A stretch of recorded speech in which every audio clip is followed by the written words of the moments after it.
sweet dreams are made of this.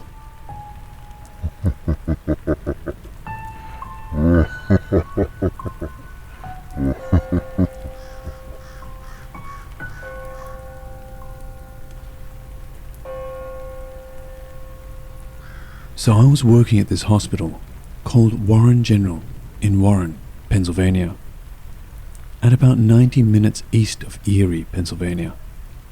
I worked night shift. I am a travel physician, so this was one of the hospitals I traveled to. One night, my flow was slow, so I went down to the CCU to help the critical care doctor who was swamped. Well, that night my patient rang her call bell around 3 o'clock in the morning. She asked me, "What does she want?" I said, "What do you mean?" She replied, "The nurse that keeps coming in here and standing there in that corner." And she points to the corner behind the door. So I was like, "Who, Ashley?" The nurse I was working with, and I pointed to her. She was sitting at the nurse's station on the computer. And she says, "No, the other one." Well, there was no other one. It was just us two. Just for your information, the patient was a woman in her 50s and didn't have a history of mental illness and was not taking any meds that would make her hallucinate. So I kind of laughed. And I was like, "It's just us." And she just stares at me. So I say, "Okay, if she does it again, just yell for me and I'll come right in." Her room was 8 feet in front of the nurse's station. So about half an hour goes by, and she yells, "See? There you go again." I got up and started walking. I hear the bathroom door shut. It had been cracked open just a little bit to give her dark room a little light. I walk in and say, "See? You're dreaming. There's no one else here."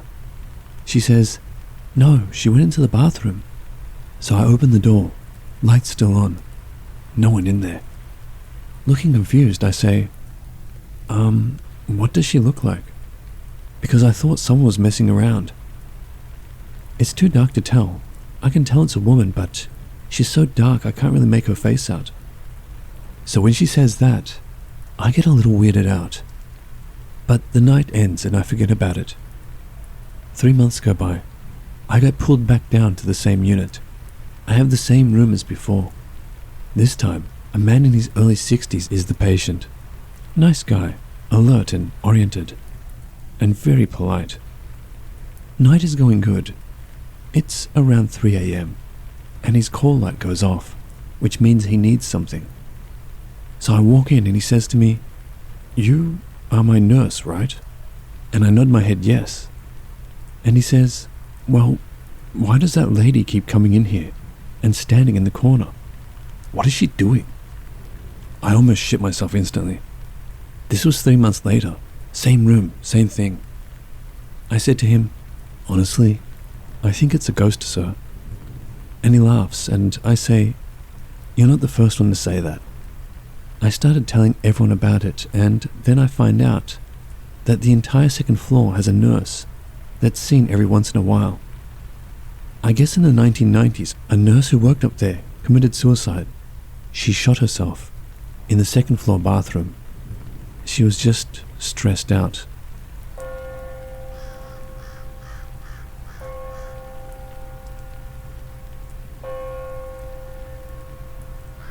I'm not a believer in ghosts or spirits, but I really wish they exist. What I'm going to talk about here is my personal experience, and it was not made up. I was doing night on calls in a state children's hospital. It just went past midnight, and I was going back to the theatre to check how soon the case on the table would finish so that I could anticipate when I would get mine done. I got into the lift from the ground floor and pressed the level 4 button where the theatre was. Just as the door was about to completely close, it opened up again, as if someone put a hand in the gap to stop it. No one was there. I looked out to find out if someone was pushing the button in the lobby, but there was none. Well, this kind of thing could happen at times, I thought. The lift went up, then stopped at level 3.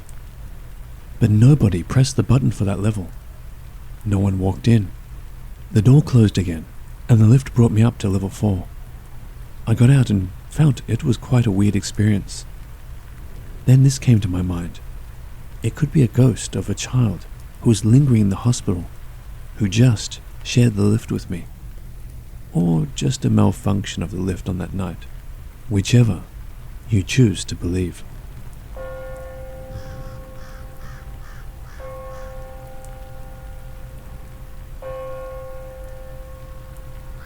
August 2019, my mom got sick. She had a stroke, diabetes, etc. So that first time mom got sick, my brother is the one who stayed with her. And the second time she got sick, I stayed with her because my brother couldn't be that patient to take care of her. My mom was being placed in a room that can fit 6 patients. There's one time I went to the canteen and brought stuff like food and smoothies. When I was in the elevator, a guy came into the elevator with me, so it was just the 2 of us. After I bought some stuff from the canteen, I went back to use the same elevator, and accidentally met him again in the same elevator as mine. With just the 2 of us in it, we talked a bit before the elevator opened again. And when the elevator opened, we heard some people screaming and crying. Me and that guy were going to the same floor. He said to me, "What happened? Why are they screaming and crying like that?" I said, "I don't know, maybe a patient just passed away? If yes, well, hopefully he rests in peace." I barely heard him say "thank you," like a whisper, but I didn't mind it and said goodbye to him as I walked to my mom's room. After that little conversation, I went back to my mom's room, and the crying and screaming voices is actually coming from that room. So I'm kind of curious too about who was the person that just passed away. The nurse opens the curtains to prepare to move the body, and I'm stuck frozen when I saw the person who died was the guy that I was talking to in the elevator. After that day, I've had nightmares for a week and always have paranoia when I get into an elevator. I know this story is not that interesting, but I wanted to share it with you guys. Thank you for listening.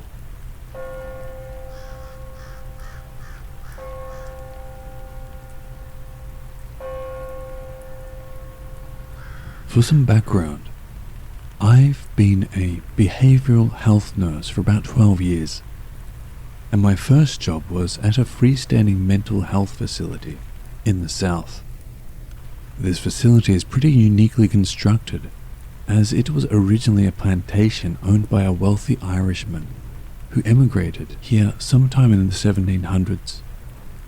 The local plantation house is still there, and is now used as the business office, and the hospital itself was constructed to be attached to the house. If you explore the campus, there is a small graveyard with the original owner's tombstone, as well as some other family members of his. Additionally, there is a sign that says something along the lines of, "This is dedicated to the slaves that worked and died on this plantation." Anyway, one of the stories that has been passed down among the employees there for decades is that a young girl in the Irishman's family, one of his daughters or grandchildren, passed away on the plantation at a really young age, that her ghost still lingers around the house and the facility, and that there are certain patient rooms that have an unusual amount of paranormal activity. One day I was walking past one of these rooms, and in my peripheral, I saw a young girl who looked to be about 9 or 10 years old, sitting on the bed. She was wearing a colonial-looking dress appropriate for the time period in which she was alive, and looked at me directly in the eyes. When I turned to look at her, I was incredibly startled and my mind raced for a few seconds, trying to convince myself that she wasn't there. I walked a few feet past the room, gathered my courage to go back, and she had disappeared from sight. She didn't have any ethereal qualities, nothing otherworldly or strange. She literally just looked like a real person sitting right there in plain view. During my time there, I never heard of anyone else who saw her as clearly as I did. Every once in a while, one of my co-workers or a patient would experience something strange, like doors opening and slamming shut. I remember one patient in particular that ran out of his room white as a sheet, and said that while he was lying in bed, his bathroom door slammed on its own. It was so loud I heard it from the nurse's station myself. This patient was there for addiction and had no history of hallucinations. Just thought I'd share.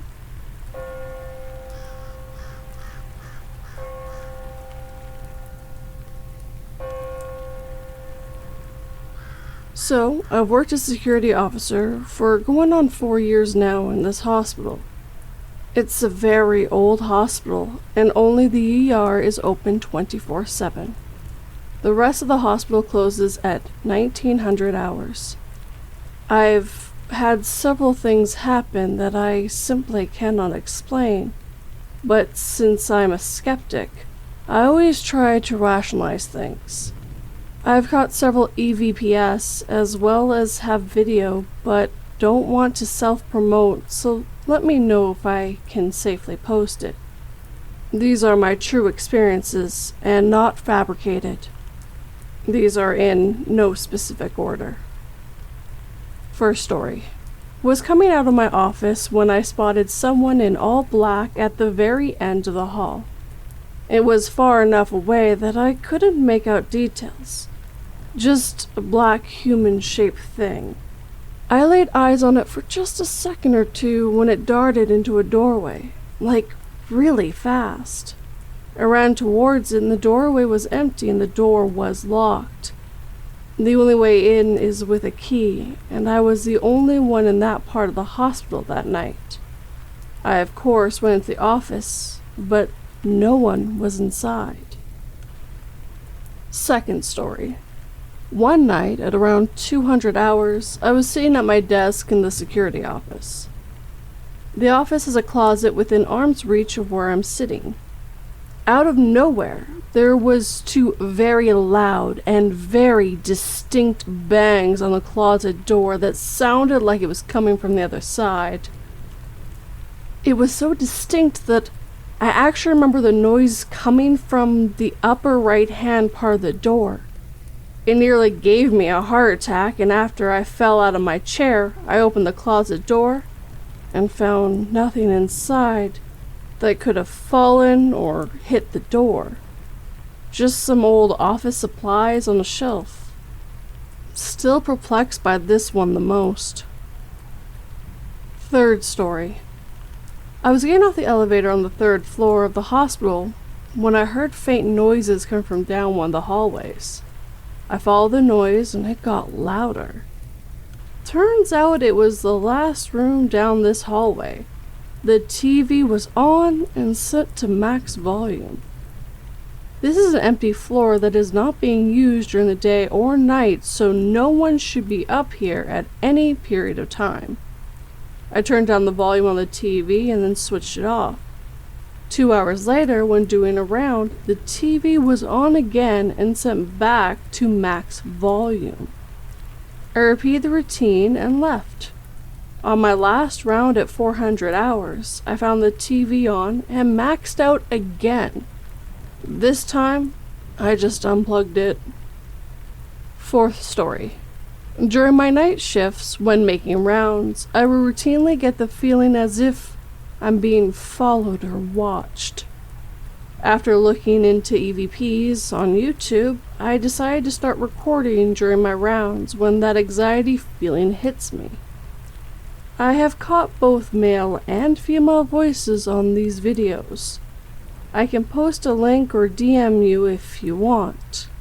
I'm not a YouTuber or anything, so I don't care about the views. Fifth story. We have a small chapel in the hospital on the main floor. It's located in a hallway that cannot be accessed by anyone after hours. I've seen this door open a few inches by itself. It was latched, and I don't think the AC or a draft could twist the handle and unlatch the door. Another time between rounds, it was standing wide open when on a previous round it was latched shut. No idea. 6th story. This hospital had an older separate building located behind it that was once used as an end-of-a-life hospice throughout the early 1900s. It was shut down and later used as an office area for around 10 years, before being demolished altogether just 2 years ago. It was 2 floors and did have an elevator. After it was demolished, for about 3 months afterwards, our security phone was getting several calls a week from the no longer existing elevator emergency phone. It's the button you would press if the elevator got stuck. It was always quiet on the other end, but no idea why it was ringing with that number. 7th and final story. Alone on a quiet floor, and I will sometimes hear random things fall down in random rooms, or hear doors shut that I could not locate. Heard a woman/child crying once, very softly for a minute or so, but could not locate anyone. Again, no one should have been on that floor. I'm not saying these are proof of anything paranormal. They're just an assortment of things that have happened to me that I can't explain with easy logic. I'm a skeptic, but after working here, I do keep my mind a bit more open. I will answer questions if anyone has any.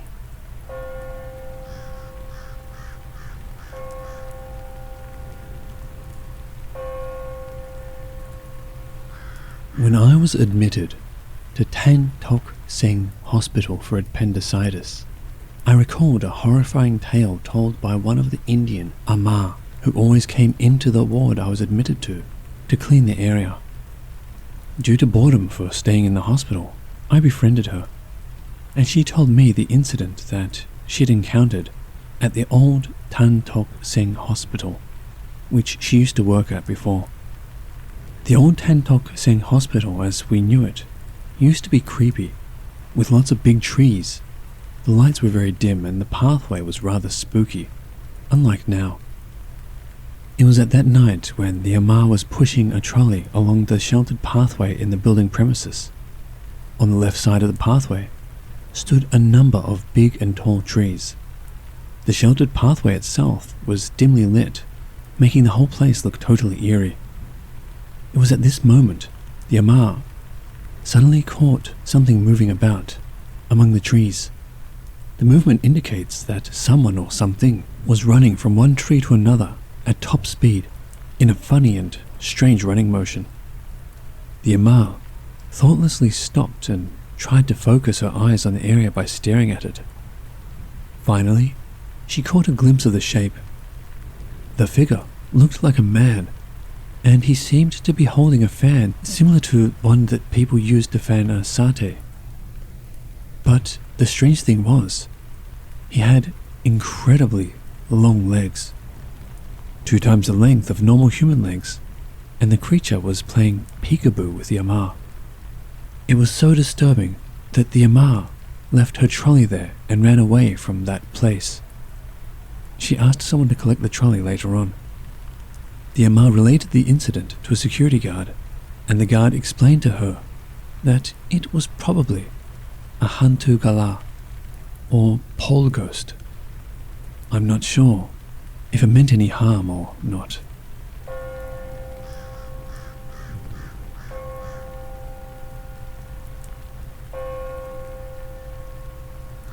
Some ghosts are always there where they died, and they become famous ghosts. My friend's aunt was working midnight shift at the hospital one quiet night. She'd been hearing things about the dancing ghost from a lot of her colleagues, but she waved it off, saying that she did not believe in such things. But apparently this famous ghost haunted the hospital ward after he died for years. So some say, the more you do not believe in them, it is more likely to happen to you. So during the night in her shift, she was writing out some roster thing at the nurse's counter. Suddenly, from the corner of her eyes, she noticed something or someone was bouncing around her counter. she immediately thought of the rumors about the dancing ghost that her colleagues were talking about.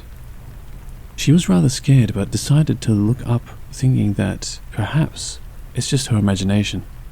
But when she looked up from her work, and there it was bouncing around her coffee left and right, up and down, there was nothing to distinguish about it. It's just a translucent white man with no expression bouncing about. She was so scared she turned her head back to her phone and dared not look up.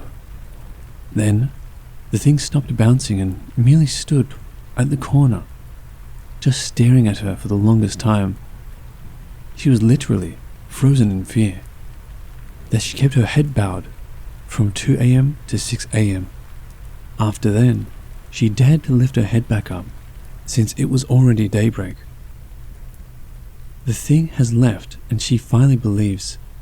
So next time, even if you do not believe what someone tells you, just keep it to yourself and not say it out, or else it will make you believe it's an existence.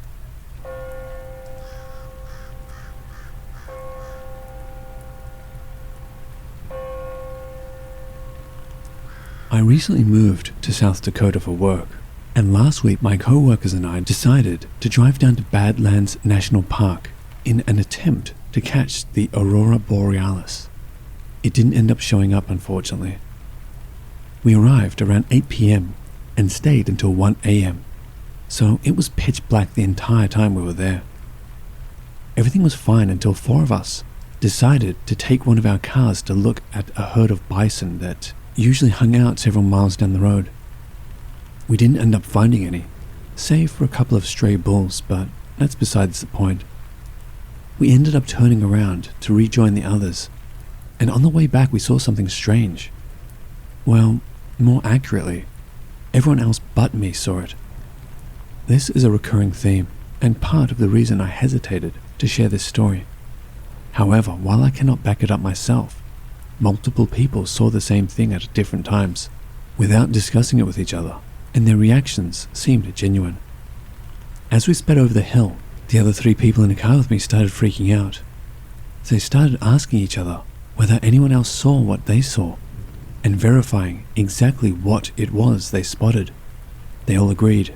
A tall, pale pink humanoid figure had sprinted across the road in front of us, almost too fast to see. I was skeptical, and if this had been the only sighting, I would honestly have thought nothing of it. The others were still a bit freaked out though, for the entire rest of the drive. Once we'd rejoined the rest of our workmates, things seemed normal for about an hour. We were just hanging out, looking at the stars and enjoying each other's company. However, our car drove down one of the roads near us, and the person next to me stared at the car and went, "Holy shit, what's that?" She kept her gaze on it and relayed it to us. Please note, we hadn't talked about what we saw in the car once we arrived back at the campsite. She said she had seen the same figure sprinting across the street in front of the other car and had kept an eye on it in the dark.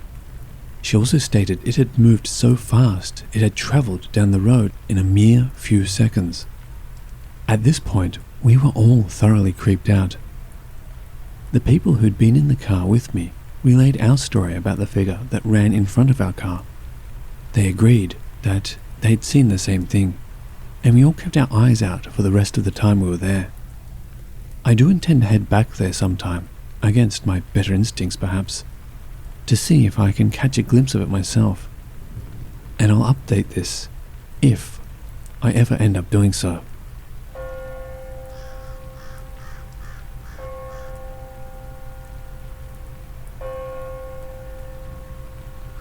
I've only been living here at Snow College for a couple of months, but something strange is definitely happening here. For context, I am part Native American of the Lakota Sioux tribe, and I'm trying to reconnect with that part of my heritage as I have moved out and away from my parents. I've always believed in the existence of Skinwalkers, but the events that have transpired over the past couple of months have solidified it for me. At first, the occurrences started out small, hearing footsteps, growling in the bushes, etc. But as the weeks have gone on, they have gotten to be bigger and bigger. It all came to a head Saturday night, when I get a frantic text from a good friend of mine, saying that he's messed up big time and scared shitless. Now, this friend of mine is a very imposing dude, 6'2" and around 280 pounds, and he grew up around Baltimore, so it takes a lot to scare him. So he's going through and telling me what happened and what he saw. A couple of blocks away from the main campus, they're building a new temple, and this friend loves to walk around this area at night. According to him, just past the one streetlight on this road, he could see a massive dog pacing back and forth, east to west. He described it as a dog with the posture of a bear, toned build, obviously wild but no discernible fur on it, like it was completely in silhouette. So of course I do some research and see the accounts of the Sherman family on their ranch, and Gwen's description of a wolf or dog she ran into sounds eerily similar to what my friend saw. What my friend neglects to tell me until we were out there again last night is that he was whistling on his walk. As we approached the spot where he saw it the night before, sitting under the streetlight was the creature. It was exactly as he described it. Huge dog, posture of a bear, pointy ears, smoothest skin I've ever seen on a wild animal.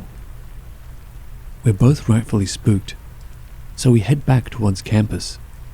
As we're walking past the humanities building, he tells me that it was around this spot where he was seeing shadow figures.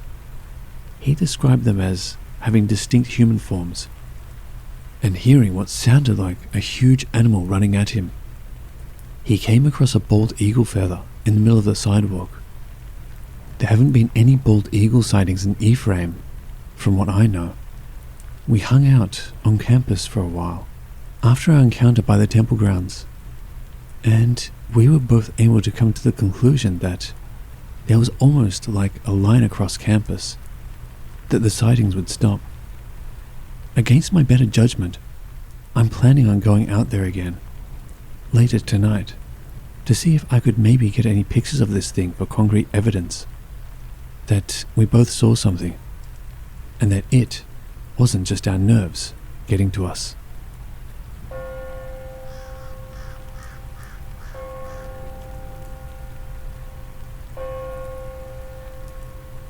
I am the town sheriff. A couple of weeks ago, I was informed by the FBI that there will be a family moving into my town that would be a part of the witness protection program. I wasn't given much detail, other than I had to help check in on this family every other day or so, whether it was by driving by or texting one of the parents daily. I was told that they had some involvement with organized crime, whether it was with gangs or mafia. I'm not quite sure. I did notice on one of my early morning patrols of that family that the family had a daughter who seemed to be young and unassuming of the true horrors that the world had to offer. She was standing outside waiting for the school bus as I drove by. At this point, I had never seen her with any other children. I just assumed that she was an only child.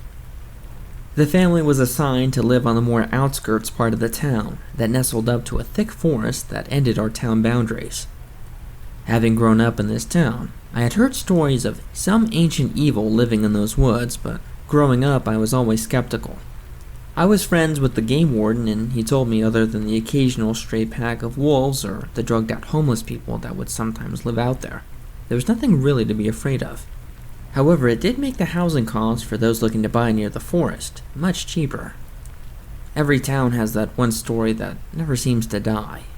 A story much like a festering wound that once started as something small, now causing way more damage than the initial wound.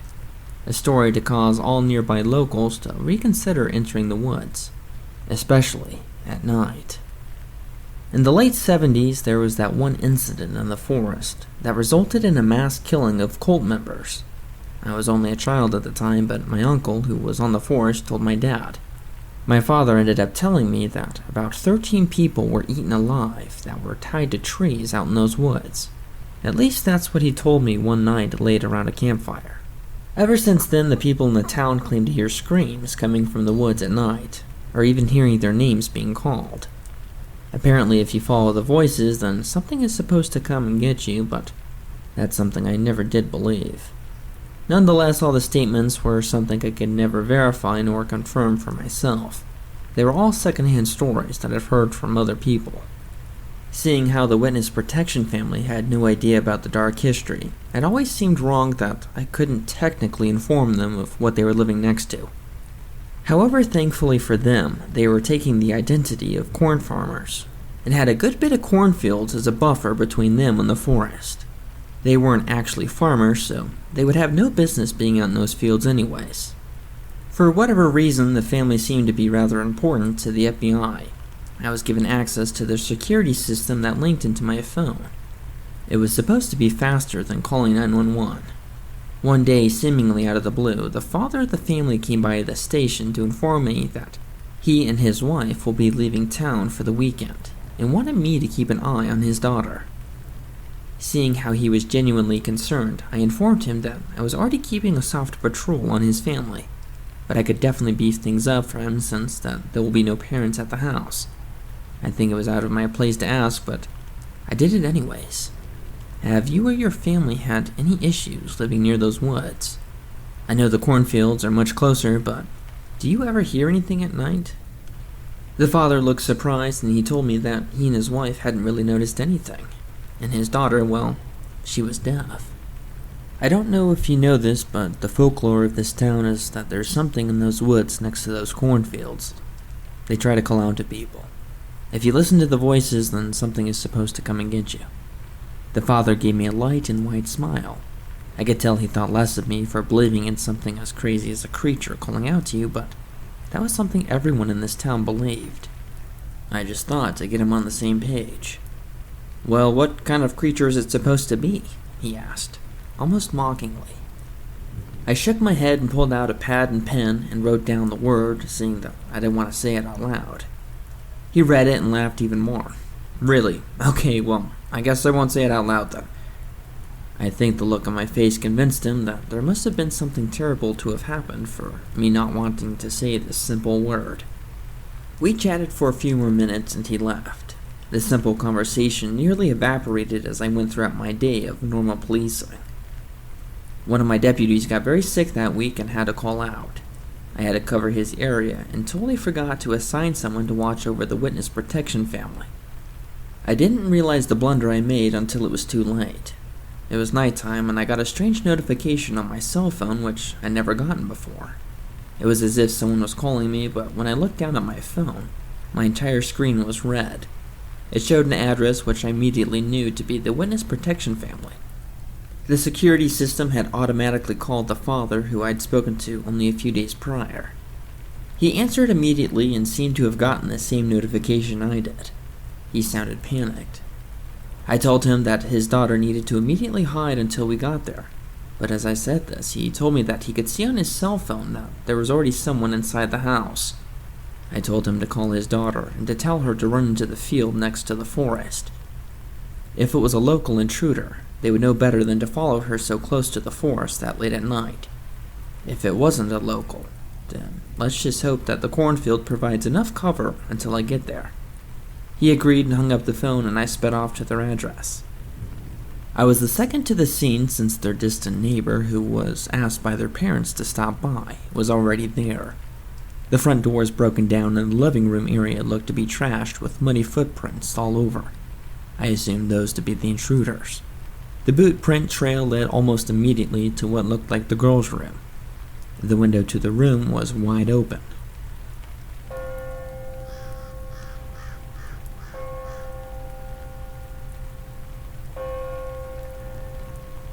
So, I hope I am not putting myself in danger taking the time to be open about this. And I hope I am doing this right. I will just start off with my own encounter and proceed to talk about the encounters of two other family members. So around 2 or 3 years ago, I first came across the idea of a skinwalker existing. I've always been interested in the paranormal, but at the same time I didn't want to get involved. I wouldn't shut my mouth about it. talking to my friends about it and whatnot until one day, something happened that spooked me. So my family has this property a mile or so along the Roanoke River. It covers a lot of land and is completely densely wooded. Part of my family has been there since. It is currently split between my sister and her fiancé, and on the other half is occupied by my grandparents. One day, I was there because the internet at my house had stopped working, and I had to complete online coursework because this was the time of COVID and shutdowns everywhere. I'm in the house, alone, quietly minding my work, and then I hear a scream in the distance. I can't say why, but I froze. My eyes locked, staring out the window. I've lived in the country before, and I know how noisy and weird animals could be. It freaked me out because I never really heard a scream like that before. It sounded distorted and animal-like, yet also like a human being murdered. In my mind, I knew it had to be an animal. I mean, it's the woods. Animals live there. They will eventually make weird noises. Now, before I finish this story, I want to first say I still think there is possibly a more common explanation for what occurred. I don't know what happened for sure, so I'm not going to make any certain statements. Well, 30 seconds after this scream, that sounded pretty far, I heard a male "hello" sound very close to the window I was staring out of. The way my gut churned and the sick feeling I got instantly was like none other. I felt like my breath was leaving my body.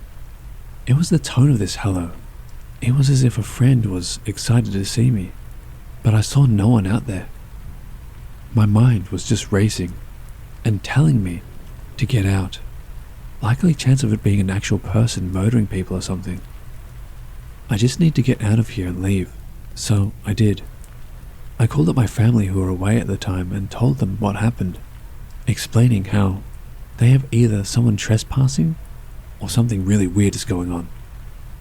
They investigated when they came home and nothing was found. I decided to then respect that I don't know what is out there, and there are peoples who have been around longer than I have, and I should listen. I stopped worrying about it, and I rarely think of it. Personally, I've never had another encounter like that again. My sister and her fiancé, however, have their own side of this ongoing story about this property. I'm only repeating what I managed to get out of them. Whenever I tried getting them to recount their experiences, they just stare off into the distance and seem closed off. It is obvious they truly believe what they saw was something out of the ordinary. Well, her fiancé had family from New York over. They spent a few nights there, and a couple of the family members self-identify as witches. My sister told me they heard of the Skinwalker and wanted to try to call to it. Now, I'm not sure if that's even possible. I thought it was rather unwise, but not my house, not my problem. A while after the visit, my sister came to my house, and she talked to me about something she saw while driving home at night. She described a pale figure, white and faceless, on the side of the road of this property I had my experience at. She really wouldn't go much into detail because she didn't enjoy talking about it. I realized that something serious could be on that land. I advised her not to worry about it, and that weird, unexplainable things happen all the time. Until, when her fiancé was driving home by that land at night, he also saw it.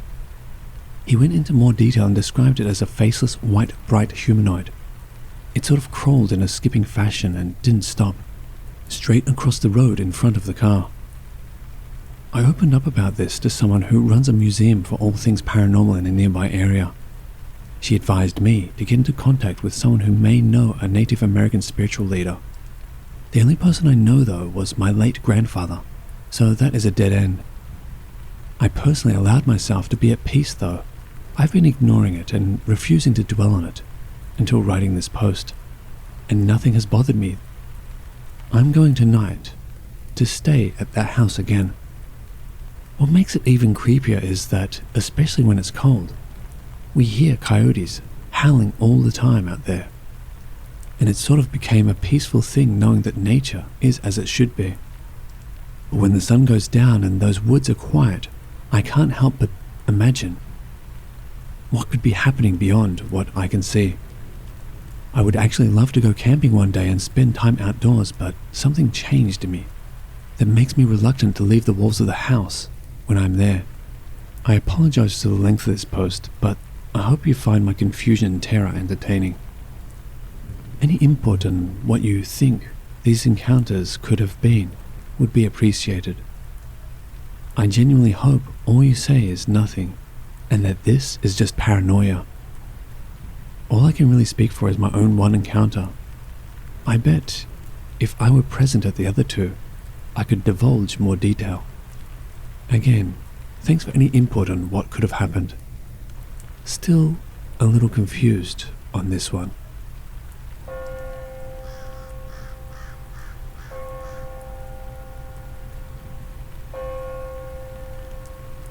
Sorry this is going to be long because the story spans across a few days. The summer of 2015, before my 9th grade year, my parents and I went to Lake Lure, North Carolina, for a 10-day vacation.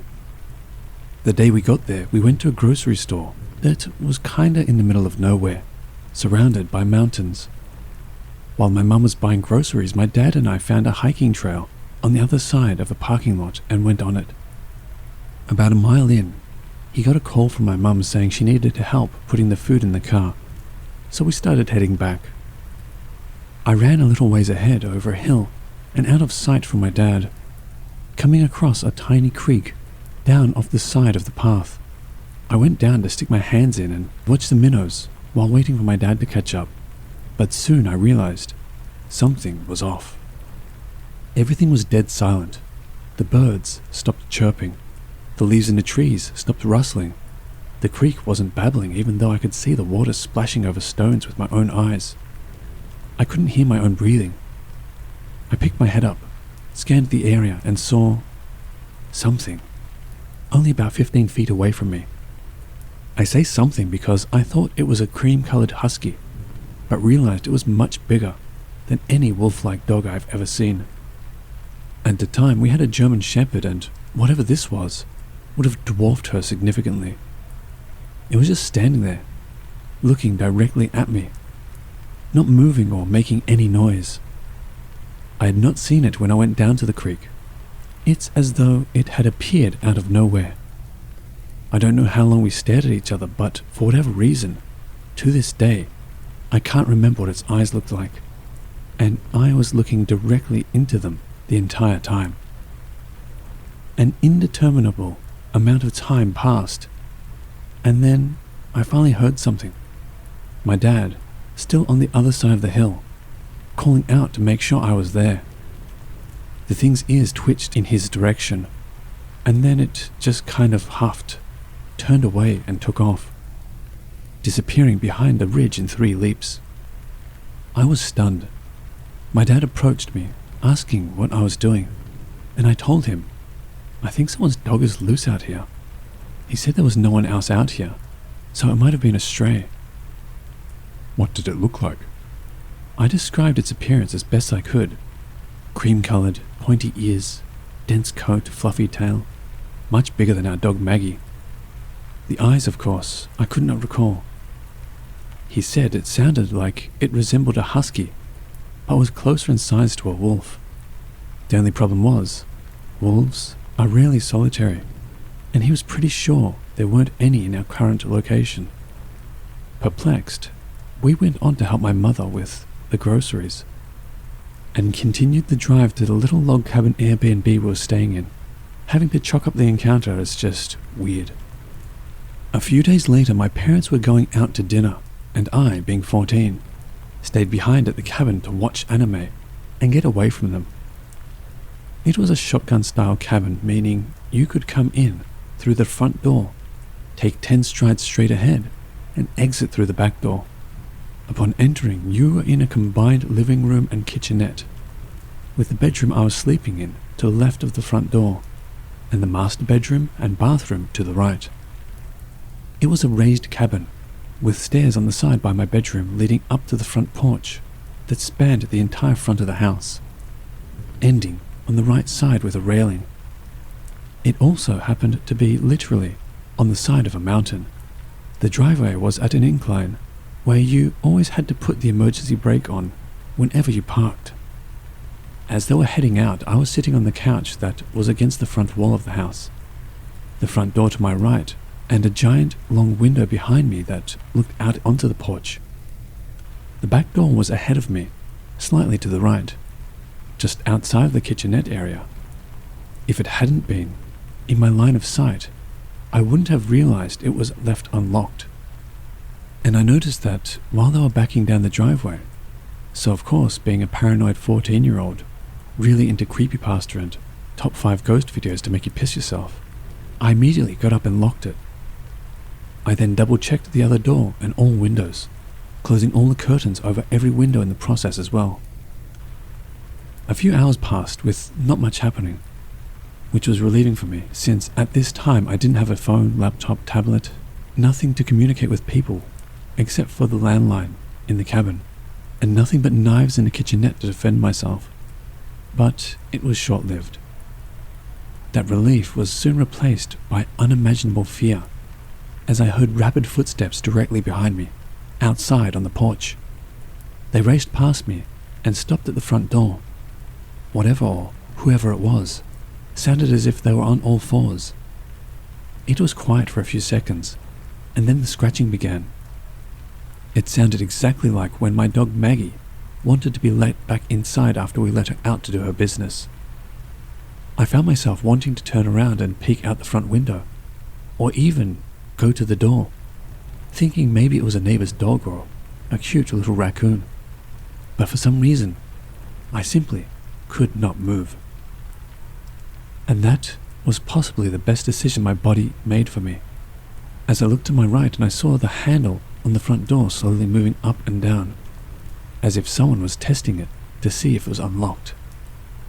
When it didn't budge, the handle started moving faster, more aggressive, as if whatever it was trying to rip it from the door. Then it stopped, and the four-legged footsteps scuttled to the far end of the porch and went quiet again.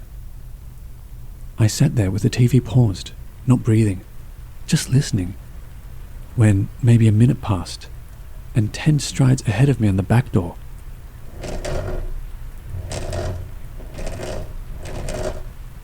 I couldn't look away, only thinking, thank God I closed the curtains on the back door's tiny little window. The scratching continued, then stopped, but the handle slowly turned up, then down, then up, then down again. It started furiously jiggling up and down, shaking the door in its threshold. I started panicking, wanting to call my parents or the police, and remembered I had access to a landline. A landline mounted on the wall right next to the back door. I stayed where I was, and eventually the shaking stopped. I sat there waiting, listening, anticipating a third and possibly successful attempt at a break-in. It never came. I went back to watching Sword Art Online, gross I know, trying to rationalize it as just being a really smart dog that lives on the side of the mountain and enjoys breaking into homes. Or a really dastardly band of raccoons. That made sense.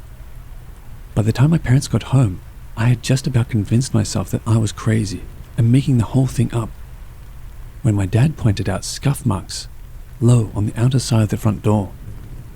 Not deep claw marks scratched into the wood, just the kind of scuffs that dogs with black nails leave on white painted surfaces. Again, exactly like my German Shepherd at the time would leave on our back door. I told them about the scratching on both doors and the doorknobs turning, kind of downplaying it for egotistical reasons at the time. My dad of course shrugged, saying it was probably just a stray dog, maybe a coyote. My mum did not let me stay or go anywhere by myself after that. When I told my partner this story, they looked up that area we stayed in and found out that area lies in the foothills of the Blue Ridge Mountains, which is a province of the much larger Appalachian Mountains. That was already creepy to me, since Appalachia is one of the oldest mountain ranges on the planet and is known for having weird, unexplained events happen all the time. It only got worse when I told my coworker this story. She thinks I'm lucky to be alive since my experience sounds like what she had to deal with living just outside of a native reservation in New Mexico when she was a kid. According to her, skinwalkers were a common occurrence in her small town, especially in the graveyard behind her house. She apparently would hear the footsteps, the scratching and the door handles shaking when she was home alone. We looked it up, and apparently North Carolina has the largest indigenous population east of the Mississippi River, so it may be possible. My coworker thinks it was a skinwalker, and that if I hadn't locked the back door, my parents would have come back to find me dismembered in the living room, or would not have found me at all. My partner thinks the wolf or wolf-like creature I saw was some sort of spirit trying to warn me about what would happen. Maybe imbue me with common sense and influence me to lock the door. I personally think there are some really sick people in the world, eager to do bad things to others.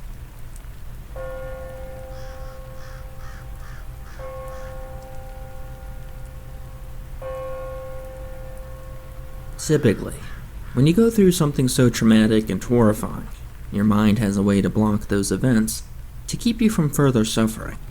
However, I remember the events as if it was yesterday. It was a brisk October day with orange and brown leaves littering the streets and sidewalks. The temperature was a perfect chill to where you could almost see your breath. I would be going on a scout trip with my troop and some friends from school who weren't scouts but still wanted to come on the trip despite making fun of me for being in the Boy Scouts. The trip was a 10-mile hike round trip, 2 nights and 3 days. This took place back in the early 90s before the internet was on everyone's cell phone and technology took over our lives. Don't get me wrong, I enjoy the modern conveniences that technology provides, but it also took away some personal feeling from the world. Mr. Dawson was our scoutmaster. He was an old man that looked jolly but was anything but. He wore suspenders since most belts were not able to accommodate his spare tire. He had a grizzly white beard that had streaks of gray in it, and almost always wore an Indiana Jones-styled hat. He was a tough man and rather strong for both his age and appearance. Despite him being an old miser to just about anyone, he did love scouting and raising boys and turning them into men. Alongside Mr. Dawson, we had an assistant scoutmaster who was more understanding when it came to the youth. Mr. Carlson was a younger man in his late 30s who wore big old glasses and always tucked his shirt in, no matter what type of pants he was wearing. I think Mr. Carlson was an accountant of some kind, but he was always a party. We all loved him. Thankfully, having both leaders made our troop very well-rounded, with both growing experiences and also fun ones. Mr. Dawson was retired and divorced. I think he had 1 or maybe 2 children, but he never spoke of them. As unfortunate as that was, he almost always came on all the scout trips, while Mr. Carlson could only come on some of them. Mr. Carlson and his wife were members of my church, and they recently had a child. This would require Mr. Carlson to sometimes stay back and help with the baby. On this trip, however, Mr. Carlson would miss the first night, but hike up on the second day and meet up with us. Apparently, Mr. Dawson had an old friend that had a cabin somewhere, and he allowed the troop to stay there for a couple of nights. The troop, as well as myself and my school friends, were very excited. We have never been on a hike this long before. Normally, if we were lucky and none of the parents volunteered to come, Mr. Dawson would let us shoot his 9mm pistol that he would carry on his suspenders while camping. He also carried a double-barrel shotgun in the back window of his truck, but he never let us shoot it. We all met at the parking lot after school, down at the local grocery store where Mr. Dawson's old green truck sat idling. He sat inside smoking cigarettes. He was a smoker but never smoked near us. The troop trickled in over the next 15 minutes, including Mr. Carlson in his old Honda minivan. He only came for this night since we needed the extra seats to drive all the scouts up to the campgrounds. Once all the scouts arrived, We loaded all of our bags into Mr. Dawson's truck bed and divided the scouts into both vehicles. My friends and I preferred riding with Mr. Carlson. The younger scouts, as well as some of the outcasts, were subjected to Mr. Dawson's truck, where he only listened to political talk radio and talked about old war stories that were not very interesting. We caravanned both vehicles loaded to the brim with both scouts and materials to the local campgrounds on the outskirts of town. We were kind of in a hurry since we were in a race against time to get to the cabin before the darkness fell. But we had plenty of daylight if things went to plan, which in scouting, they never do. Mr. Carlson dropped us off with some of our stuff and told us that he'd be up there the next day with some peach cobbler. His peach cobbler was a hit with everyone and brought even a smile to the old grumpy Mr. Dawson. We set off to the cabin in which Mr. Dawson instructed that the two oldest scouts to guide us there using an old map and a compass.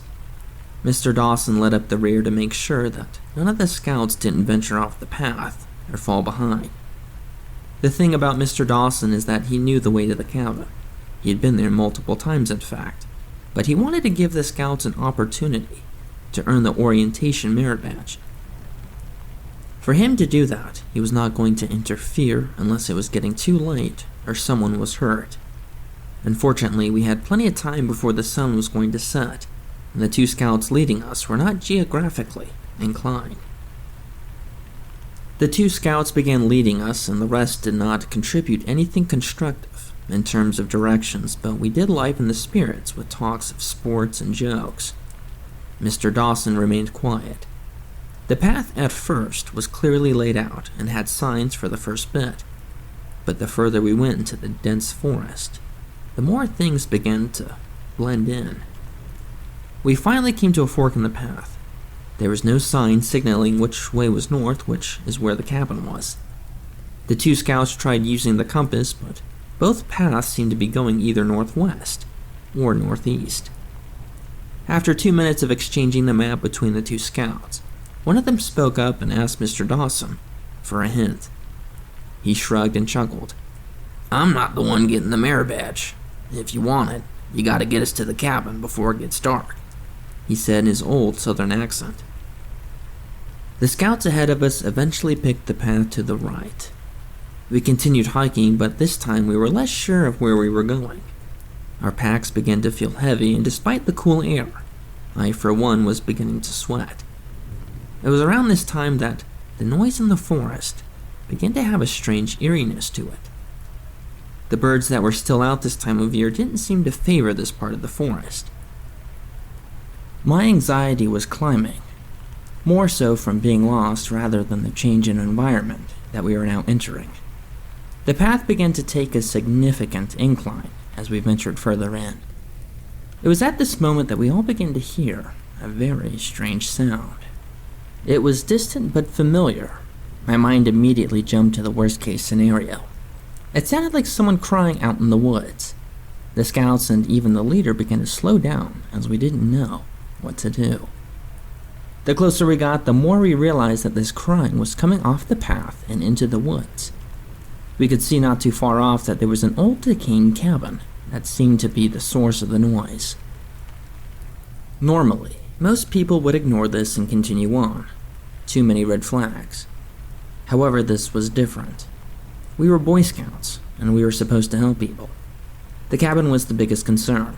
If it looked normal, then we would have left, but since it looked abandoned, then we had to make sure that there wasn't someone in trouble.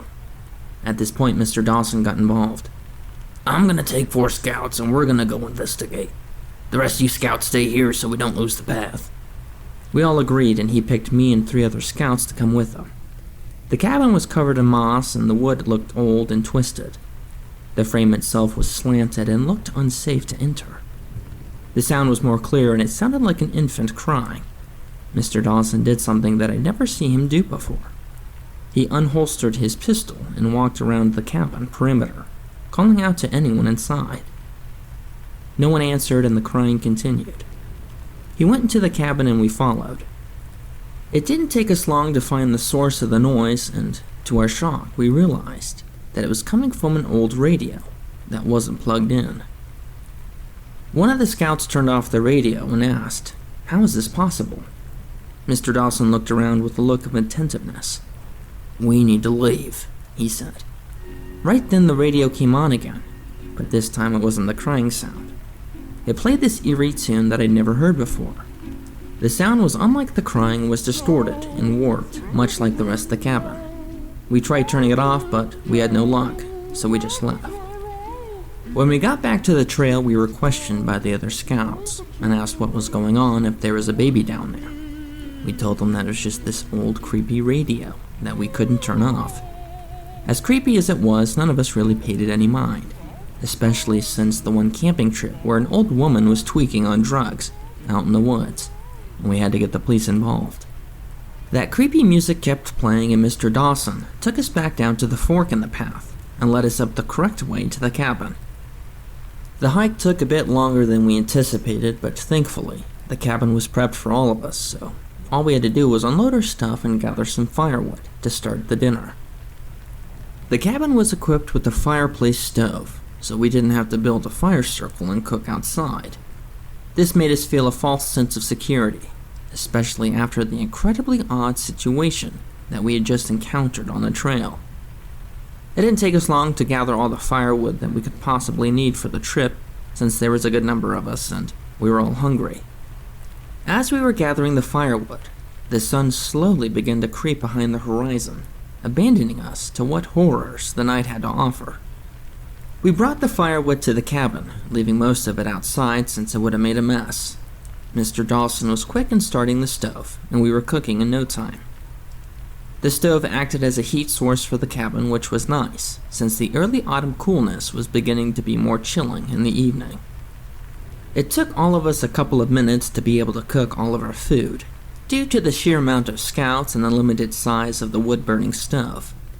We made makeshift seats around the stove, and we enjoyed our meals as they came off the stove, one by one. As we were eating, we naturally began talking. We talked about events in our lives, school, sports, Bigfoot, whatever 12-year-olds talk about at that age. I can't remember who brought up the old radio. The atmosphere in the cabin went from a playful bliss to a more sobering, dreadful result. It wasn't so much the topic itself, but rather the theories surrounding the event. "Why would a radio station be playing crying sounds?" one of the scouts asked. "I don't know of any station that just plays bizarre sounds. How was the radio even playing? It wasn't connected to a power source, and I didn't see it have batteries," another scout mentioned. Mr. Dawson, while cooking up his meal, mentioned that he had heard of things like this before, as a war tactic. Play a sound of someone in help, whether a comrade or a helpless child, and draw in the enemy into an unsafe area to ambush them. That explains why he walked around the old cabin with his gun out. We slowly shifted talking about theories of what could have been trapping us to scary stories. This was way before Creepypasta Wiki or horror channels on YouTube. The stories that we were sharing were either first-hand accounts of ghosts or cryptids out in the woods or abandoned buildings. We all took turns having the spotlight of telling scary stories when Mr. Dawson shared with us a truly terrifying story. It was when he was younger and helping his uncle move cattle across the open plains. He said it took them about a week or so to move all the cattle from one town to the other, where they would sell them in bulk. His job was to take a head count every night to keep track if they lost any cattle that day. If they lost any, then his uncle would go back and backtrack and try to find them during the night. All the cattle were equipped with very loud bells, which made finding them quite easy, but sleeping near them very difficult. On the first couple of days of the cattle drive, the company began to notice that at night, something would be disturbing the cattle into a small frenzy, causing everyone to be woken up by the commotion. After a quick investigation, they would find that one of the cows had been attacked by something with large claws and was still bleeding. The wound was so severe that the cow was bound to die, either from infection or blood loss, so they ended up putting it down. Mr. Dawson explained that he had never seen a wound like that before. His only thought was that it must have been a bear of some kind, but he had never seen or even heard of bears being in that area. He then explained that he found himself having a hard time trying to sleep outside, since he was exposed to whatever had injured that cow for the rest of the week. He had his theories on what he thought it could have been, but he wasn't for sure. The scout's eyes were wide and full of fear as the dim fire of the wood-burning stove began to slowly get lower. An unsettling silence fell on the group as they all considered the wide varieties of monsters and beasts that still could roam the open dark places of the world. Mr. Dawson then let out a shout to get the scouts to scream. The screams were shortly followed by laughter by both the scouts and the scoutmaster. The laughter eventually led to a silence as the scouts scoured their minds for the next scary story to share when they all began to hear a familiar tune, not too far off into the distance. The cabin provided a decent amount of soundproofing, however, the unnatural tune found its way slithering through the cracks and frame of the cabin like some old venomous serpent coming to bring ill tidings. It took the group only but a moment before dread had struck them all in the gut. The sound that they were hearing was the same song on the radio that they had encountered earlier that day. "Wait here," Mr. Dawson said while standing up, unholstering his pistol again and opening the cabin door. He wasn't out there long before he came back in. The eerie tune crept off into the night, out of earshot, yet the bad feelings that had dragged here remained.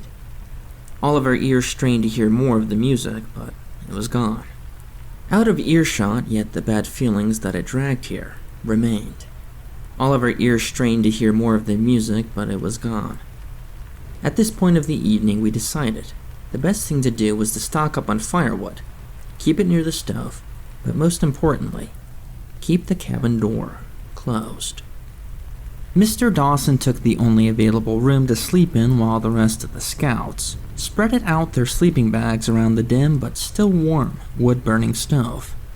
The smooth crackling of the fire provided a calming effect to our young minds. However, the treacherous evil we had encountered earlier still dwelled in the shadows of uncertainty. No amount of security could make us feel safe while out in these woods, but the locked cabin door would have to do. Our nightly routine of inappropriate jokes was sidetracked, as none of us wanted to disturb the quiet air that kept us hidden inside the cabin. Despite the high anxiety and fear that we all were experiencing, the 5 miles we hiked up to this cabin had taken its toll on us. Much like the fire in the stove, our minds slowly dwindled into darkness, and we all found ourselves fast asleep. I don't remember falling asleep, but I do remember waking up. It felt as if I hadn't even fallen asleep in the first place. The first thing that I noticed, before anything else, was it. Standing in the nearest window, roughly 4 feet away from me, was a gaunt creature. At first I thought it was an old man, but it didn't take long before I realized that it wasn't. Its skin was gray and wrinkled like the bark of an old tree. Its eyes were sunken like dark pits that had no end. I couldn't see the eyes themselves, but I could feel their icy gaze violate me as it scanned its unholy sight upon me. For the brief moment that I was the only one awake, this creature and I shared a tormenting few seconds of silence and fear. I was paralyzed, but I could tell that this thing was delighted, that I was petrified. It seemed to feed off my fear like some kind of grotesque parasite, latching itself to the most vulnerable part of my soul. I thought this would be the most horrific thing I'd ever have to encounter in my life, but I was wrong. The hideous creature that was only separated by a thin-paned window began to do something horrifying. The silence was broken by the familiar singing of that eerie tune from earlier. This creature was now singing it loudly, while also trying to do what I could only assume to be dancing. The creature moved rigidly, like its body was stiff from decay. Its dancing almost felt like a taunt, like it had me right where it wanted me, and there was nothing I could do to escape the inevitable doom that was sure to come.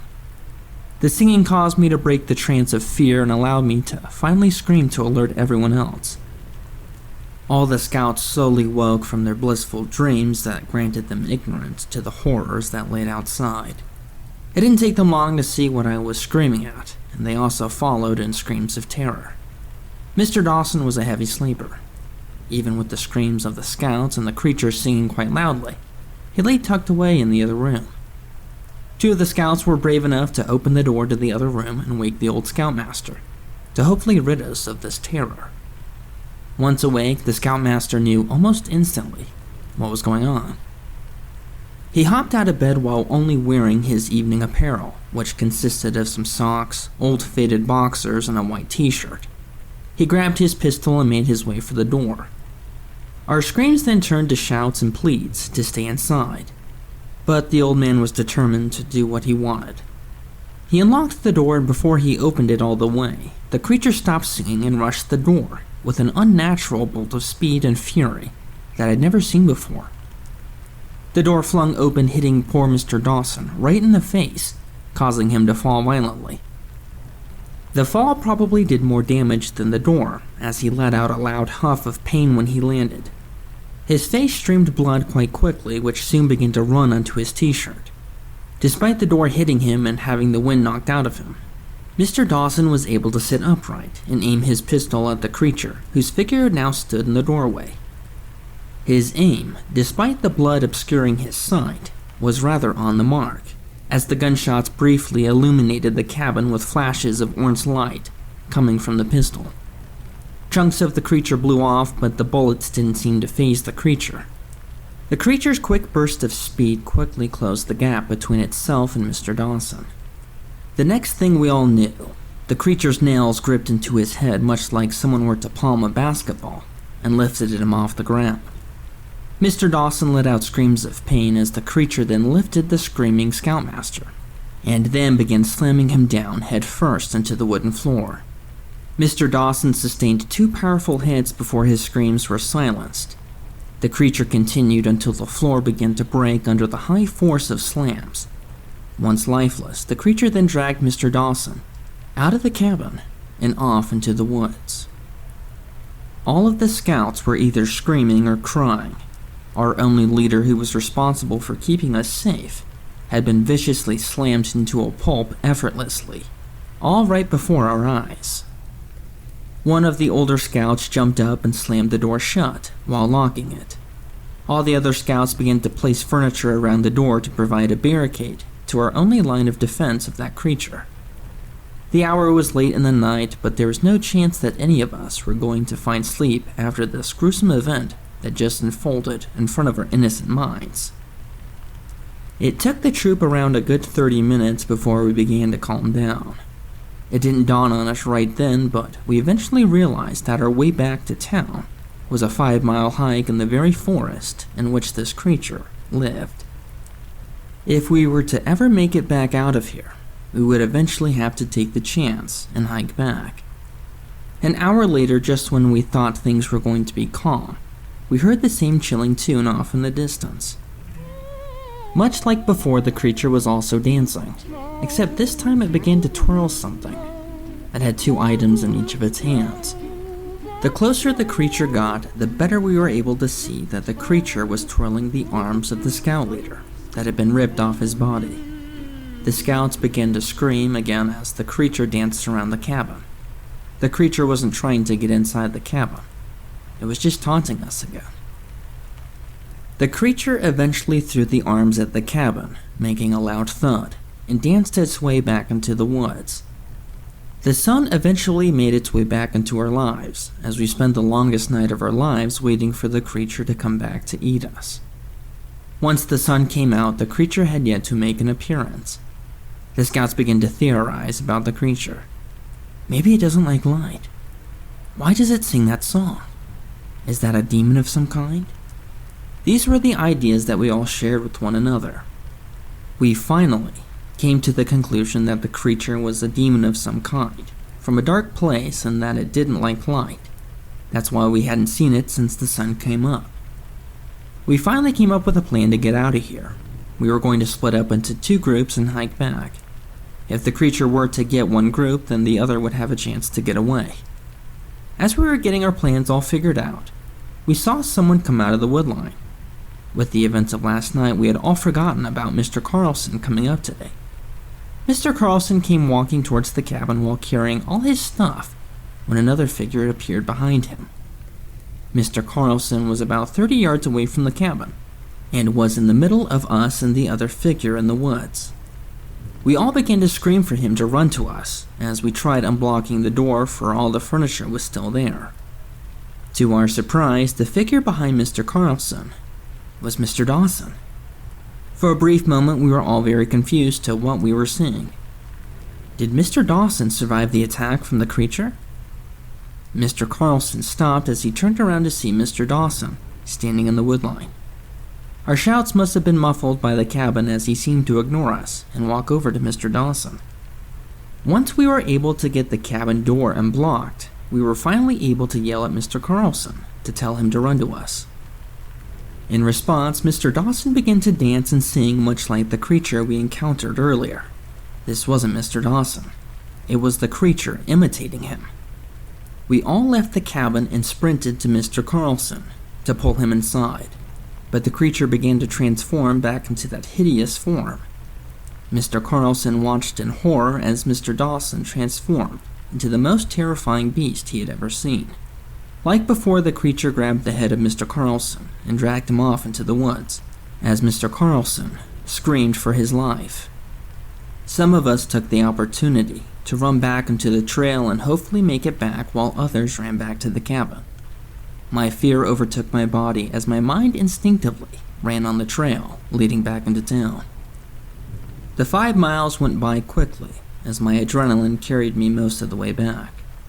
Once I reached the base of the trail, my adrenaline had been flushed from my body, as well as the handful of scouts that had followed me, and we collapsed in front of a family that was unloading a minivan for a hike. We were somehow able to find the strength to scream at them that our scout leaders were dead and that they should call the police. The police came and rounded up the scouts that made it back and questioned us about where the cabin was. We gave them the correct information and made their way off into the woods, while the paramedics took us to the hospital. The remaining scouts that stayed back in the cabin were found inside. All of them had been killed. The door had been broken down and their bodies thrown about. They had no leads on who or what had did this, and they ended up closing that part of the trail that led to the cabin. I haven't been back in those woods since. Not just those woods, but any woods in general. My warning goes out to those of you who might find themselves in the woods this time of year. If you hear crying, just turn back. Nothing good will happen if you investigate.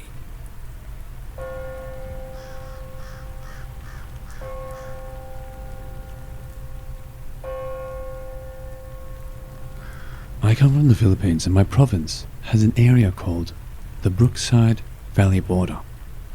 I don't know what some other guys call this little hill, but valley viewers call it Bulok na Tangke Kasi Diba.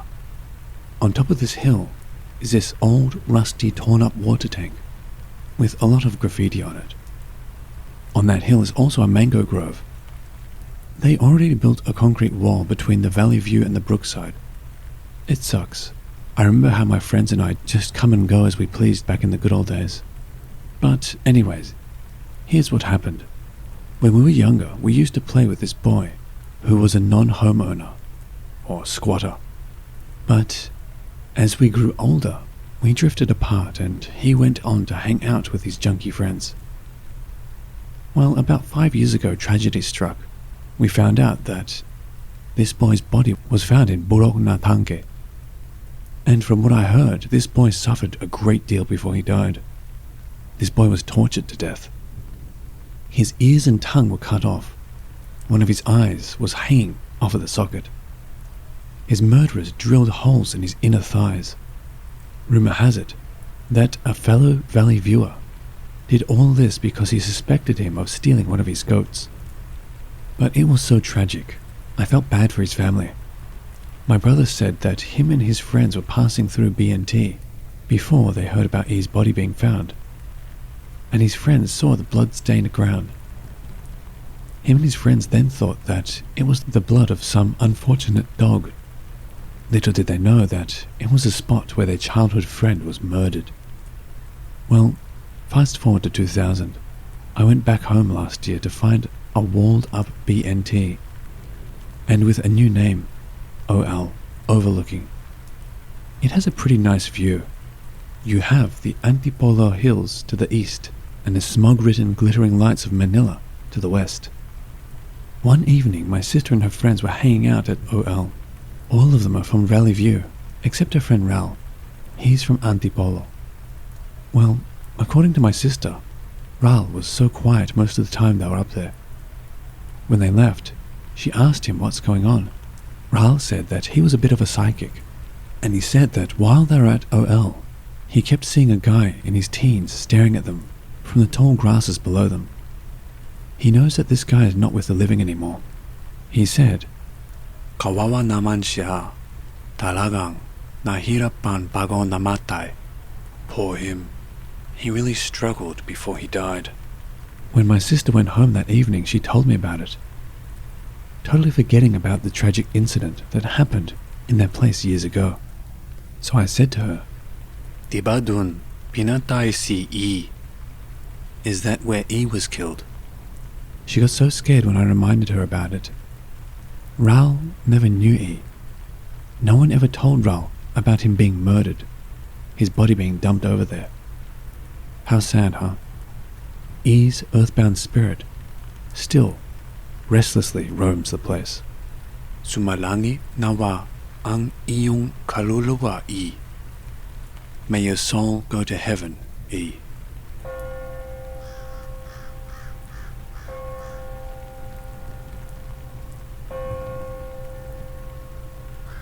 This happened some time ago in one of the known condominiums in the business center, Ortigas, Pasig.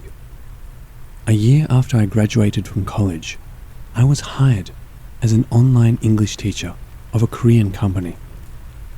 I was assigned to work in the split shift, so they offered me to be a stay-in teacher in a company-owned condo unit, together with other teachers who worked in the same shift. I agreed to the offer. This is when all the horror started. The first night was okay. I can clearly remember that I was the only one in the bedroom because my roommates were still at work. I closed the door and was in total darkness. I've always been a sleepyhead. I can sleep wherever and whenever. The next day I met my roommates and co-teachers. They were all kind. The first and second week at work was smooth. Even the third week was. Until one night, somebody whispered in my ear while sleeping, "Tulugang mo ko. Help me." I woke up to it. We were 4 girls in the second bedroom, and there were 3 bedrooms in the condo. I was on the second floor of the double-deck bed, so nobody will be able to reach me that high. Otherwise, I would feel the bed shaking.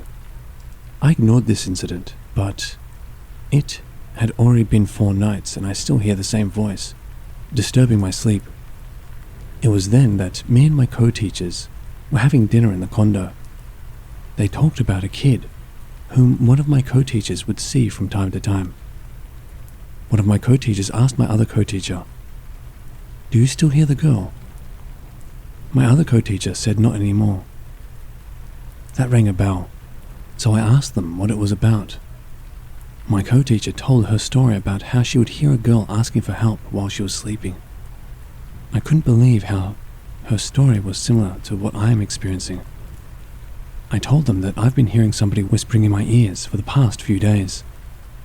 They were thrilled upon hearing it, except for one of my roommates. She told us that she has been seeing the girl whispering in my ears every 2:30 to 3 a.m. She said she can see ghosts. Another revelation unraveled when they said the one I replaced experienced the same thing. That night, I slept next to my roommate who was sleeping on the first floor of the double deck. At last, I was able to sleep soundly. However, one night I decided to sleep on my assigned bed again. In the middle of my sleep, I suddenly woke up to pee. It was dim in the kitchen and living room. When I got out of the toilet, a very tall and dark creature was sitting in the kitchen. It was looking at my other co-teacher, who was then sleeping on the sofa in the living room. Suddenly I woke up to a scream. All of us gathered in the living room. We were all coming down my co-teacher, whom I saw in the dream. She was crying. I asked her, "Did you see the tall and dark creature?" Everybody was shocked when I asked her the question. We were all terrified. As nights went by, this thing happened every night to us. Being a Christian, I prayed and tried to be courageous, until I had enough. I was torn between pursuing this job or having a good night's sleep. After 3 months, I decided to just quit and return home.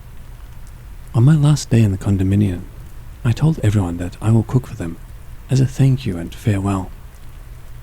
It was a Saturday, so some of my co-teachers went back home and some of them stayed. Unfortunately, I was not able to buy all the ingredients for the dishes. 3 of my co-teachers volunteered to buy the missing ingredients. Me and my 2 co-teachers were left in the condo. One of them was taking a shower, and the other was napping, and I was cooking for the early dinner. I heard, "Psst." It was a soft call. I didn't mind it. Psst, psst. It got louder. Psst, psst, psst. It was clear and audible. I was scared. This isn't a dream anymore, and it's daylight. I was about to call my co-teachers, who were with me, when the door opened. Thank God. My co-teachers returned from their grocery store. I told them about the sound I heard. They said they also experienced it once before. The food was ready, so we called our co-teacher who was taking a nap. For some reason, she couldn't get out.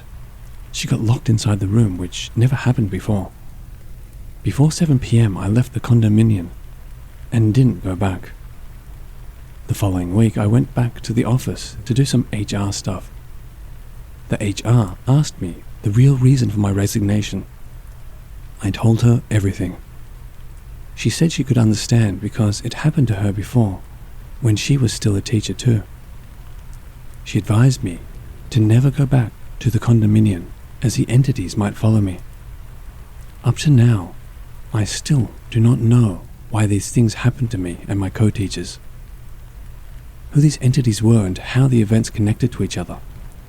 I don't want to find out anymore. After a year, I landed a job in Japan. My friends teased me about how this country is more haunted than my country. However, in my almost 4 years of living here, I've never experienced any horrifying occurrences. Or at least, not yet.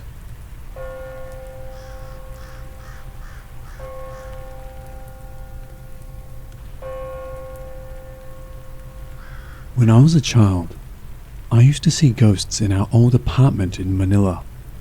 Mostly, they were just blurry figures of a person that was just passing by. But one night, while I was late night watching TV, I saw a man standing on our stairs. The man was wearing all black, and I could clearly see his face. I could even see that he had a shaven head. He didn't look menacing. He was just looking. But I was so scared that I peed my pants. I told my mum about it, but she wouldn't believe me. My dad at the time was a delivery driver, so I barely saw him. We moved to another town a few years later. Decades later, while we were reminiscing about our life in Manila, I told my family how I used to see ghosts in our old apartment. My dad was shocked. He told us he used to see ghosts too. He asked me why I did not say anything. I said I told my mum, but she wouldn't believe me. My dad said he used to see a black figure of a man on our stairs whenever he came home from work. My younger brother told us that he used to see the same black figure around our house. Then, I told him I could see him clearly and described how he looked. My dad told us the reason why he had to do a blood sacrifice of a chicken is because of the ghosts he saw. He thought he was just too tired from work. And then, he told us the history of that apartment and who he thinks that ghost is. A few years before we moved into that apartment, there was a tenant who committed suicide by hanging himself on the stairs. He was a nursing student studying for his licensure exam. and he rented that apartment alone so he could focus. But due to the pressure from his father, who is a military man and beats him, he decided to end his life. Ironically, I am now working as a nurse, and my brother is in the military. We did not know this story until this year.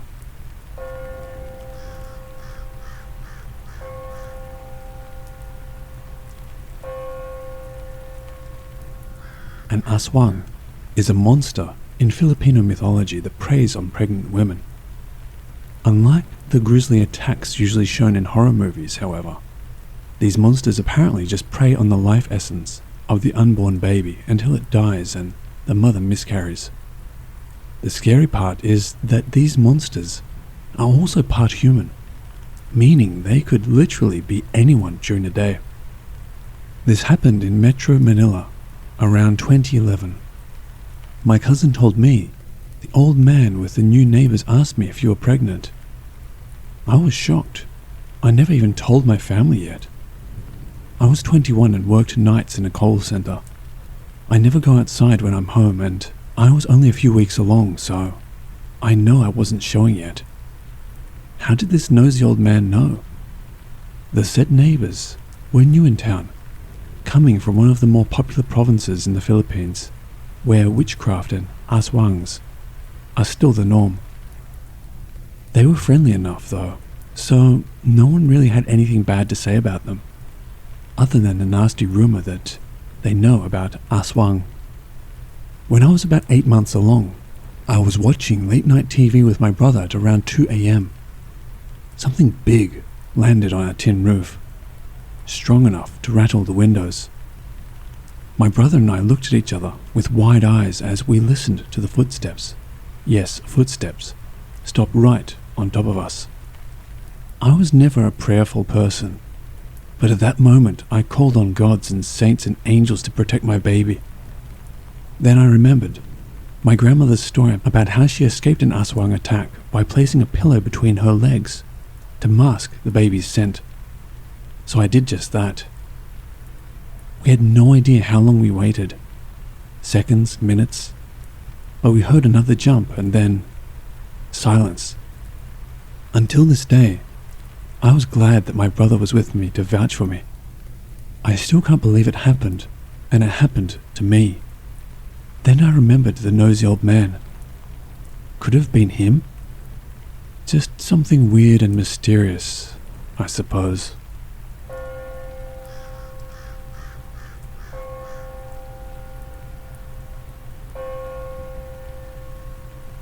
I was a skeptic and don't have many experiences with the paranormal, but with the very few I've had, this one probably had the most impact.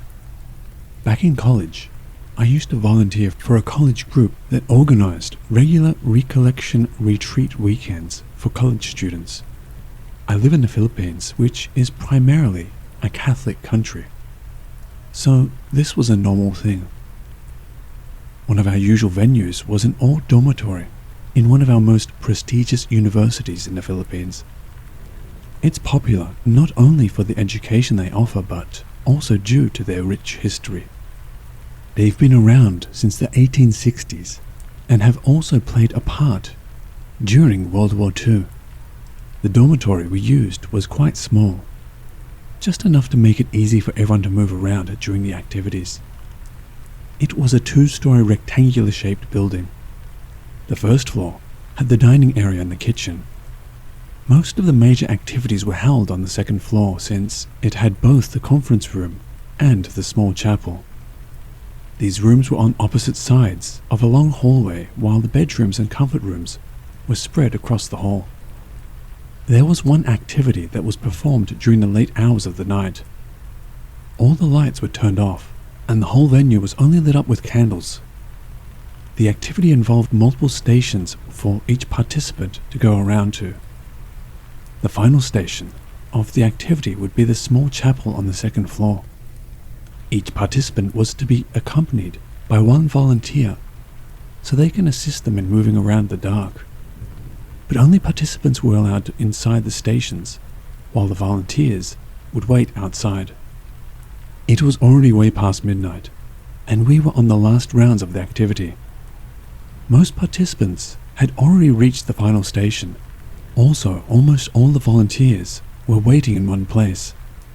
We were sitting there quietly and checked which of the volunteers and their participants had not yet still reached the final station. We counted that there was still around 2 or 3 to go, so we waited patiently. After a few minutes, our silence was broken by the sound of crying and running footsteps from the other end of the hall. It was running towards our direction. We felt more worried than scared because this was a familiar voice. We figured it was one of our volunteers. Eventually, she emerged from the dark. She was covering her face tightly and was trying hard not to let out her sobs. We couldn't get anything from her as she was so hard in panic for her to speak. When she calmed down a bit, we asked what happened. With a struggle, she explained to us how she was in the comfort room across the hall beside the conference room. When she got out of the stall, she was surprised to see an unaccompanied participant in the comfort room. The participant was facing the sink. The volunteer stopped the story from there. With wide eyes, she asked us in Filipino, "Do we have a candidate or volunteer who is wearing a tank top and striped pants?" No one answered. When she saw the confused looks on our faces, she cried again and shouted. She turned towards me, and she was faceless. No one knew what to say. We didn't know whether to believe it or not. We just tried to calm her down. Nothing was mentioned about the incident the following day. I guess we all decided to just forget about it, or to believe that it was just fatigue that made her see things. The regular retreats went on consistently. We would still use the same venue multiple times, and no similar incident happened. A year after, I was invited to volunteer again. No volunteer from the incident was able to say yes to the invite since they were all busy, as most of them were already in their senior year of college. All of the activities went smoothly. During the second night, as everyone was starting to prepare for bed, I made rounds to all the bedrooms to check if any of the participants needed anything. Everyone was pleasant and was just happy to get some rest. As I was about to leave one of the rooms, one of the participants approached me to ask, "Is there a volunteer wearing a tank top and striped pants?" I was stunned. This participant was a total stranger to any of the previous volunteers. There was no way he knew about that story before that weekend. I never got to answer him back. I just left the room and told nobody until the end of that weekend.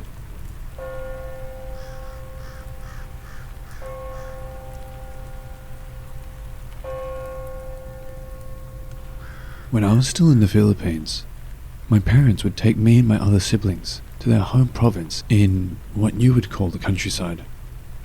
We always loved going there, since it really marked the beginning of summer vacation, away from the city, away from school, and most of all my other cousins. And our clan is so huge that these vacations really turn into family reunions. We, I guess you can say, have a house there, our ancestral home, where my great-grandparents and their parents, and maybe their parents as well, have called home. But the happy togetherness feeling is not what my story is about. And here is where things start to turn, let's just say, weird. On that year, sometime in the mid-90s, not all of my cousins were vacationing, so it was just a few of us. On top of that, it was a wet season, rainy to stormy, most of the time. We were inside the house, unable to play outside due to the heavy rains. And if you were a Filipino kid who grew up in the 90s, you know very well about the blackouts or brownouts, electrical failures that happen during stormy weather. So as we all expected, a brownout occurred.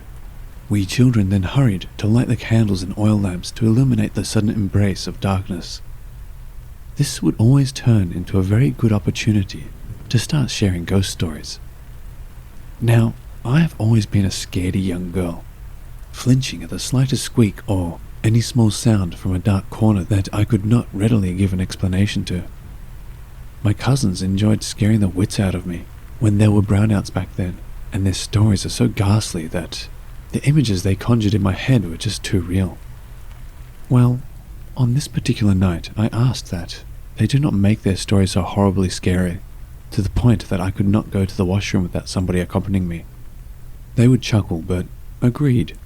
Then we decided to start our storytelling session. My eldest cousin was the master storyteller. He really knew how to build the right atmosphere that can really make all of us scream and run for our parents. He has this uncanny ability that he waits for the perfect opportunity and setting, sometimes not saying a word till it is dead quiet, harnessing the sounds of crickets, dogs barking from afar, trees whistling in the dark of the night, that sometimes I wonder if it was all coincidence or he really controlled these anomalies.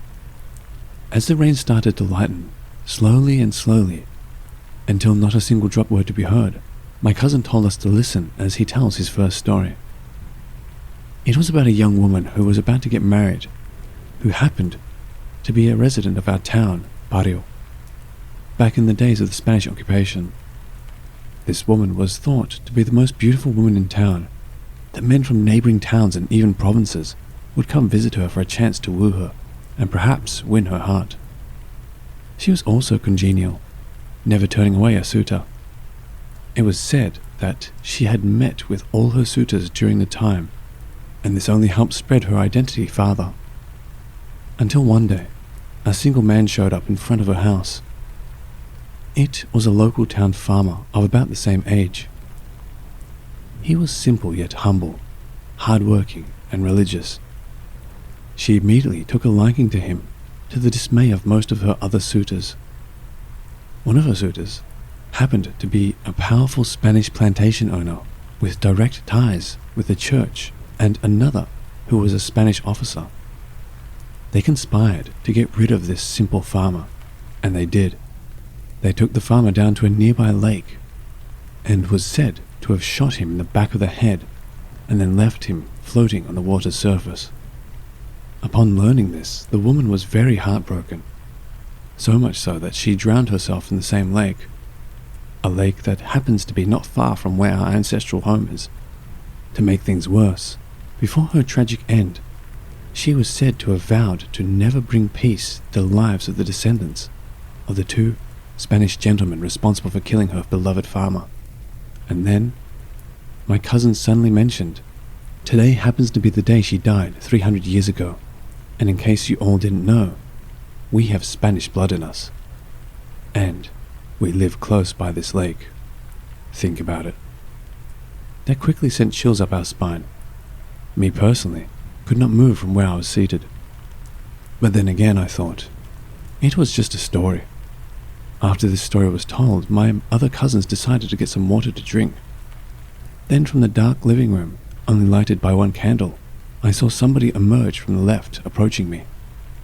I squinted and recognized it as my mum wearing her sleeping dress, or duster as it is called, and sat not too far from where I'm seated. That is when my other cousin decided she was thirsty too, and got up, leaving only me and my mum in the living room. My mum then said she'd like to go outside as it is hot inside the house. Believe it or not, even after a long and heavy cold rain in the Philippines, the 30 degrees Celsius weather still lingers, especially inside people's homes. I then thought that would be a good idea since I, too, felt kind of hot. The terrace was just outside, although the seats are going to be wet, so I knew my mum wouldn't want to sit there. So we just stood out there, enjoying the fresh, cool breeze. Inside, I could hear that all my cousins had come back from the kitchen and they were all calling for me. One of them asked where I was, and I yelled back that I'm outside on the terrace, and they started calling me to come inside. My mum then looked by a lake. After hearing about the story, I asked my mum if the stories were true. I was surprised when she nodded, thinking my mum couldn't possibly believe in such stories. She started walking towards our garden, which is, strangely enough, the direction where the lake is. The flowers were in full bloom, especially with all the rain that we had lately at that time. So much so that I also felt like checking out the beautiful red roses that were fully blossomed. Then my mum glanced her head back, and I caught a glimpse on the side of her face that would be forever etched into my memory. Just blank white for eyes, and her mouth stretched to her earlobes, and began to smile. That is when I woke up from what seemed to be a stupor, and I heard my cousins hysterically shouting, "Christy, Billis!" which is translated to, "Christy, hurry." Before I could make sense of it all, I just instinctively started running towards them, and I began to cry when I realized I've walked outside of the confines of our house and was halfway towards the lake, and to make matters worse, I was being followed by what seemed to be a floating white dress. I did not bother to analyze who or what it was. I just kept running towards my horrified cousins, who were peering out the window from inside the house. I then recognized my sister crying while shouting, telling me to hurry and never look back. When I got inside the gate, apparently, I got the feeling that I wasn't being chased anymore.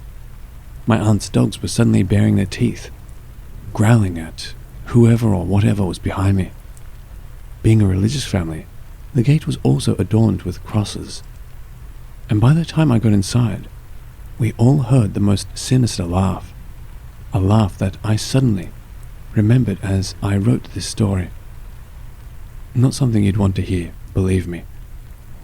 I continued crying while all my other cousins came to me, reassuring me I'm safe now. It was such an unforgettable story that every time I recall the event, I can't help but wonder, what would have happened if I did not hear my cousins yelling?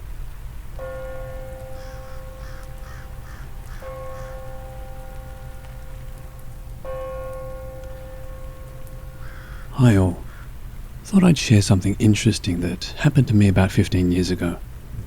Most won't believe me, but for what it's worth, I promise everything I tell you is 100% true, and how it happened to the best of my memory. However, names have been changed. I was about 18 and I was hanging out at my friend Joanne's house with some other school friends. Can't quite remember how we got onto the subject, but towards the end of the evening, Joanne thought it would be funny to perform a seance. Joanne and her family were from Cape Town, South Africa, and they had a deep-rooted interest in the spiritual, or at least that's what Joanne made out to us. With the lights off and candles lit, we all sat at a round table, with cards fanned out around the edge.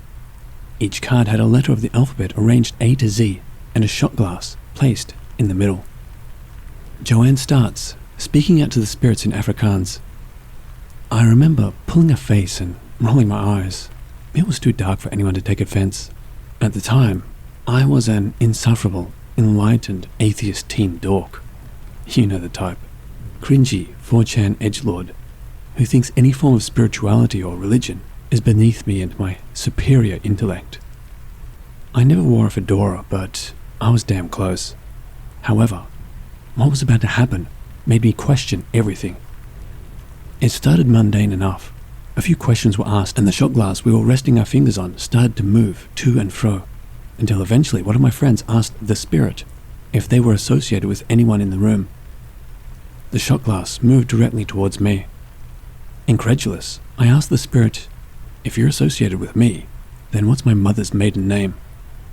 My eyes fixate on the letters that spell out her maiden name, Jones. But the glass started spelling out something different. First, the glass went to T, then H, then O. I thought then it was bullshit, as it was completely wrong. But then, I was struck by a horrific realization. When my mum was 6 months old, her biological father died of a heart attack, and a year after that, she took her stepfather's name. I completely forgot this in the moment, as I was expecting the glass to read out the maiden name she had for the majority of her life. But it was actually spelling out her original maiden name of Thompson. It was a fact so trivial that I barely remembered it myself. It was something never talked about, even within my family, as it happened so long ago. It would be hard to believe that any of my friends would know this esoteric piece of my family's history that occurred 20 years before I was even born, but nonetheless, somehow, it was being spelled out in front of my very eyes. Thompson. My school friends and I wouldn't talk about anything deeper than video games and tits at that age, yet there's no way I ever mentioned this to any of them. It's not like one of my pot-smoking loser friends had a copy of my mum's birth certificate, and none of them had ever met anyone else in my family. There was literally no way anyone could have known this. Before I could contemplate this for too long or ask any other questions to my ghostly associate, Joanne's mum came into the room, and she turns the lights on and, with a thick South African accent, shouts something like, "Bloody hell, Joanne, stop messing around with this silly crap," and put a definitive stop to the proceedings. Of course, at the time, I played it off as a prank, but the more I think of it, the more my mind wanders. Did something actually paranormal happen that night? I know it's nothing dramatic or exciting. I didn't even see an apparition or a cryptid. But unlike 90% of the shit you read on Reddit, this experience is actually true, and something, to this day, I can't explain.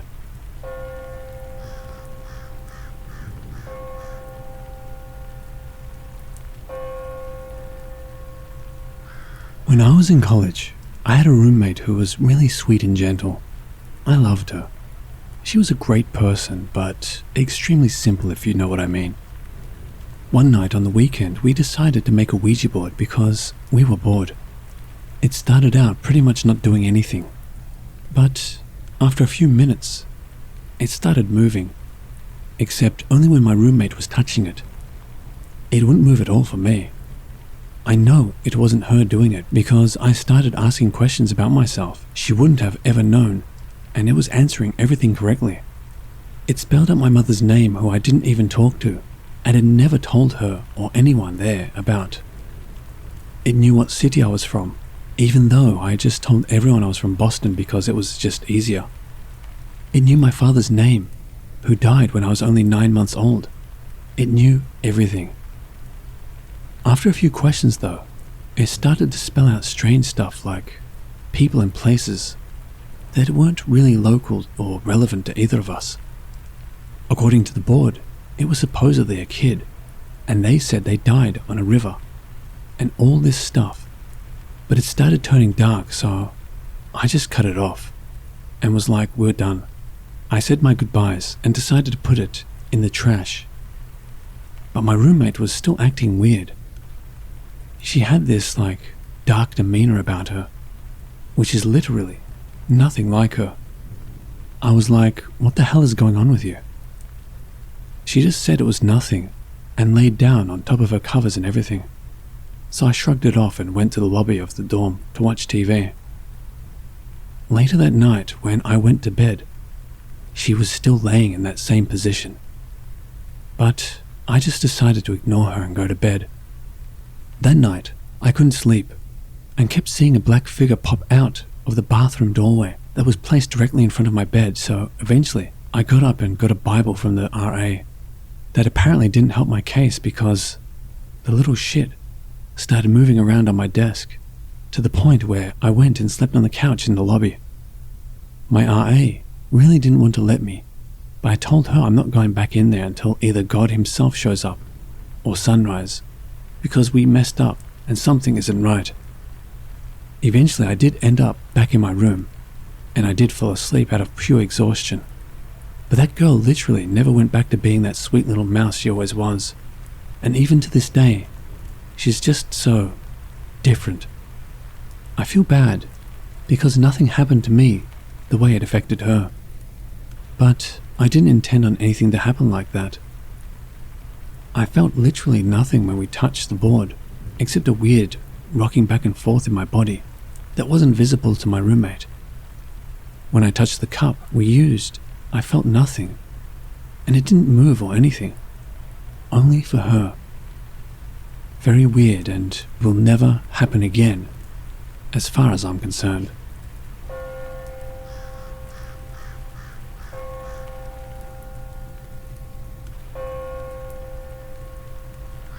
When I was 15, Paranormal Activity came out.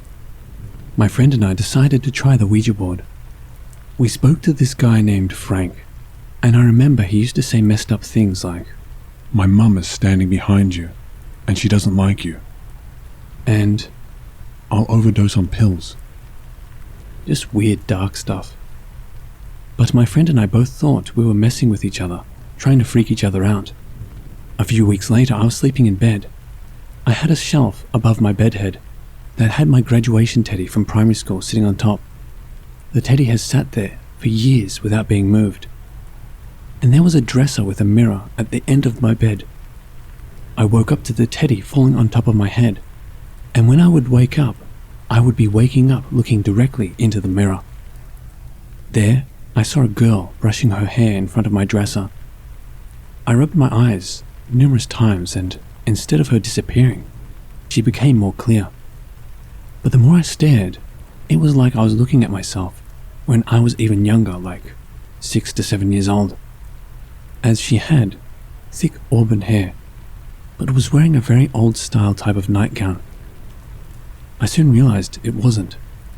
I hid under the covers, and after checking numerous times to see if she was gone, she finally disappeared.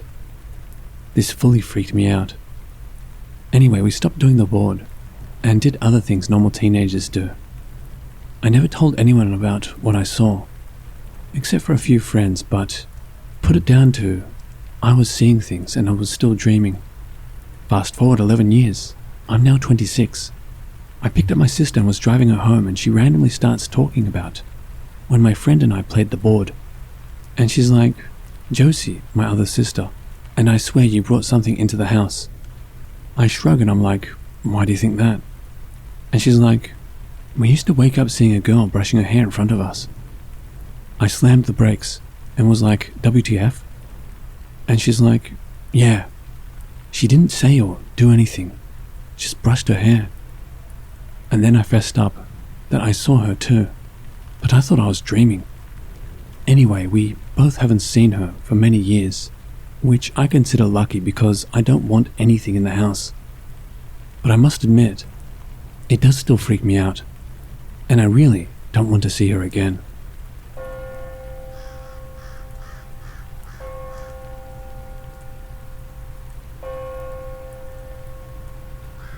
This happened to me when I was around 12 to 13 years old. I'm 23 now, and these events still loom over me. So at the time, I was living in Virginia with my parents and 2 step-siblings. We had recently moved into a newly built townhouse development. Our townhouse had 3 floors in total. The upstairs area is where the bedrooms were located. The living room and the kitchen were on the main floor, and the basement was my sister's room. At the time, I was becoming increasingly interested in the paranormal. I would watch all sorts of ghost shows on television. Eventually, I learned what a Ouija board was. I wanted one, but I knew I wouldn't have the means to buy a real one myself, and I knew my parents would not approve. So I opted to make my own. I created a template on a piece of cardboard, carefully replicating what a real one would look like. For the planchette, I used a small square-shaped lid that was the perfect size. I heard that it wasn't safe to use it by myself. I didn't have any friends in the area at the time, so I asked my sister if she would try it with me. She was reluctant at first, but after some convincing, she was game. Her uncle had recently passed a few months prior, so we decided to try and contact him. We set up the board in the basement, her bedroom, with a picture of her uncle next to us. We both lightly put our fingers on the makeshift planchette, and I began to ask questions like, Uncle, are you here with us tonight? To both of our surprise, it did not take long to get a response. The planchette moved to yes with force. At first, I assumed that my sister was messing with me, but soon I would be proved wrong, because she started crying very hard. After a few more questions with responses, my sister informed me that she wanted to stop. I don't remember what else we asked, because it was so long ago, but I do remember that the planchette would move with haste after every question we asked. We ended up by informing her uncle that we were leaving, and moving the piece to goodbye. Afterwards, it took some time for my sister to calm down, and I was pretty blown away myself. Strange things started happening to me almost immediately after. After we'd finished using the board, we both went upstairs to calm down and watch TV. 30 minutes later, I heard a bang come from the basement. I went downstairs to investigate and found that the planchette had moved from goodbye to no, and the picture on the wall had fallen down. This disturbed me, so afterwards I opted to tear up the board and throw it away. After I did this, I assumed that was the end of it, and for my sister it was, but I didn't know that this was the beginning of months of pure terror for me. I don't know why, but whatever this thing was attached to me. My sister didn't have any odd occurrences afterwards. Meanwhile, I started noticing strange things happening. It started small at first. I noticed our family dog would all of a sudden refuse to come into my bedroom. I would pick him up and take him into my room anyways, and when he was in there, he would act very strange. His ears would stick straight up, and his eyes would fixate on a certain corner in my room. He would whine and bark, and occasionally his head would dart around like he was watching something move around. Then, I was sitting in my room another day on my own. I was watching TV and laughing at the show I was watching. My school binders were sitting all the way at the foot of my bed, and I was sitting at the head of the bed, a good distance away. One of my binders slid all the way across my bed, hitting me in the arm. This freaked me out, and I informed my parents, but they told me that I was just imagining things. Weird things like this kept happening to me. One time I walked into the kitchen during the day by myself, and a sponge that was sitting on the dining room table suddenly flew across the whole room with force. I continued to experience things like this, and they started becoming more frequent. I talked to my sister about it, and she told me that nothing odd was happening to her. I was a mess at the time. I did not want to go home, and would often try and go to a friend's house after school instead, which most of the time didn't work out. I talked to my parents again, and go figure, they thought I was making it up for attention again. After a little bit of going through it, I had the most terrifying night of my life. This event still sends shivers down my spine when I think about it. It traumatized me, and although I've worked past it for the most part, I still try not to think about it. I've only told a few people in my life about this because it sounds like a straight-up lie. This night was the climax of my experiences. After this happened, the activity completely stopped. One night, I was laying in my bed. It was 2 or 3 in the morning, and I couldn't sleep, so I was just laying there. My whole family was asleep, and the house was completely dark. I slept with my door open at the time, and the only light source was a blue light emanating from my radio in my room. It was just bright enough to illuminate my room. I had my blanket over my head, covering half of my face, but I could see my room from waist height down to the floor. To my horror, as I laid there with my eyes open, a black figure entered my field of vision near the foot of my bed. It was right next to my bed. There was no color on whatever this was. It was pure pitch black with no obvious features. I was paralyzed with fear. I couldn't scream or move. I just laid there as I watched this thing slowly move down my bed until it stopped right in front of my face. I then felt a hand placed on my head through the blanket that was over me. The hand rested there for a second, and then began moving in a circular motion for a few seconds.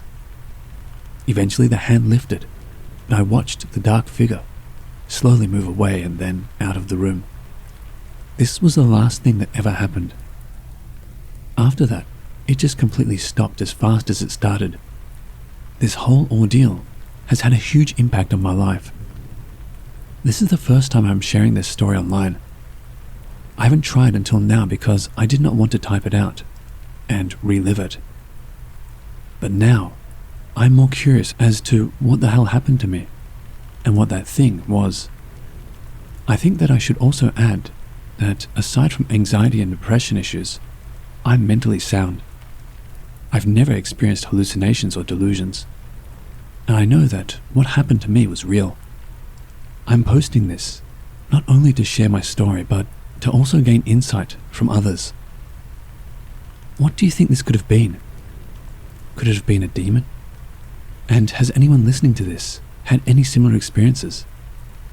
I wish I could be more detailed, but it's been so long, and I've largely tried to forget about this time in my life.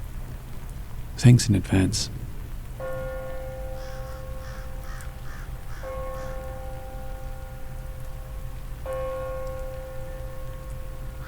In fall of 2018, I started my freshman year of college.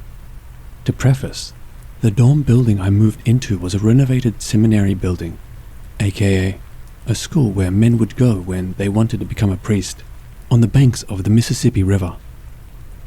The seminary school was originally built in the early 1800s, but closed years later, and my college purchased it in the 90s. They renovated it and then opened it in the early 2000s, dedicating the campus to fine arts students. The dorm hall was one of 3 buildings on the campus. The building's first floor held classes and the dining hall, and the second and third floor were the dorm rooms. This meant my 8 a.m. was a literal elevator ride away, total plus. The doors were suite style, so I had a roommate, 2 suite mates, a living room, kitchenette, and a bathroom. I'm sorry this portion was so long, but the details are important. Upon moving in, things were normal for the first couple of days. Then weird things started happening. My decor started falling off the walls, even though my roommates and I all used the same command strips. The most notable being my wooden cross I hung up next to my closet. I would hear running and the fridge slamming outside my room when I was certain my roommates had all gone to class. I would nap and wake up to my room door being open when I knew for a fact I shut it, and you needed a key card to the room to open it. Each of these I rationalized. I heard the fridge slamming because one of my roommates came up from the class to grab a drink or food and needed to get back. Both of my suite mates were dancers, so this didn't seem too far-fetched. However, the second week of school, my suite mate thought it would be a good idea to put all of our schedules in the fridge, so we would know when the others were in class. This is when I realized that the times I had been hearing the fridge slam shut and running, I was in fact the only person in the room. I even asked my roommates if they had come back, and they said they hadn't. That night started a week-long streak of waking up in the middle of the night with panic attacks. I would wake up around 3 a.m. feeling like someone was pushing on my chest, and I couldn't move or breathe. One of the nights, the last, was so bad, once I was able to move, I ran to the bathroom and sat under cold water and called my mum, bawling. Not the kind of call she thought she was going to get from her college freshman at 3 a.m. The next day, when my roommate got back from class, she told me about a student she overheard, wondering what students had moved into our dorm room number because she wanted to talk to us. About half an hour later, this really petite girl shows up at our dorm room, asking if anything weird has been happening, all while staring intently at me. Obviously, I say yes, and then she proceeds to tell me what happened the year prior. The group of people who lived in our room the year prior used a Ouija board and accidentally ended up drawing up a malevolent spirit into the room. She explained that she was in touch with the spirit realm and didn't think the entity was still there, but its energy remained along with some others that were drawn to it, one of these energies being a woman. Then she focused all of her attention on me and said, "It's been picking on you, hasn't it?" I then proceeded to explain everything that had been happening, to which she responded that she could tell that it was targeting me because I had a very bright light energy. However, she paused for a second before stating that she felt a protective energy with me in the room and asked if I had any relatives pass away recently who may be protective over me. I immediately responded yes, as I have had many family and friends pass over my lifetime. But what she asked next gave me chills. She proceeds to ask, with her head cocked, if my relative's name was John. My grandpa John passed shortly after I was born. I barely knew him, and there was no way she could have known his name. Stunned, I nodded and she explained not to worry too much, because he was just there to protect me. After that, she left. My roommates and I kind of made it all into a joke, mostly because I think we were freaked out and knew we had to continue living in the room until the end of the school year. We stupidly gave the female ghost a name, Avery, and deemed her an honorary roommate to try and lighten the situation. Later that week, my roommate and I were sitting in bed when a mirror of mine fell off the wall. I, frustrated that this was only ever my things that fell off the wall, yelled, "Damn it, Avery!" And instantaneously my cross fell off the wall. However, when I went to pick it up, I noticed the command hook was still on the wall, meaning my cross couldn't have just fallen off. It would have had to have been lifted off the hook in order to fall. My roommate and I looked at each other, jaws dropped, and erupted into a fit of nervous laughter. After that, nothing ever really happened again. The next semester, one of my suite mates commented that we haven't heard from Avery in a while. The following morning, I was headed out the door to go to class and walked by one of the mirrors in the dorm room. In the reflection of the mirror, I caught a glimpse of a pale woman with long dark hair and a white nightgown standing right behind my shoulder. I skeeted out of the dorm room so fast and did not look back. The next day, my roommates and I were all sitting in the living room, and the one who made the comment about not hearing from Avery said, "Oh, by the way, I saw Avery today." The entire room went quiet, and each of my roommates' faces went pale. I quietly said, "I did too," followed by my other roommates stating the same. We exchanged what we saw and when, and each of us saw the same thing. That truly was the last time we encountered Avery. When we moved out in the spring, we decided that was her way of saying goodbye to us. I will always wonder, though, if the students who moved in after my roommates and I ever experienced anything.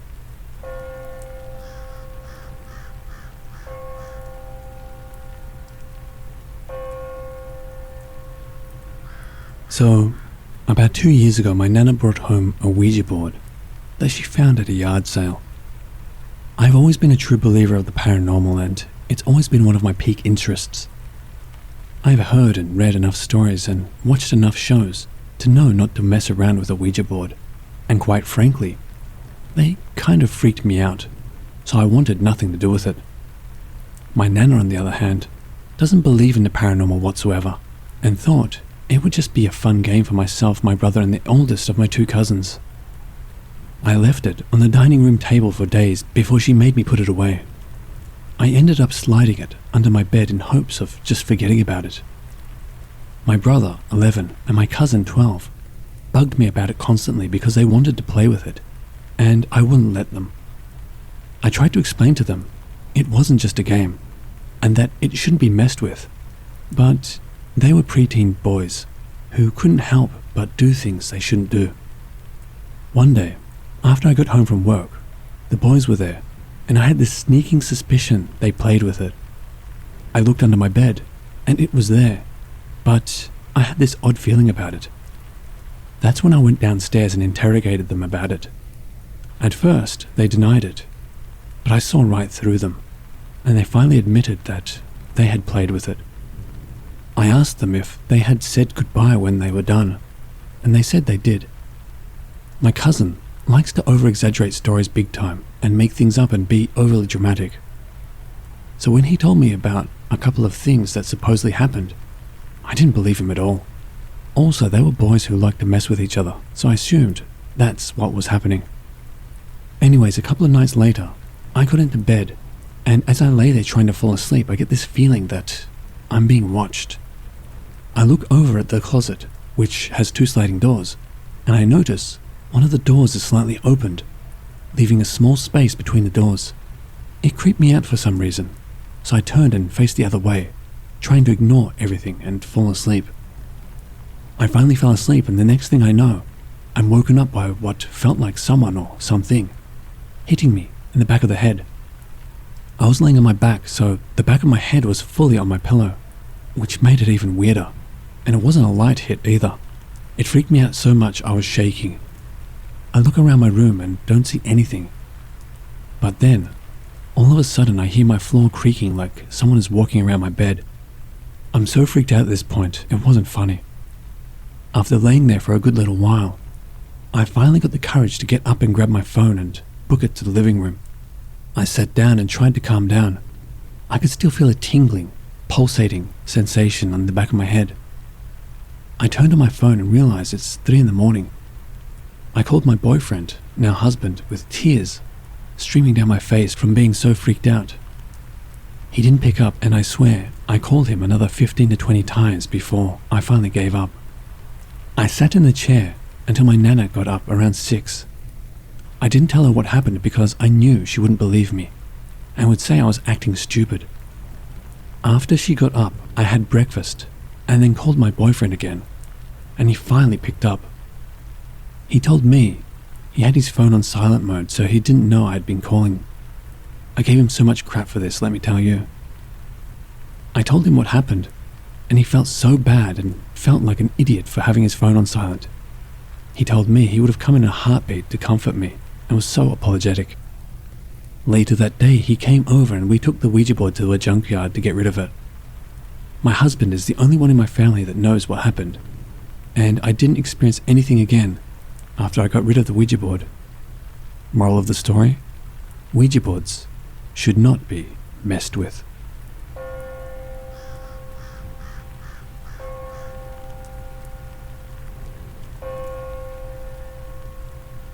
For the last week and a half, I've been noticing little things happening, but now it is starting to get to me. It started with watching videos or TV. I will be watching, no buffering, and high Wi-Fi points, etc. Then, whatever has been said on whatever I'm watching will repeat itself with no issue, and then carry on. For example, I was watching a video and the girl on the video said, "I don't know what is going on, but I don't like it." She took a breath and then said the exact same thing again, word for word, exactly as she just did. When this first happened, I thought nothing of it, but then it started happening on my phone too. I started rewinding videos or restarting movies to see if it was uploaded that way accidentally, but they were all normal. I tried to brush it off, but a couple of days ago, it started happening while talking to people. I would be talking to someone, then they would repeat what they just said exactly the same as if they didn't just say it. At first, I could try and logic my way out of this weird occurrence happening while watching YouTube or Netflix, etc. But now, I don't know how to logic my way out of people speaking to me face to face. When I ask them why they said it again, they are adamant that they did not. I've asked the people I live with if they have been experiencing this, but no one has. I started mouthing the end of sentences when it happens, but they look at me as if I'm batshit crazy. But to me, they literally just said and did the exact same thing, only moments before. No idea what is going on.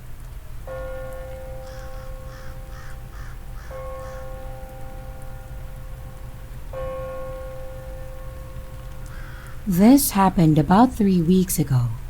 I had the day off work, and my cousin Harold asked if I could drive him to pick up new tires for his truck. They were being sold in a town just over an hour away, and basically, it was a 2-lane country highway, straight shot all the way there. About halfway there, he points and says, "Hey, look at that house over there. It has vultures all over it. I've never seen that before." Sure enough, on the left side of the road was an old 2-story country farmhouse with 7 to 8 vultures sitting on the roof. There was another 3 or 4 circling the property overhead. Immediately, I blurted out that maybe they smelled something dead inside, and we just stared as we drove by. Anyway, we got his tires and it slipped from our mind. On the way back, we had the windows on the truck down, when suddenly we got a good whiff of rotting flesh, and sure enough, we were passing by that house again, but we didn't stop and went home. I couldn't stop thinking about it, and I called Harold to tell him so. He said that he couldn't even sleep as it was bugging him too. I proposed that the right thing to do was to go back to the house, get the address, and call it to the police for a welfare check. What if someone was dead inside? What if they had family? He agrees, and we immediately set off. As the title suggests, we couldn't locate the house. We drove all the way to that town where we got the tires, then turned around, and we couldn't find it on the way back either. It was like the house ceased to exist. There was no house, no vultures, a smell of death that matched what we saw the previous day. We even went out and did the same thing the next day with no luck. But now, the more I think of it, what we saw made no sense. Although it was a country highway, there still had to be thousands of cars and trucks on it every day, not to mention police patrols. Surely, one of those would surely have noticed a creepy old farmhouse with a shit ton of vultures on it and put two and two together. I still can't explain it, and it still bothers both me and my cousin.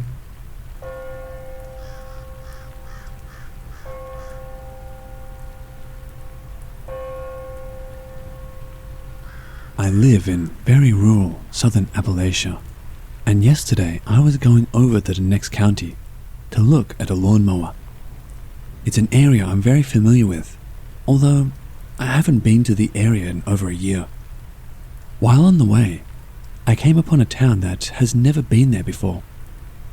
Now, there is a small community there, and it was by the same name, but this was a full-fledged small town.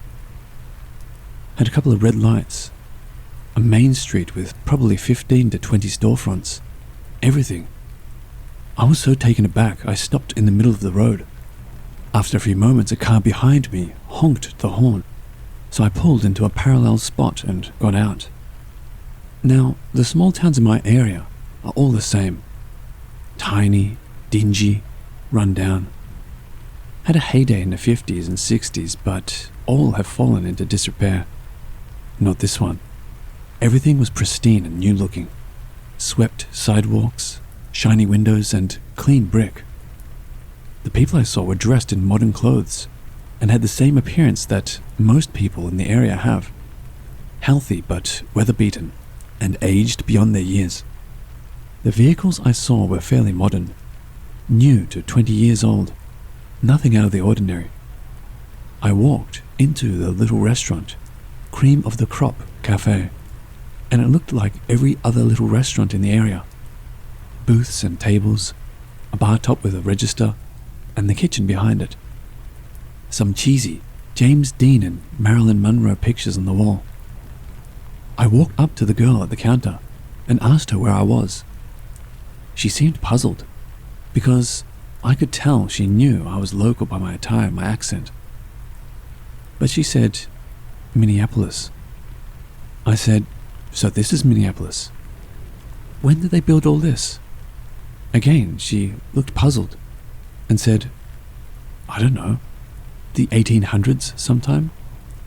I couldn't handle any more, so I just left, got in my truck, and went on to look at the lawnmower. On my way back through, about an hour later, there was Minneapolis, like it should be. A couple of houses and an old general store. No town, no red lights, no cafe, no sidewalks. It freaked me out, something awful. I've never experienced such as this, as I'm pretty mundane and boring. It wasn't a hallucination, I don't think. Everything else was the same. It wasn't a dream, so I don't know.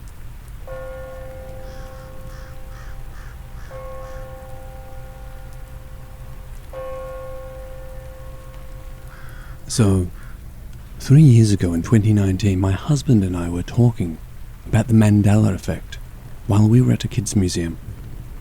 There was a Berenstein Bears exhibit, along with probably 100 Berenstein Bears picture books. displayed on the wall and a large banner with Berenstain Bears titled across it. Berenstain being Berenstein. I remember it being really crazy for us to see that spelling of the show because we both grew up watching the show, and it was always spelled Berenstain Bears, Berenstein. So later that evening, we also had a conversation about it because I was heavy researching the Mandela effect and the Berenstain Bears. And on top of that, I remember just feeling really off and weird about the spelling. Like I knew it was Berenstain. I don't know how to explain the feeling, but the spelling felt wrong. So anyway, fast forward to now, and my life is so completely different. I have a son, a career, my family members have evolved, and a lot of my perspectives have completely changed. I just figured that time does that sometimes. But now I'm pretty sure I've changed realities, and I'm back to my original timeline, or a similar timeline to the one I originate from. Here's why. I was at that same kids' museum today with my son. I heard a woman talking to her son, and she mentioned the exhibit to her kid. But what caught my attention was how she said the name of it. She pronounced Berenstain, and initially, I was like, okay, wow, that's weird of her to say it like that. Like, even in the intro song, I remember it being pronounced Berenstain. So at that point, I just wanted to check for myself. Well, I was actually frozen in shock and almost worried that I was actually dreaming, because it was spelled the initial way I remember it as a child, Berenstain Bears. And I flashed back to the memory of the conversation with my husband. I know it was spelled differently that day because we were talking specifically about the spelling. I don't know if any of this is making any sense. Hopefully you are able to follow along. So then I start Googling everything about the show. And it's been spelled Berenstain all along, with the A. So I believe I was originally in this reality/timeline, and then somehow shifted to the one where it's spelled Berenstain, and then shifted back to this one. But now I'm questioning everything I know, and everything I see. Literally, I can't stop thinking about everything that could be different or changed, and where the me that was in this reality went to. Not to mention what happened to the reality or timeline that I just came from. I feel like I don't belong here. Like I replaced the person who belongs here. I can't explain it, but I'm so freaked out and confused. Has anyone else had any experiences like this?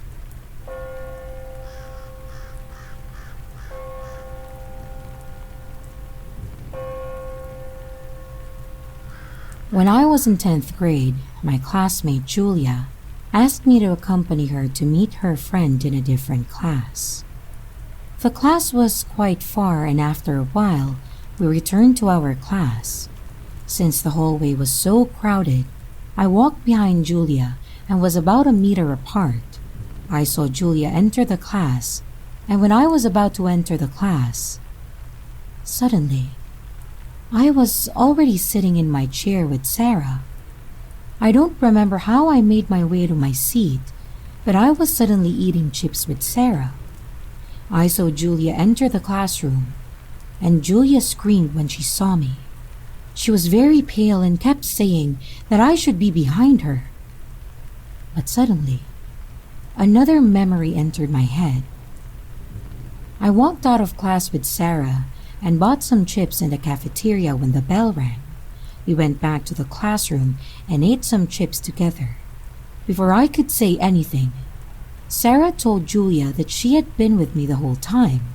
Because Julia was a bit hysterical, some students tried to calm her down, but they all said that I had indeed returned to class a few minutes ago.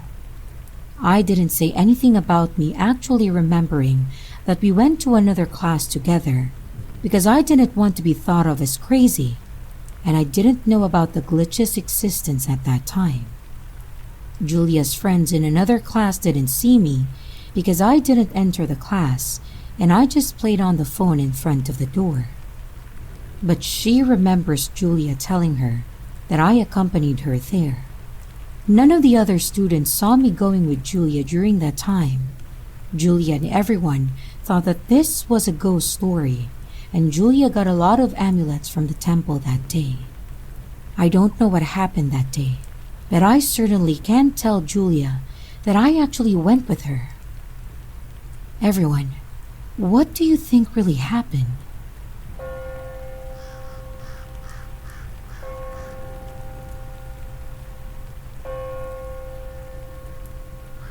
This is one of the biggest personal glitches I've ever had. I work in the admitting department of my local hospital and also help the business office with miscellaneous billing duties. One of the things I do is keep track of obituaries. When someone's obituary appears in the newspaper, I check it to see if they still owe the hospital money. If they do, I clip the obit, fill out a form, and then keep track of how their insurance pays and whatnot. A few years ago, I've worked there 20 plus years. One of my co-workers in the dietary department retired and passed away soon after. I know because I processed her obituary. This co-worker's daughter was really good friends with my cousin, so the daughter was even over at my cousin's house the day after my co-worker's funeral.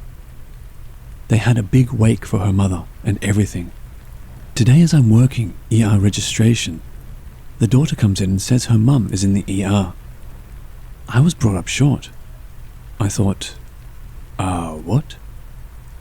I didn't say anything for a moment, so my office mate had to step in for me and look up this lady's mother. Sure as shit, it's the woman who died years ago. My office mate lets the daughter back into the ER to see her mum, and I am unable to find the obituary form I filled out. Edit 1.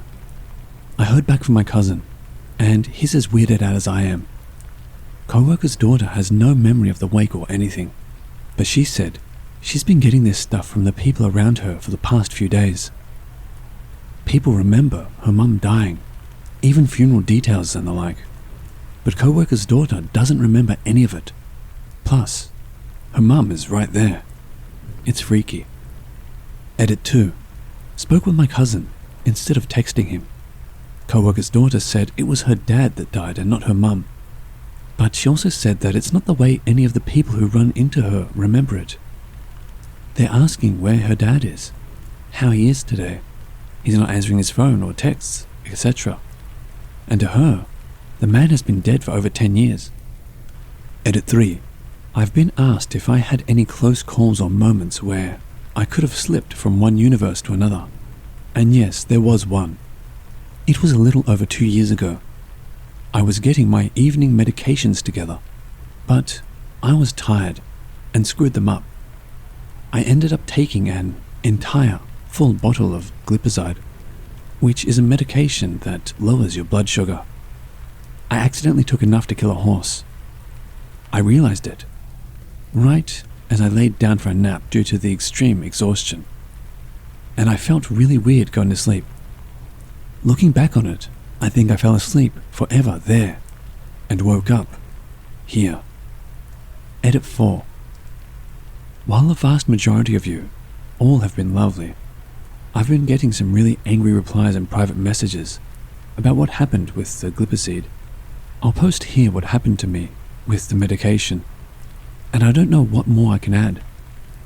This is how the incident occurred.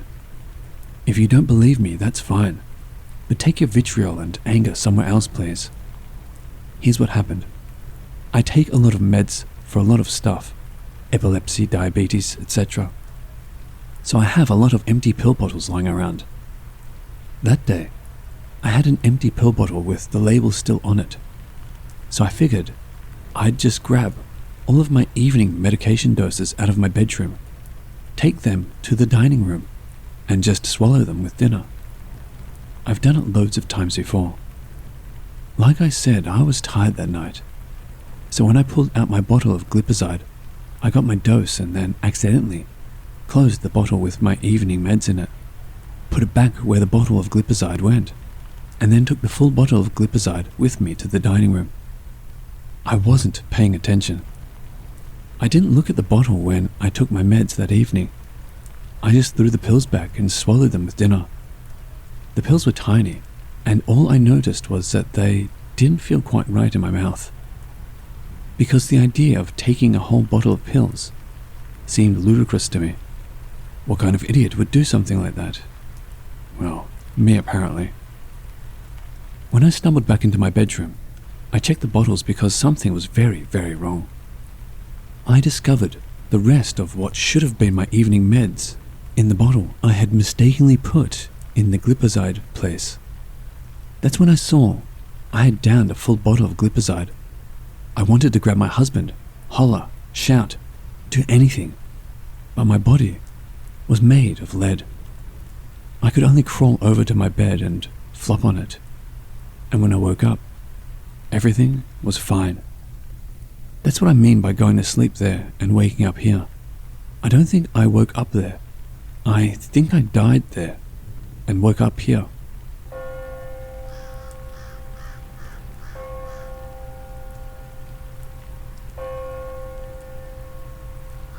My fiance and I live in a small 3-bedroom apartment with my sister and our dog Champ. Our floor plan has our living room and bathroom on opposite sides of the apartment, with our kitchen right in the middle. Anyway, this happened a few weeks again during that super bad heat wave, and our AC had just broke. My sister wasn't home and my fiance and I were eating some ice cream in the kitchen, just trying to beat the heat. Now, Champ has had this weird habit lately of hanging out in the bathroom and peeing in our bathtub. I assumed it was to cool off on the cold bathroom tiles, and I didn't think much of it, because I'd rather him pee in the tub than on our furniture. My fiancée, however, does not like the idea of Champ peeing in our tub. She thinks it's gross. Well, anyway, we were eating our ice cream, and we had heard what sounded like paws walking around in our bathtub. For the record, there is nothing in our bathroom, or our apartment for that matter, that would be able to reproduce the sound of a dog's little paws scratching around in a bathtub. Well, my fiancé yells out for Champ to get out of the bathtub, but there's no Champ to be found. My fiancé gives me that do something look, so I yell out Champ's name. And all of a sudden, we hear the sound of Champ's collar rattling around and the pitter-patter of his feet coming towards us as he emerges from the living room. My fiancé and I stare at each other in a Nosferatu from SpongeBob moment. So, who was in the bathroom? We both walk over to inspect the bathroom, and there's nothing in there. What we heard was unmistakable. I mean, we both heard it, and there wasn't any type of background noise or music or TV playing in the background that we could have mistaken for it. Our walls aren't paper thin, so it couldn't have come from our neighbors. We don't have rodents or pests, and the only thing that I can think of is maybe it could have been a mouse or something. But even that doesn't make any sense. There are no signs of mice droppings anywhere in our house. And what would even be the odds of a single mouse coming and going? Plus, no way a mouse or even a rat would be heavy enough to make such a loud noise in the tub.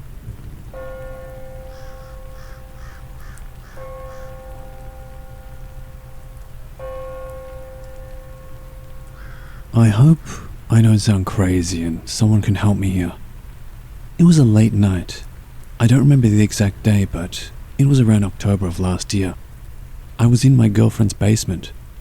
We were just winding down from a party. We had smoked a bit of weed from a joint, but I swear, I did not take that much, like maybe one hit of a joint at most. And we had just gotten into bed. The last thing I remember is me closing my eyes. I woke up, and I was on a surgery table. I heard surgeons talking about the tools they were using, and every detail of the operation they were talking about, cutting into the back of my head and my upper spine. I heard them talking clearly and felt the pain of every single cut they performed. I heard them talking about how I was waking up and I was in shock. I couldn't understand what was happening and what was going on. I tried to stop it and wake up. I remember fading in and out of reality. I would wake up to see my girlfriend and her friends looking at me in shock like I was dying. I could see them crying and a look of concern on their faces. They were on their phones with their significant others, trying to ask for help and whether to call the police or not. I woke up again and my girlfriend had a look on her face that I will never forget. I was looking at extreme sadness.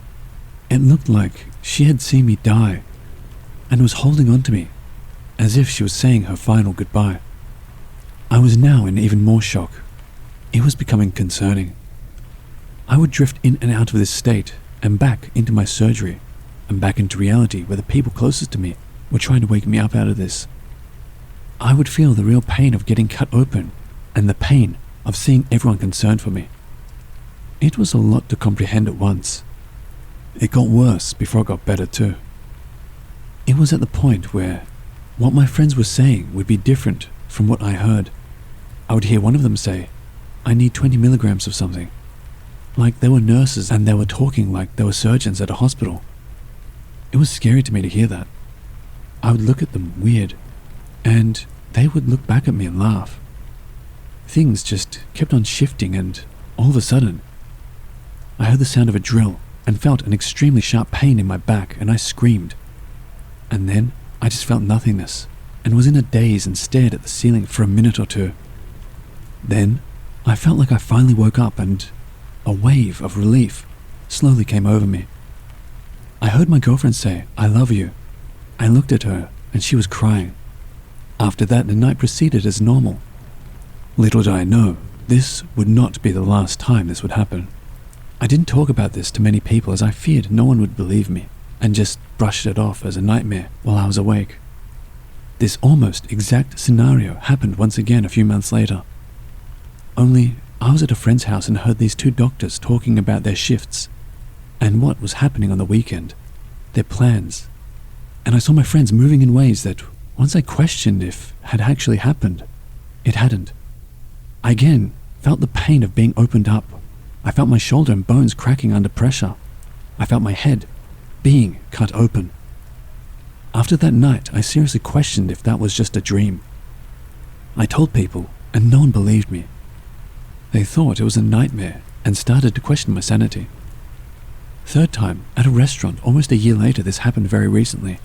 My girlfriend and I were at a restaurant and it started happening. I heard people around me talking about me and my movement and hoping I didn't touch my head. You see, in these nightmares, I would always feel like I was injured and my head or neck was opened up, and I could hear surgeons talking about how they needed to fix something and sedate me harder. It was like they were doing an annual repair on me. This time the sequence was fast and my girlfriend was crying. She told me to drink water and sit up, and when I did, I felt my back pop and bones crack, and I went away, and I returned to normal. All three of these felt far stronger than some dream. What's more, no one dreams while they're awake. These experiences were far too real to not talk about. I wouldn't hope this on my worst enemy. It has made me question everything. I strongly believe there are some forces out there that we have yet to understand. I don't know if I'm just crazy or if something sinister is happening. I have some theories. I think that we humans may be stuck in some matrix simulation. I highly doubt many people have experienced this. I just hope I'm not alone. I need answers and I never want to experience it again, as this has messed me up mentally and ruined my view on life. I believe we may be in a situation. I woke up and now got stuck deeper into it. I fought my way out all those times. Or again, I may be crazy for thinking that. Thank you for listening, and I hope to hear some theories or any input at all. Let me know. Thanks.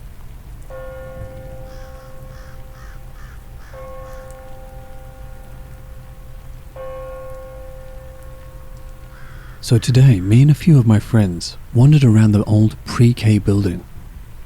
Not anything super exciting happened, but we did see something peek around the corner in a bathroom, and we heard noises. What really freaked me out was that one of my friends kept saying he was feeling energy around him and in certain areas. He's not one to believe in this kind of stuff. We were in the kitchen when he said he felt the presence of 2 spirits, one to the right and a heavier one next to the door. Then one of my other friends jumped back and said something whispered, "Help," in their ear. Then my friend said the energies were gone. That was freaky. After a while we all went home, and my friend, who was feeling energy, said he thinks something followed him home. He said he felt like someone was watching him, and that when he was alone in his room, he heard someone whispering. He also said while we were wandering the halls, he felt a bunch of energy behind him. He volunteered to be in the back of the group, and he said it felt like they were watching us. We did know that this place was haunted in advance, so we were fully aware of that. We had heard some stories about some of the ghosts. We have some classes in the building that's connected to the pre-K as well. We all agreed to go in there because we wanted to experience the supernatural. I do also think that my friend might be a sensitive, because he kept saying he felt pressure in certain areas, emotions and energies.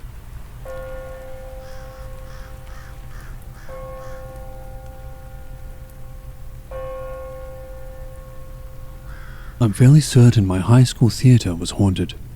When I was in high school my senior year, I was helping out with the school play. A girl I liked was in the play and asked if I could help, so of course I said yes.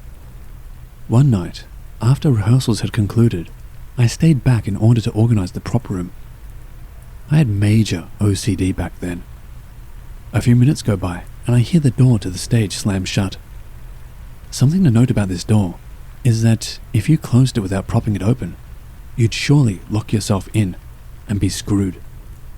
So, being the nice guy that I was back then, I walked over, propped the door open and stepped inside. I can already hear my Mexican ancestors call me a pendejo for going towards the noise.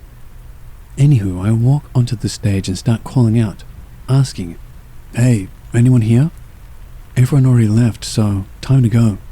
You know you nearly locked yourself in here, right? It was silent, except for this boom, boom, boom steps I was hearing on the stage. I didn't only hear them, but I felt them through my shoes, and it shook me. I thought nothing of it and kept asking who was around. Still no responses. And then I started hearing what sounded like someone running up and down the aisles. After a while the spotlights started making noise, as though someone were playing with them. At that point I figured my friend Amy was messing with me, so I texted her and asked if she was messing with me. She said no. I said BS and she FaceTimed me. She showed me. She was in her room and said, "Yep, I left my comfy bed and comfy pajamas to mess with you." I apologized, said we'd talk the next day and hung up. After what felt like an eternity, the spotlight stopped. The running in the aisles stopped, but the stomping on the stage didn't. They felt closer and closer and closer until it felt like they stopped right behind me. I felt a breeze on my neck and thought, okay, it has to be the wind. Then I felt 3 sharp nails land on my shoulder, one at a time. That was the last straw. I bolted out of there faster than I ran any 3-mile run I ran in the military afterwards. Grabbed my backpack and ran as fast as I could out of the theatre building. Any thoughts? Any similar experiences? This still freaks me out to this day, just thinking about it.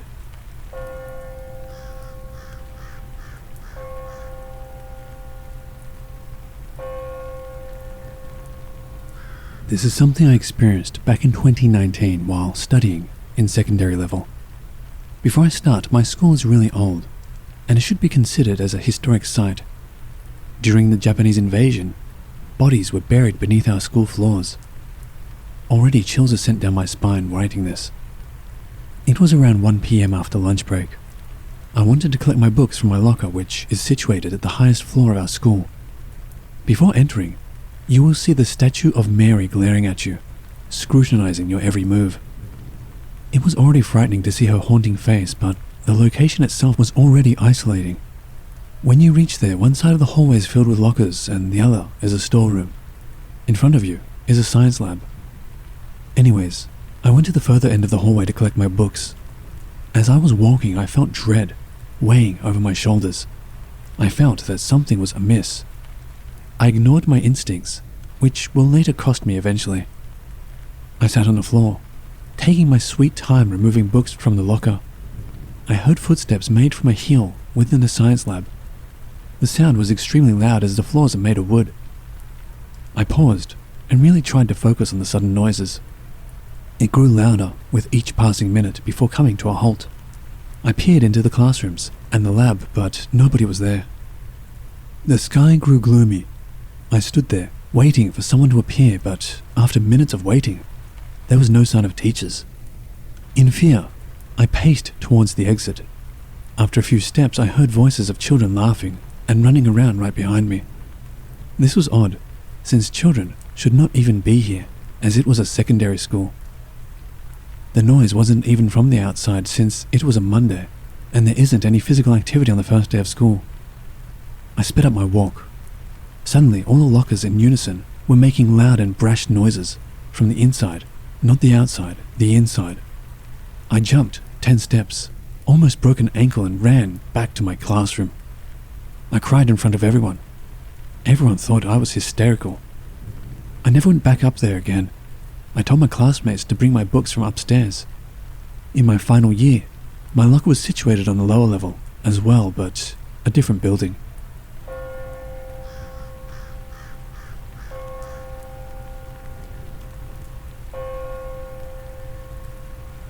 As a kid, I went to a school that was renowned for being haunted.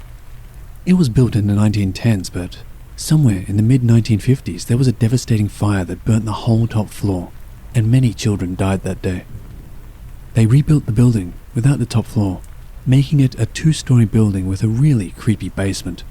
I have a few stories to share about this school. 1. There was always an eerie feeling about the school. If I was walking around alone, I felt like I was always being watched. The wall of one staircase was filled with paintings of children that former students had painted. These paintings took up 3 floors of staircases. Every time my friends and I passed by these paintings, we would find something different. A soccer ball that was never there, a girl with a flower that was never there, etc. One day we decided to take note of the specific things to see if they were the same the next day. This was the time of no phones, so no pictures. One note that we took was that one girl in the paintings was smiling and looking towards the right at her friends with a flower. The next day the girl was looking straight, directly at us, with no smile. We then avoided that staircase at all costs. 2. The school had a boiler room that you could peek into from the outside, but we weren't allowed inside. Sometimes at recess when we're playing around that area, we would see white apparitions dart around inside. When we would look through the window, nothing would be there. Being kids, we were a bit curious though. One day we were having an event after school and decided to go up to the boiler room door and try to open it, bravely, since our parents were in the gymnasium next to it. When we turned the knob, it was locked. So we knocked on it, 3 times to be exact. Immediately, we got 3 knocks back from the other side, and the doorknob started rattling like it was going to open. We all ran for the gymnasium and never looked back. 3. This story is also about the boiler room, and it may sound absolutely crazy, but I swear, it's true, and one of the craziest things that happened to me. Once, when I peeked in from the outside, I saw a huge pipe in the middle of the wall extending into the abyss. At the edge of the pipe was a girl's body, just laying there, presumably dead. I told my friends to look, but by the time they peeked in, it was gone. For about a month from that day, I kept having nightmares of a girl in black hair, pale skin, begging me to help her. It was always the same dream, and when I asked her what she needed help with or from, the dream would end before she could tell me. Creepy. 4. This is a story I heard from the janitors who spend the night at the school. They were in the janitor's office in the basement one night, just chatting and having some snacks, when they heard kids laughing. It gradually got louder, and they started hearing multiple kids laughing, bouncing balls, playing, running around, etc. They went into the gymnasium where the sounds were coming from, and they immediately stopped. They found one singular ball in the middle of the gym, and it rolled over to them. Anyways, they eventually broke down the school, and now they've built houses on the lot. Thanks for listening.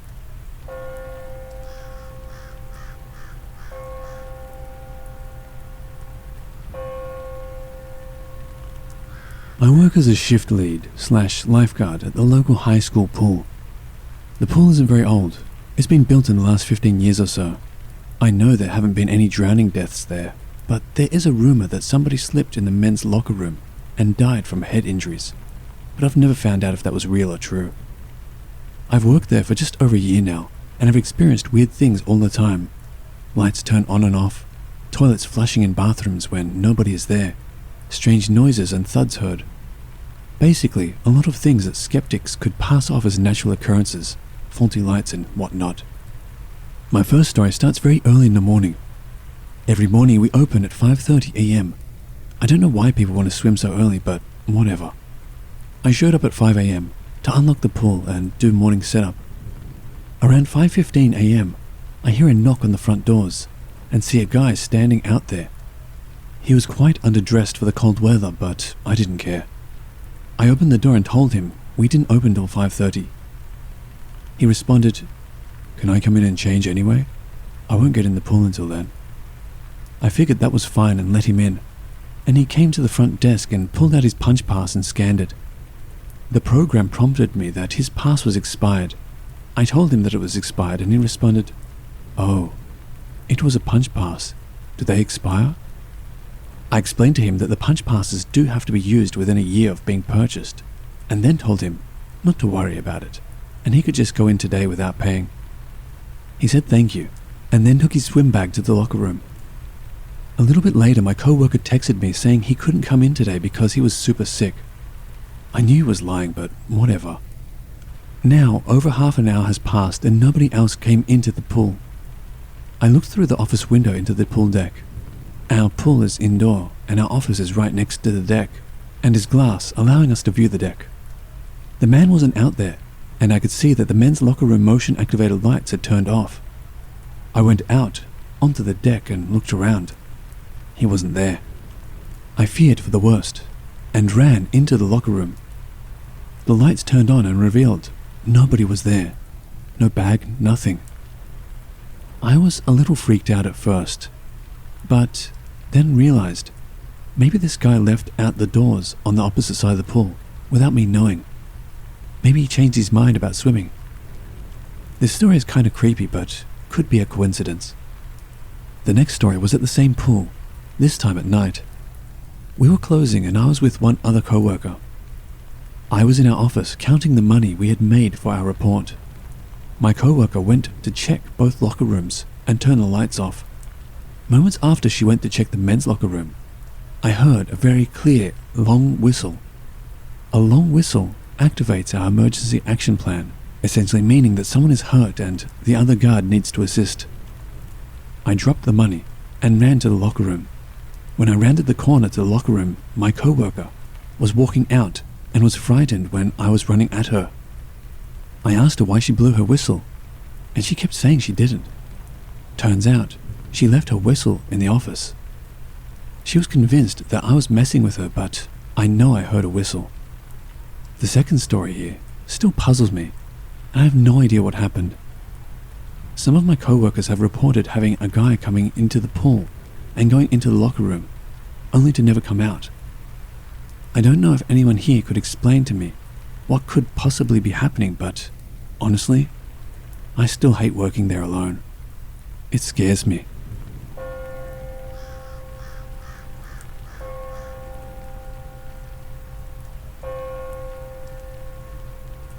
So, a little backstory. I'm a part-time custodian for the town that I live in, and only work when I'm needed. I have pretty much worked at every school in the district, including the middle school that I attended. It's a fairly old school, built in the early 60s, and is actually being torn down in about a year to make room for the new middle school that will be replacing it.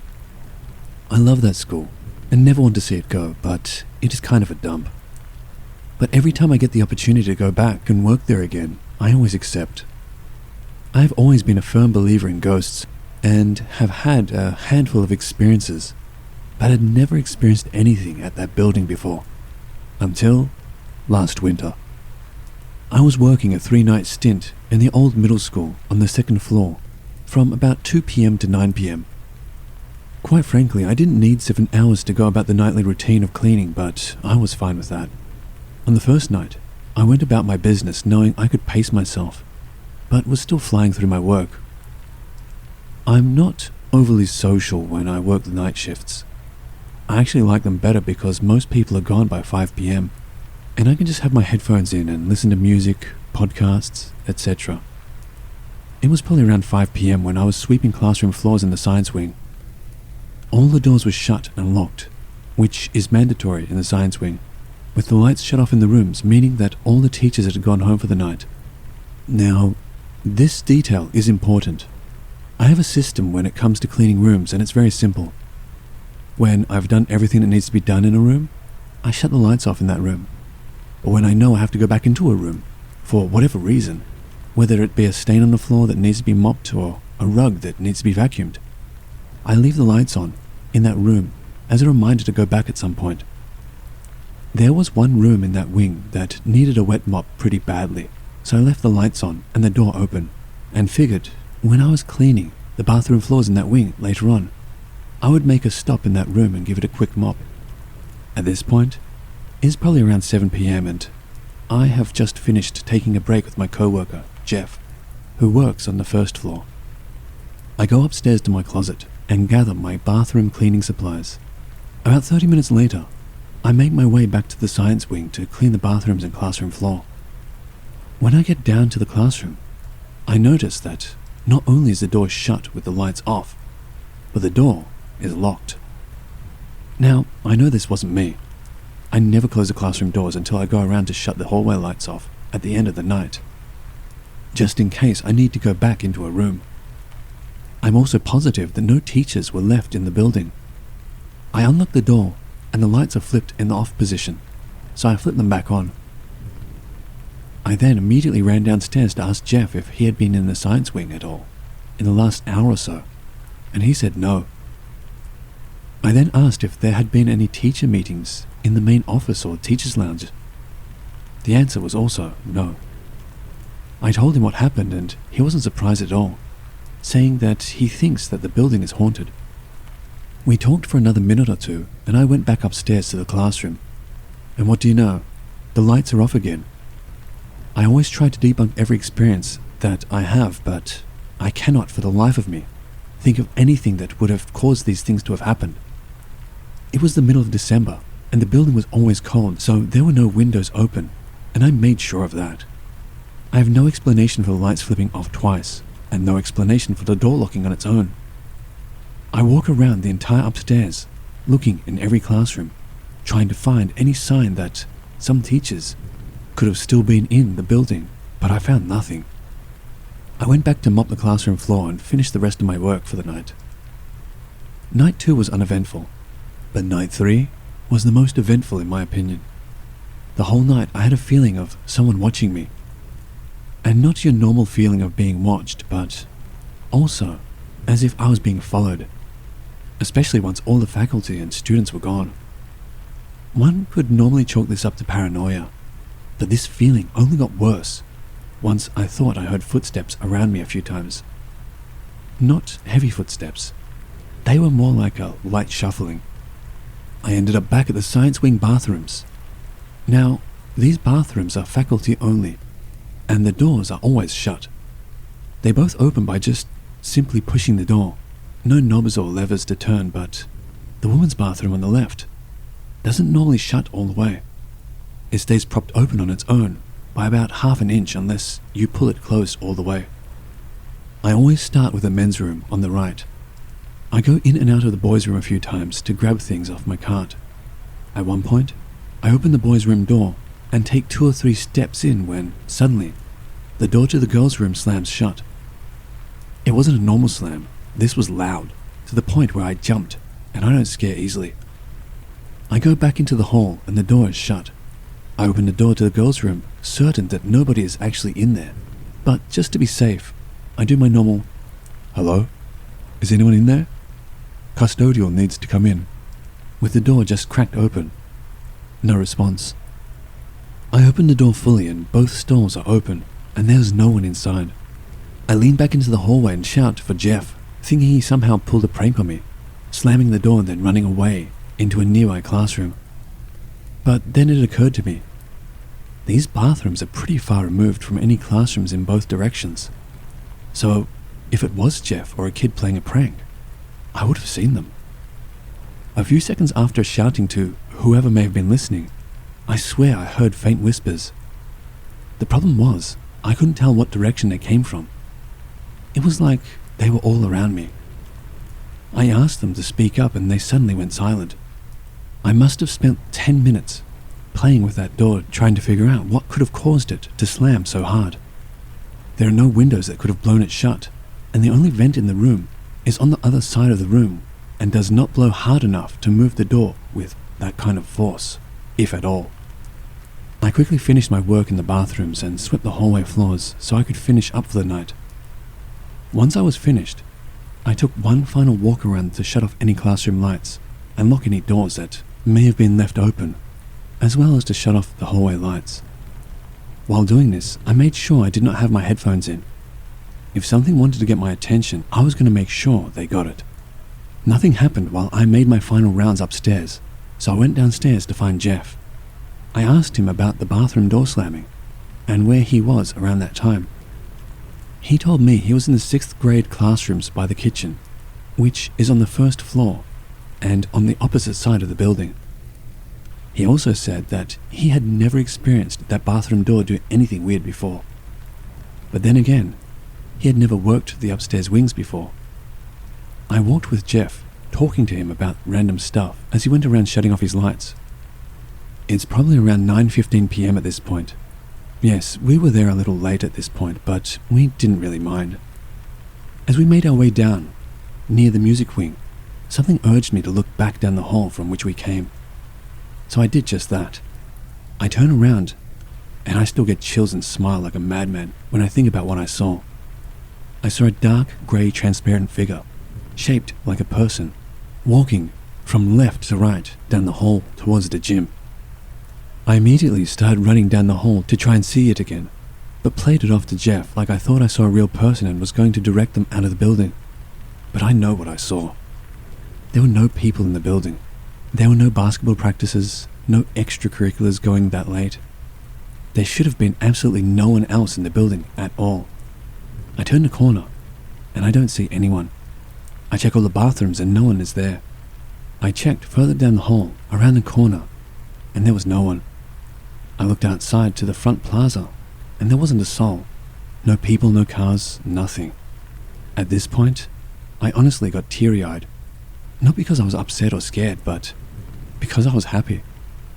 To that point in my life, those were the most intense experiences I had ever had. I firmly believe that someone was trying to contact me over those 3 days. Jeff and I finished up and went home.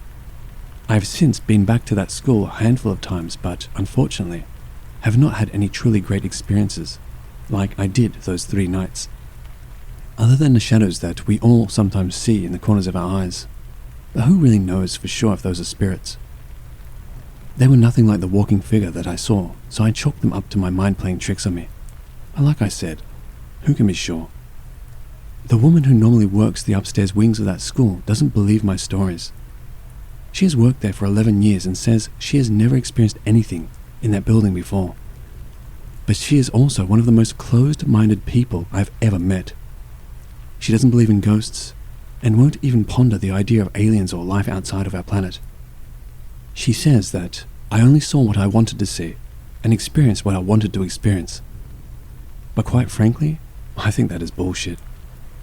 My theory is that, since I was clearly interested in what the spirit or spirits were doing, given that I would spend significant amounts of time trying to debunk my experiences, they tried to keep my attention, almost like they were starved for attention altogether.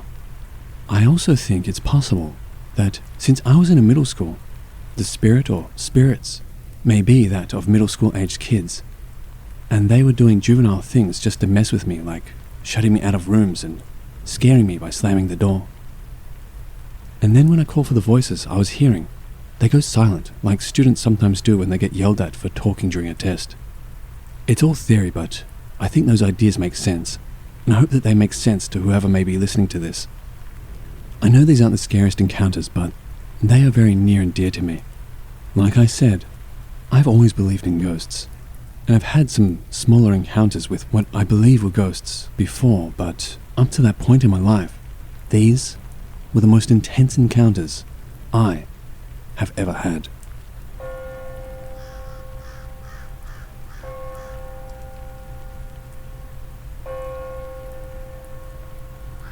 I was spending a Saturday night at an uncle's place. He was scheduled to fly to Japan on the following Sunday. He is staying in Yishun. My family members left for home, and I was the only outsider left at my uncle's place. Well, it was a normal night, except for the fact that it was especially cold. I thought it was the rainy weather, but I was wrong. Before going to bed, my uncle gave me a small mini Quran. He told me to place it under the pillow. Being a small kid still, I obeyed without asking anything. Later that night, I couldn't sleep. I kept tossing on my bed, turning left and right. It was during this point when I was actually falling asleep, when I noticed something that I will never forget. At a corner of the room, the part where the walls meet the ceiling, I saw strands of long hair hanging down. There was no head at all, just hair. I heard nothing either. Being as gullible as I was, I went back to sleep. This is the first time I'm telling this story.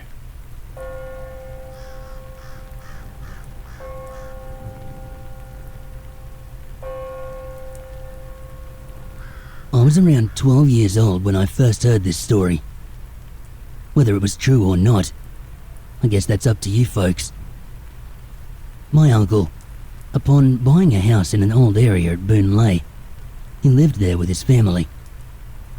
He lived in the uppermost story.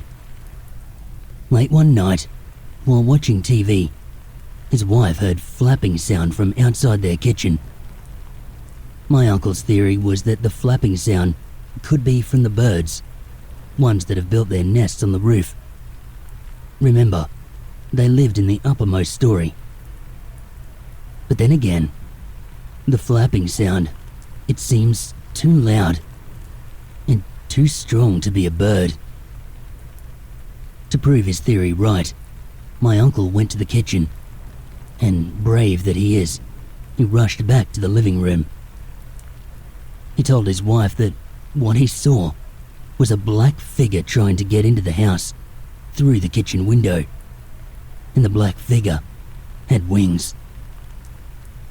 After calling a Malay medicine man to clear the house, all seemed fine.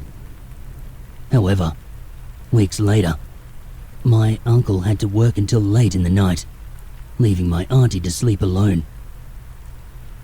One night, my auntie felt something tapping her head. Thinking that it was my uncle, she carried on sleeping. Later that morning, she was puzzled by the fact that my uncle was not yet home. Who could have been the one tapping her head? She clarifies things with my uncle when he gets back, and they manage to reason that maybe my auntie was just dreaming. However, the next night, the same thing happened. Someone tapping on her head. This time, instead of continuing her sleep, she opens her eyes.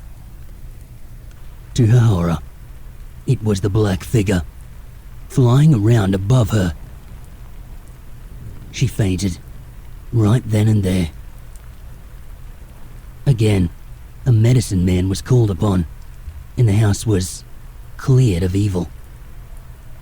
The medicine man then informed my uncle that the black figure was actually a guardian spirit, one which was attached to the previous owner of the house. The black figure was angry, as the previous owner had moved on without bringing him along. And now, he is hungry. God knows what the previous owner had been feeding him.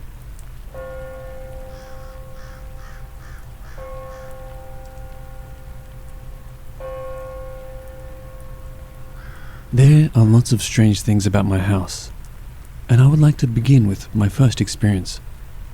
I live on the top floor of a 4-story HDB flat in Tampines. The strange thing is, every night I would hear furniture being moved above the ceiling, and mind you that I'm living at the top floor.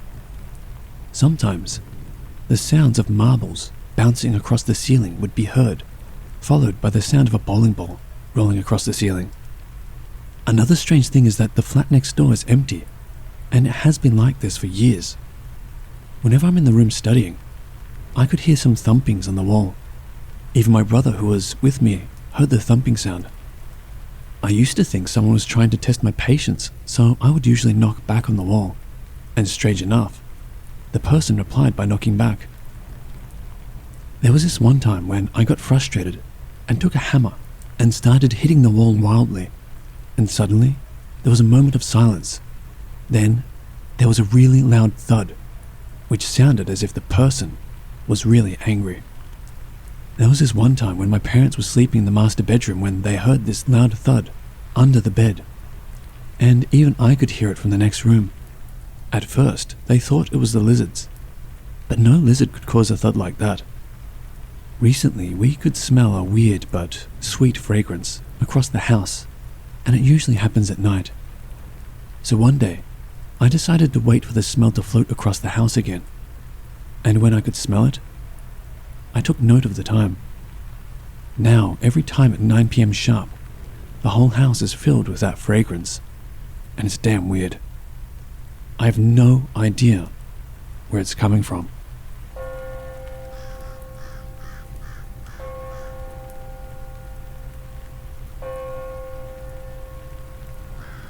This incident occurred when I was in my kindergarten years.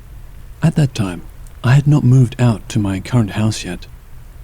I lived in a 3-room flat at the time, and we only had 2 bedrooms, including a master bedroom.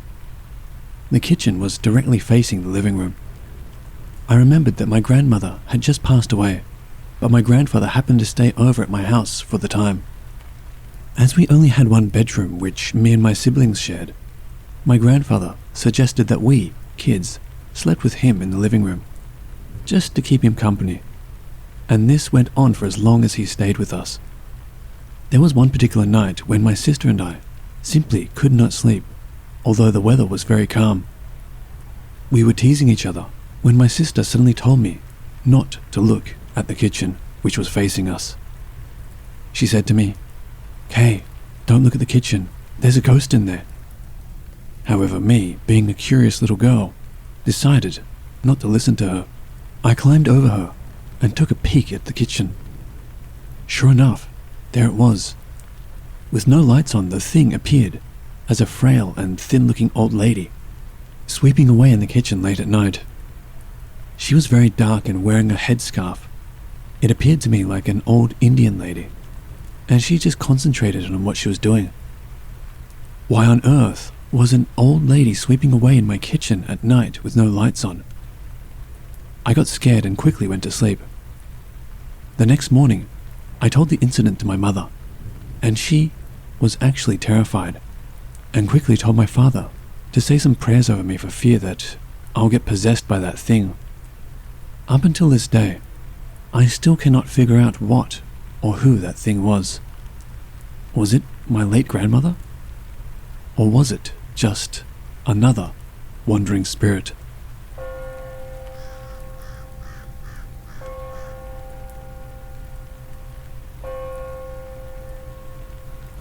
This is based on a true story that happened when I was living in my old apartment in Jurong. My apartment was on the 4th floor and directly facing an eerie-looking tree. When my family first shifted in, everything was okay, and we loved the place as it was a peaceful neighborhood. Then, it started. My sister was the first one to be affected by it. One night, while sleeping, she said that she felt someone waking her up. She told me that by instinct, she went straight to the window. To her horror, she found a figure without a head was sitting on the swing at the playground. Her room, it faces the playground, and our hall faces the spooky tree. She just froze, when suddenly, the thing stopped swinging, as if it realizes my sister was watching it. She then quickly snaps out of it, and goes to my mother's room to sleep. The second incident, it happened to her one day when she was watching television. She said she saw a white shadow dashing past from my mum's room to my room. As I'm not a believer of the supernatural, I just brushed it aside. My mother, too, experienced a similar encounter. She felt that someone came and held her down. She claimed that she saw a black shadow, but was too blurry for her to figure out what it was. She prayed hard, and soon after, it was gone. The final incident was when my sister got hit on the back by something. She was studying late into the night when she felt something slap her hard. She started to get sick after so much that my mother got scared of the house. Soon after that, my father decided to move out from that place, and we shifted out of there. After a few months, I met my neighbor one day in downtown, and he told me something scary about the house. It seems that there were 3 families there before us, and they all shifted out in less than 2 months. And the second family did all the renovations, but never shifted in. We were the longest ones to stay there, staying almost 2 years. I asked him why he had not told us, and he claimed that since we Indians were generally pious, he had a strong feeling that whatever lurked in that house must have gotten away. But I guess he felt it was not the case after I revealed to him our encounters.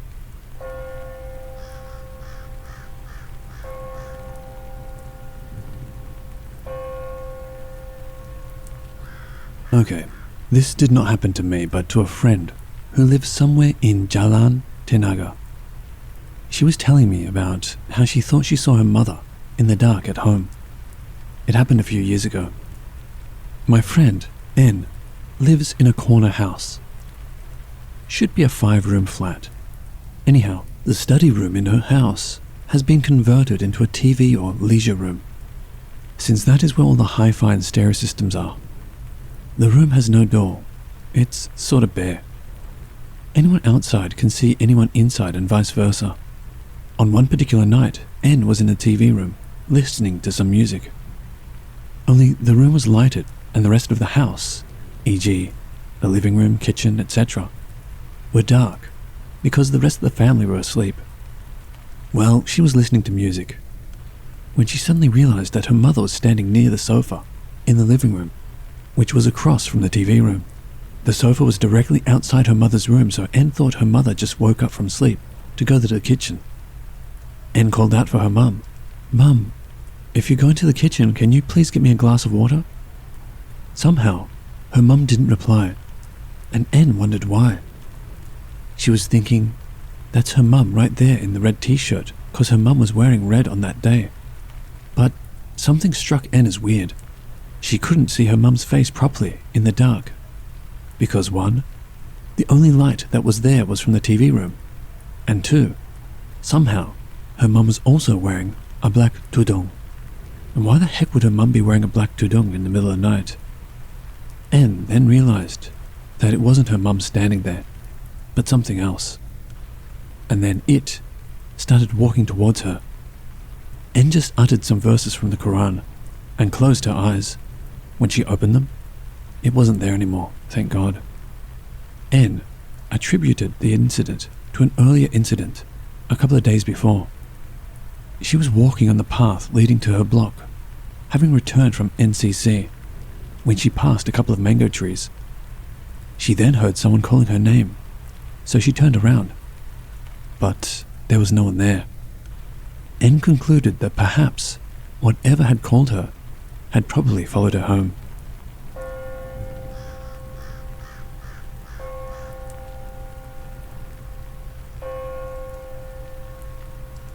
This incident happened to me twice in my house and once to my mother. I really feel that something out there just wants to have a night's rest at my house for a while. Let me tell you the first part. That time, my sister had just gotten married and they went for the honeymoon. Their room was vacant and my mum asked me to sleep in their room because if there is no one sleeping in there, there might be someone else sleeping there. And true enough, that something out there slept with me in the same room. I sleep on the floor because I don't feel good sleeping on the double bed. It's near midnight and I couldn't sleep. I kept turning and turning around restlessly. Suddenly, I heard this loud snoring. I tell you the truth, it's very clear, and it couldn't be my brother who was sleeping in the room next door because the sound was on top of me.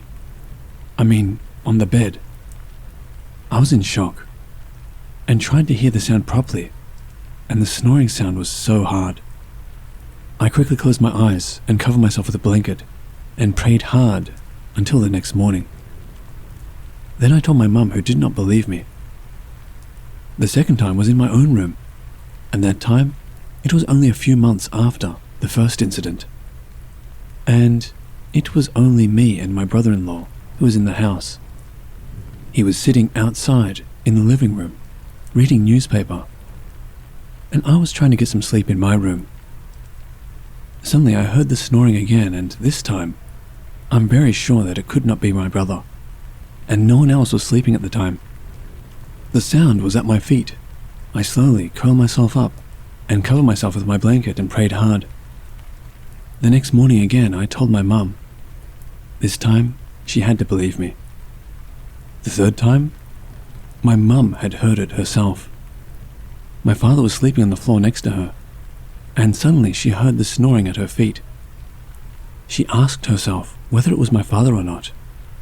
She was sure it was not my father, and she quickly woke him up, but then the sound went away. The next day it's her turn to tell me, and I told her, "See, you should trust me more." From then on she trusted me. Well, whatever the thing is, I hope it won't come again and disturb us.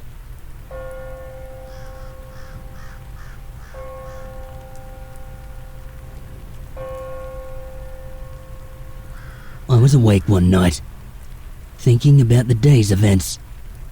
My bed had been positioned to face the window, and one side was placed against the wall. I stared hard at that wall, frustrated that I could not sleep. The next minute, I felt something scratch my right foot. A beetle, I thought, and I continued staring at that wall. I felt another scratch, this time on my left foot. All of a sudden, I felt someone take a step onto my bed. I felt the mattress depress under the weight of it. I called out my baby brother's name, thinking maybe it was him. It then hit me that no one had entered the room in the first place. I should know, because the door was right behind me. I don't know why, but I closed my eyes tightly. Anyway, I was beginning to freak out and got ready to bolt when I felt this immense pressure pushing down on me. I was paralyzed. I could not move a muscle, not even to shout. Boy, was I scared. All this time, I was facing the wall to my right. The next thing that happened gave me recurring nightmares. I felt this presence lying on top of me, and I could feel its head right beside my exposed neck. It was breathing heavily down on my neck. Hell, was I frightened. I started to scream verses in my mind, praying furiously, all the Quranic verses that I'd memorized. But when I'd started to recite in my head one particular verse, the Surah Yasin, which I had memorized, I got stuck halfway. It was at that point I heard this thing laugh at me. Believe me, it was not funny. Its voice was very deep and sinister. It then said something to me, which sounded like muffles. I couldn't quite make it out. It was in another language, alien to me. I wished I was dreaming, but I could still hear my brother typing outside. I resumed praying, only more careful to pronounce the words. The pressure slowly lifted. Once I knew it was gone, I ran out of my room. True enough, my brother was outside, typing his report. I was dumbstruck. I couldn't utter a word. My brother asked me why I ran out of my room. He added that my face was frightfully pale. "You look like you've just seen a ghost," were his exact words. Easy for him to say. I crashed with my parents for the rest of the week after that incident. Well, I've moved to my new house now, also in Pasir Ris. And recently, I felt the presence again. Sometimes, I feel it as often as once a week. I don't know what it wants, or why it came back. But I've not told my parents yet. I just pray that I will not be harmed by it.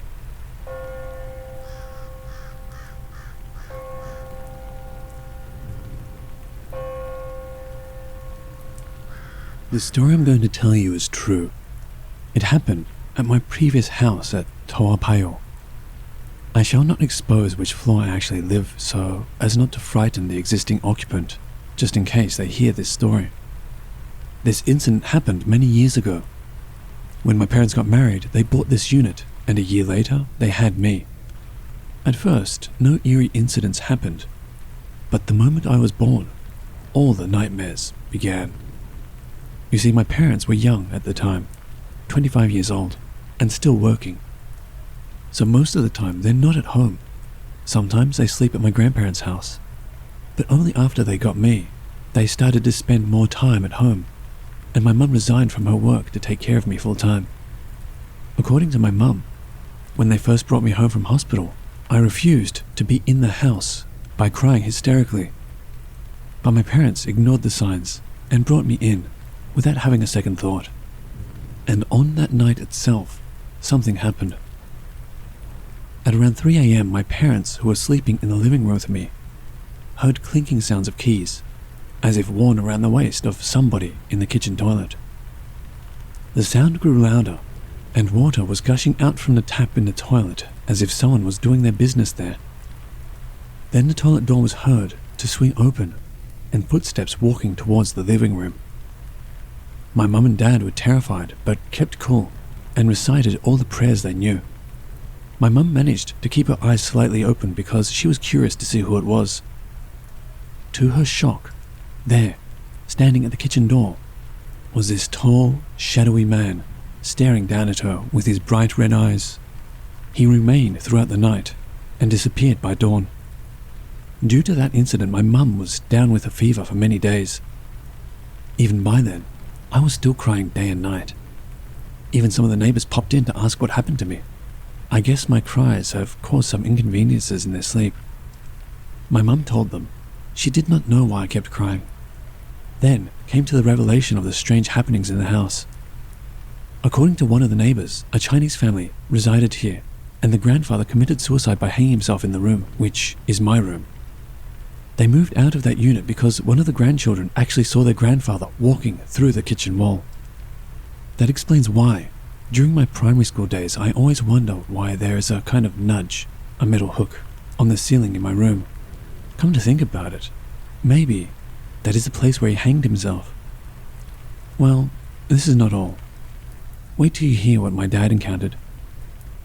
One night, my mum and dad quarreled over some small matter. My mum got angry, picked me up and went to her parents' house, leaving my dad home alone. Everything was okay, up until it was about 12 midnight. My dad was sleeping in my room and he heard someone in the kitchen washing dishes. He thought it was my mum, but then he recalled, no, it was not his wife, because his wife had left earlier on. Who is this in the kitchen? His heart beat faster. He tried to console himself that it was his imagination, but no. He heard footsteps coming towards the room. Guess what he saw? A lady who looked exactly like my mum. He trembled, closed his eyes and began to recite prayers. At that moment, he could feel the cold, smooth hand touching his own and caressing him. Then, he felt her lying down beside him. Yeah, I know it's hard to believe. Fancy having a ghost sleeping beside you. That must be a mischievous ghost. But that's the truth. My dad tried to reach for the Surah Yasin that is placed above the bed head, but it seemed that his hands got more numb and heavier every time he tried to stretch it further. Must be that ghost was trying to prevent him from doing so. So do you know what happened next? The ghost hugged my poor dad throughout the whole night and left by dawn. At the moment she left, my dad quickly rode on his bike to find my mum at his in-laws' house and told her the whole story. My mum laughed at him and even joked. Why didn't he make love to that ghost? But my dad was too shocked, so much so that he stayed dumb the whole day. Okay, so that was my dad's encounters. Now, here is my own encounter. There were always these three things that disturbed me throughout my 20 years living in that room. They practically happen every night without fail. 1. My bed will suddenly shake in the middle of the night. If I ever got brave enough to peep around, no one was ever around to shake the bed. 2. Oftentimes, both my legs would be cramped in the middle of the night. After reciting some prayers and rubbing the legs, the cramps soothed away. 3. The scratching sound at the aluminium window, as if done by sharp, long fingernails. Could it be the Pontianak? Only God knows. And there was only one incident that I could not possibly forget throughout my whole life. It is a nightmare that I had. One night I dreamt that I was being dragged by a very strong force from my bed to my room door. It seems so real because I'm sure that I feel that bed shaking again before being dragged down from the bed to the floor like a hostage. I tried to shout out for help, but my voice couldn't come out. I felt like I was choking and couldn't breathe. I recited all the prayers I knew, but still this fellow dragged me. I was in a state of giving up, but I tried again, this time by shouting, Allah, the greatest, the almighty 3 times. And that fellow dropped me so hard to the floor, exactly at my room door. I suddenly woke up from my dream and thank God I was still on my bed and not at the room door. I was so shaken up by the dream because it seemed so real and I could actually feel my backache that I slept with my parents for the next month. Although I have stayed for 20 years, surprisingly, I had only ever heard the Pontianak humming a song once directly outside my window, and that was enough to make my hair stand on end. Due to all of these unwanted incidents, my parents had actually consulted a bomber to cleanse the house. It is found out that the disturbance came from a ghost called Jarenkong, maybe the unrestful soul of that suicidal grandfather. Although the house has been cleansed and the ghost has been thrown to the nearby forest, that fellow still comes back to the house, except that he couldn't enter due to the protection. Well, funny but true, there's one time we found a few baby footings in black shade on the upper part of our front door, and in my room itself, at the aluminium window, there are 4 fingerprints, as if someone was trying to open the window from outside. though we tried to clean it with detergent, it still can't be erased. So we paint over it. And throughout my stay there for 20 years, it was like hell. My parents always quarreled with each other, and they even came to the stage of divorce. Luckily, we were able to calm down and did more prayers together. This helped to improve the unexpected strange feelings surrounding the house. It's true that even when we're performing prayers, we can feel that something is watching us or surrounding us. We could no longer stand such things and finally agreed to buy this new house at Hogang and move out from that hell house. I've stayed at this Hogang house for nearly 3 years, and so far, no weird incident has happened. Except that I miss the shaking of the bed. You know, fancy living with it for 20 years and suddenly, it was just gone with the wind. And the best part? The occupant who took over the unit after we left is a Chinese family, and it happens to be my younger brother's primary schoolmate. Well, I wish them good luck. I hope nothing bad happens to them.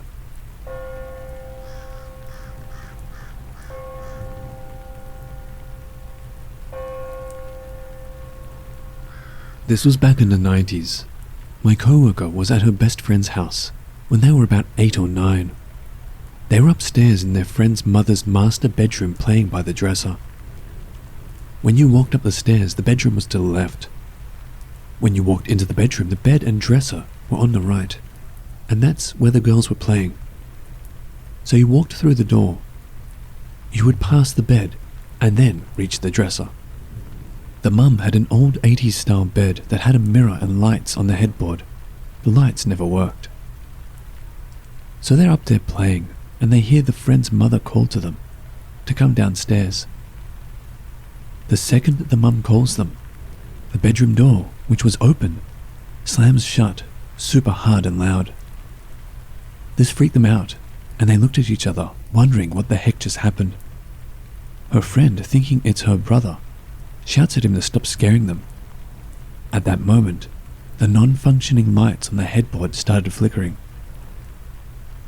They start screaming and are too terrified to move from their spot because they would have to pass the bed to get out of the room.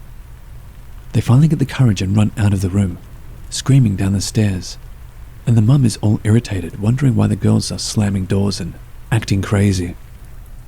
The girls tell the mum the story. And the kicker? Mum says, "I just came in from outside. I never called you."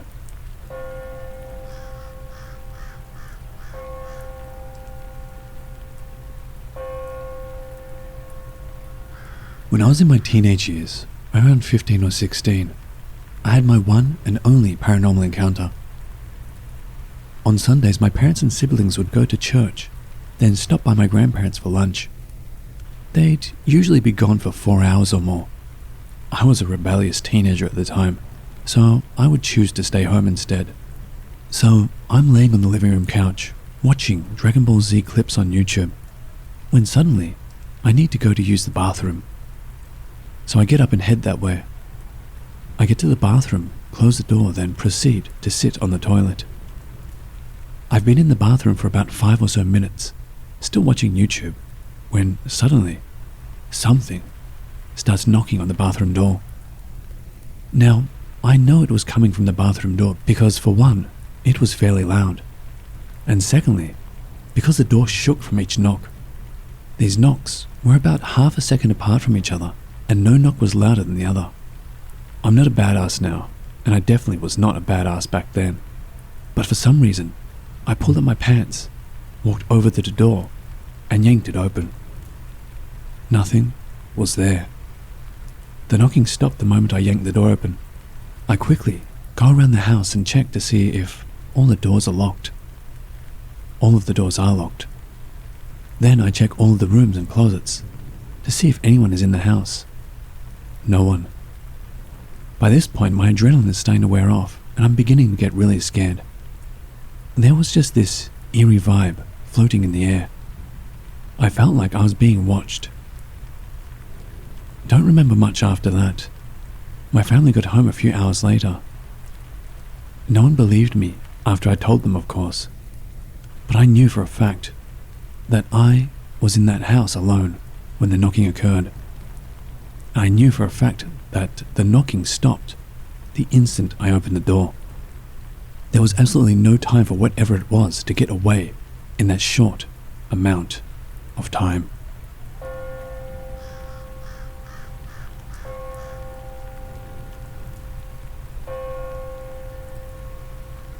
This is a story I've heard multiple times throughout my life. In 1983, when my parents first got married, about 2 years before I was born in 1985, they had an apartment in the older part of the city. It was a great little starter apartment for a young couple just getting their life together. But it wasn't long before they started noticing weird things happening. Back then, my dad was really into home and car sound systems, and in fact, installed car sound systems professionally. His work even won a few competitions back in the 1990s, but I digress. So he had a pretty nice one set up in their apartment. His stereo was always on a rock station, but at some point, he began to notice that when he would come home and turned it all on, it would be on a gospel station. Very peculiar. But then it got to a point where it would change while he was in the apartment, actively listening to his music. From that point on, weird noises started coming in the night, starting with hearing quiet voices from the empty apartment next to them. It escalated to a point where it sounded like people fighting in the apartment next door, like violent screaming. One night, between 2 and 3 a.m., they woke to what sounded like a box of dishes being flung against the adjoining wall of their bedroom. They lay there, trying to figure out what the noise was. Suddenly, there was this aggressive pounding on the wall. They said it sounded like someone was trying to pound their way through the wall. Within 2 days, they had found another place to live. They moved into a 2-bedroom house that my dad's sister owned. Thankfully, whatever was messing with them in that apartment stayed behind when they moved out. I drove past this building a couple of years ago, and they were tearing it down. It's no longer there, but that empty lot still puts off some weird vibes when you drive past it around 2 a.m.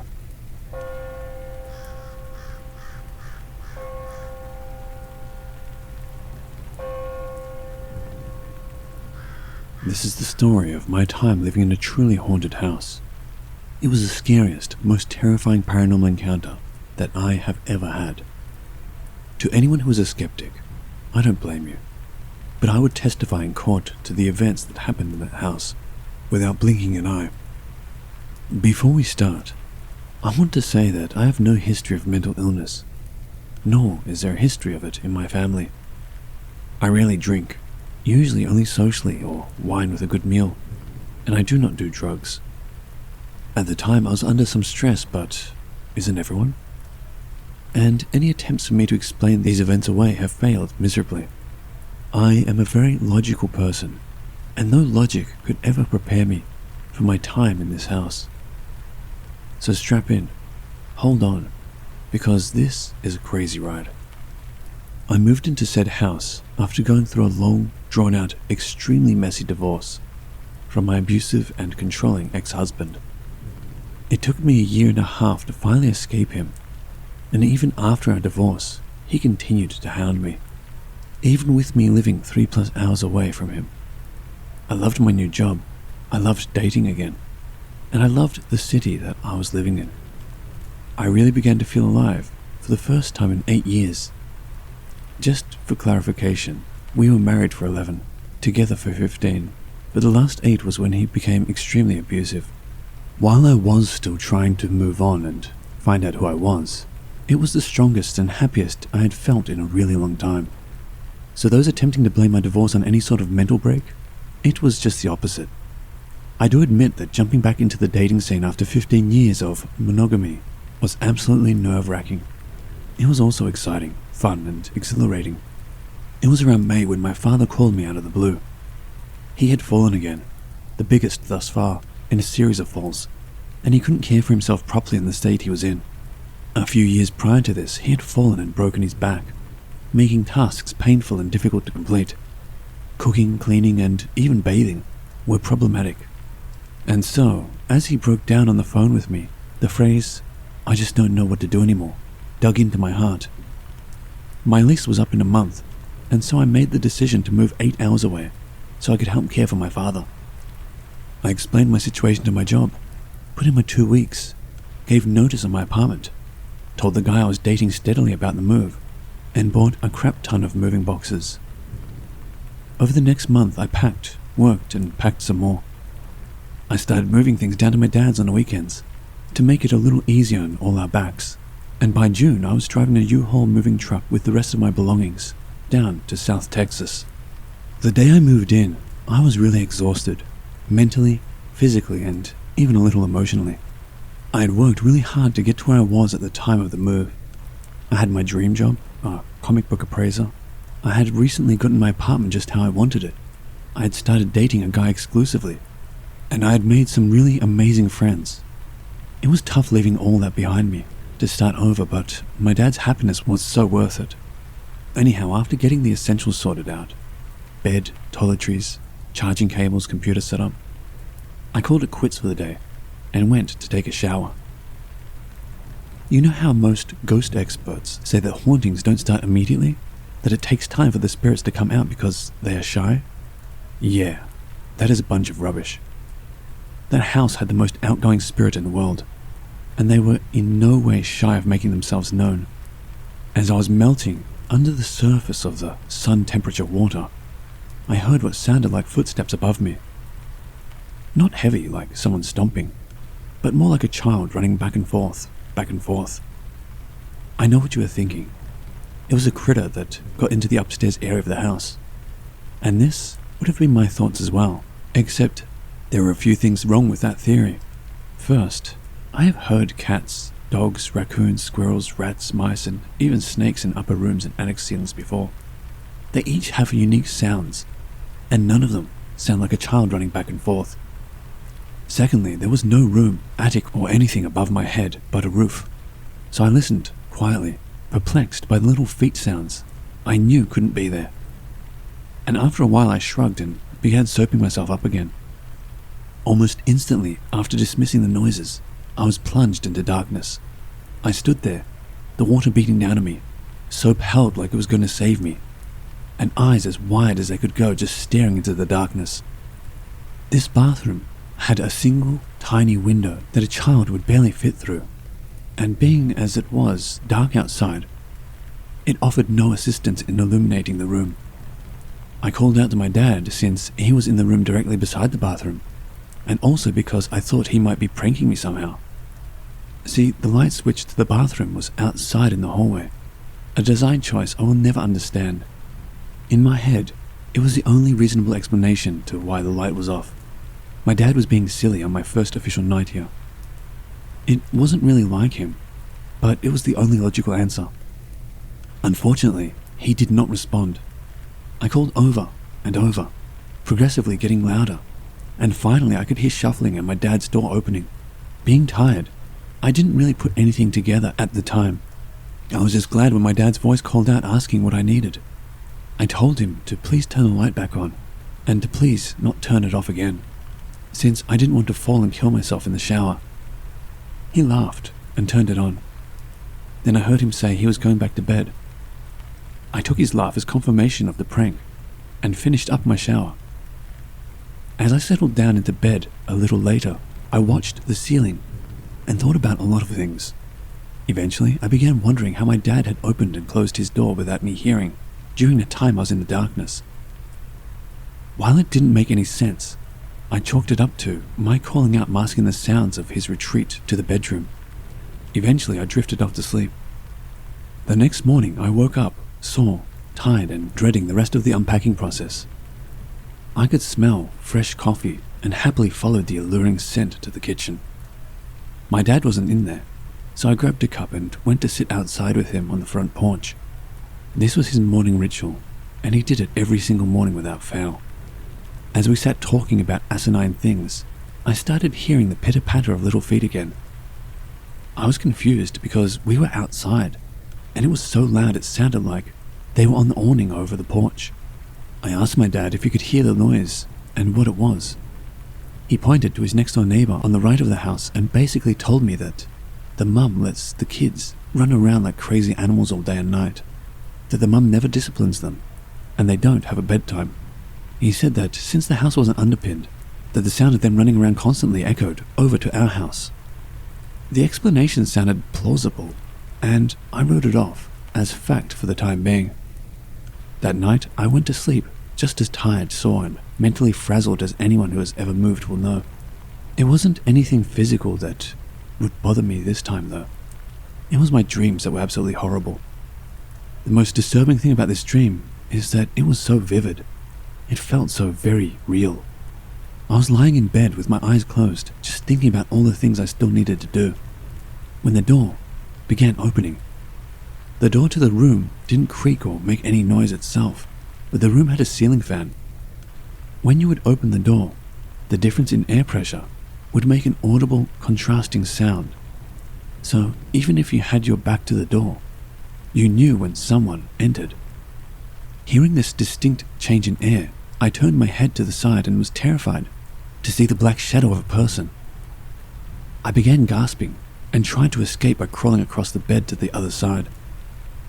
That is when I felt hands on my ankles and the massive force of this shadow person pulling me off the bed and out of the bedroom door.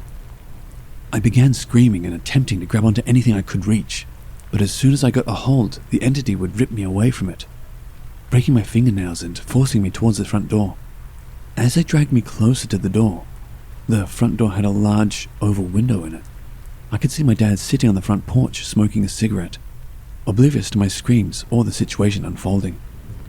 Instead of taking me outside, the thing turned and started pulling me back into the house. I woke up screaming, sweating and flailing my body around, trying to get away. I heard my dad run down the hall and bust into my room a few seconds later, holding his pistol. He thought someone had broken in and was murdering me. It was so real, I actually thought someone was in the house and had attacked me. I grabbed my pistol and we began sweeping the house for an intruder. It wasn't until we were 3 rooms down that I began to really think about what was going on, and explained that I thought it may have just been a dream, even though it seemed so real. I asked my dad if he had been on the porch smoking, and he said he had about 10 minutes before I started yelling, but he had already come back in and was getting ready to go back to sleep.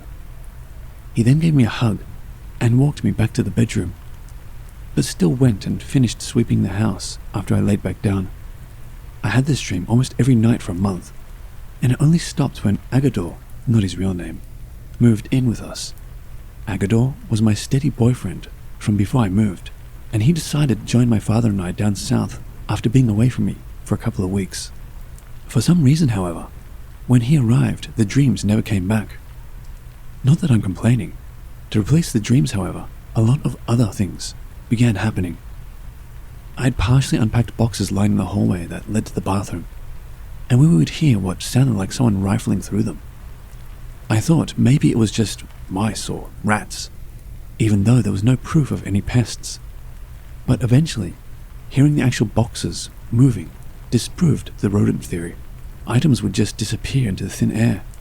One minute, the remote to my TV would be sitting on the bedside table, having just changed the channel or adjusted the volume. The next, poof. I would look everywhere for it. Under the bed, strip the bed of all covers, look for it under all the other furniture in the room with flashlights. Nothing. We would go to bed and I would wake up to find it right where I'd left it. This happened to many things. Car keys, wallets, important papers, my brush, even clothes. The footsteps continued, but got much worse. The bedroom butted up against a stairwell that led to the upstairs area of the house, which had its own door that you had to open to walk up the stairs. The door would constantly come open on its own, even if no one touched the handle to open it. This became so bad that we had to put a thumb latch on the outside of the door to stop it from opening. It took it about a month before even the thumb latch didn't stop it from gliding open. But back to the footsteps. Whenever we were in our room, it didn't matter the time of day or night. We could hear someone open the door and walk up the stairs. This would start the activity, but it would slowly progress to non-stop noise. It is kind of hard to blame it on the next door neighbor's kids when you can actually hear someone directly behind your head walking up the steps one by one.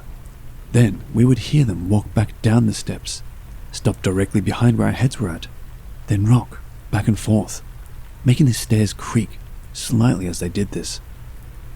It felt like someone was standing above us, just staring down at whatever we were doing. Then instead of hearing them go up or down, the running back and forth would start up again, like they had teleported to the bedroom upstairs. It was so unnerving. I explained the theory of next door neighbor's kids to Agador, and he dismissed it outright, saying there was no way it was that loud, directly above us or behind our heads, and of course, he was sure the neighborhood kids weren't coming into the house and unlatching the little lock on the door. This would also happen when we knew the neighbors were out of town, so no kids to make the noise next door.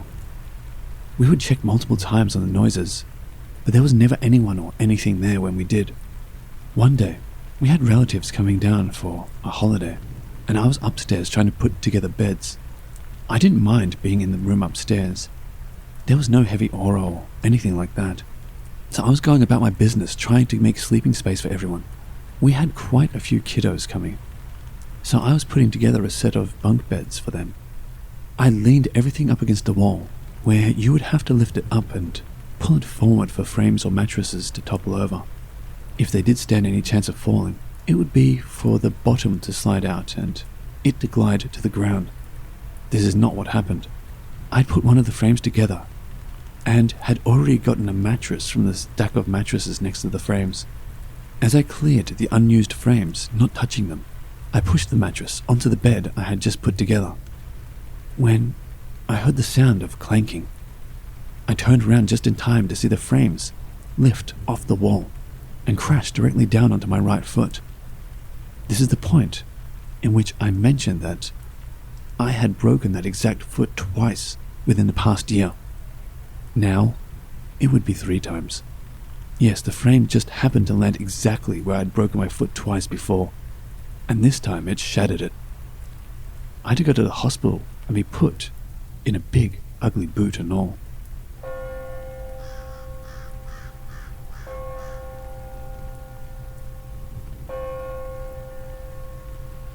Up until this point, I was still skeptical about everything, even if Agador was 100% convinced it was something paranormal, and was also sure it was attached to me specifically.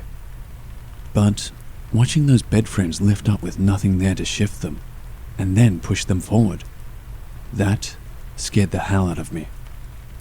What was very peculiar was that after I got hurt, all the activity stopped completely for a really long time. I'd say about 6 months worth of silence. No running, no missing objects, no rustling of unpacked boxes, just nothing. Going from all this happened constantly to nothing happening at all, it was a bit unnerving. Agador posited the theory that the entity didn't really mean to hurt me, just scare me, and it felt bad that I got so severely injured.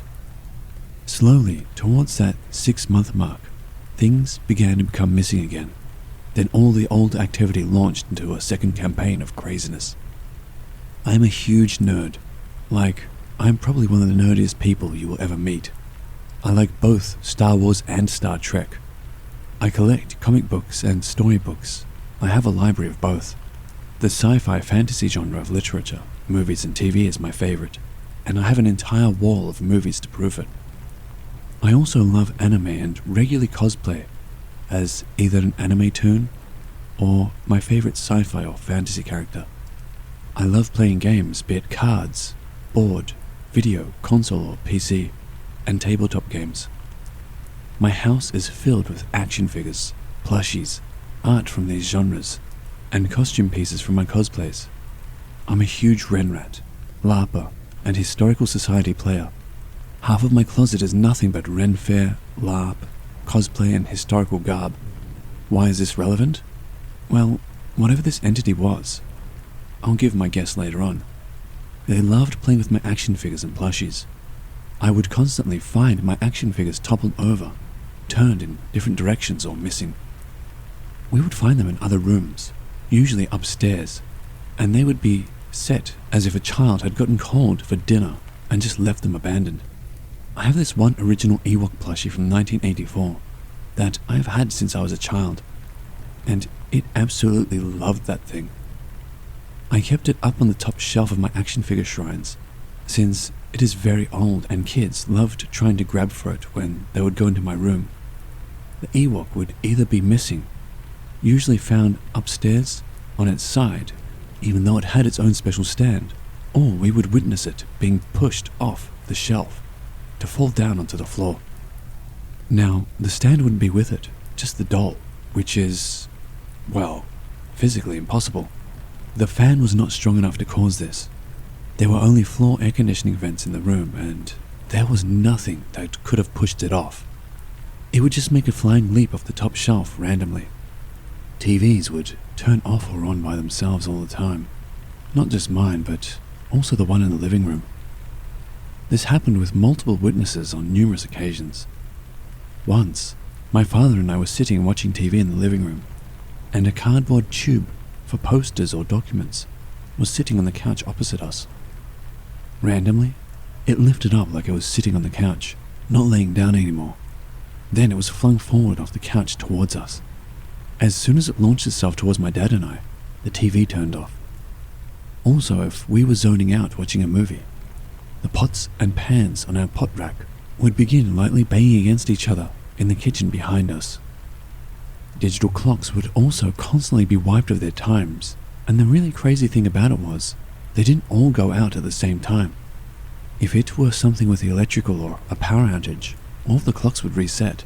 Instead, it would reset my alarm clock or the microwave clock or the coffee maker and leave the rest alone. It was absolutely bizarre and frustrating. Not just the bathroom light would be turned off while someone was in there either, but it was the most frequently messed with light switch in the house. The amount of electric-based appliances and items that suddenly failed in that house was insane.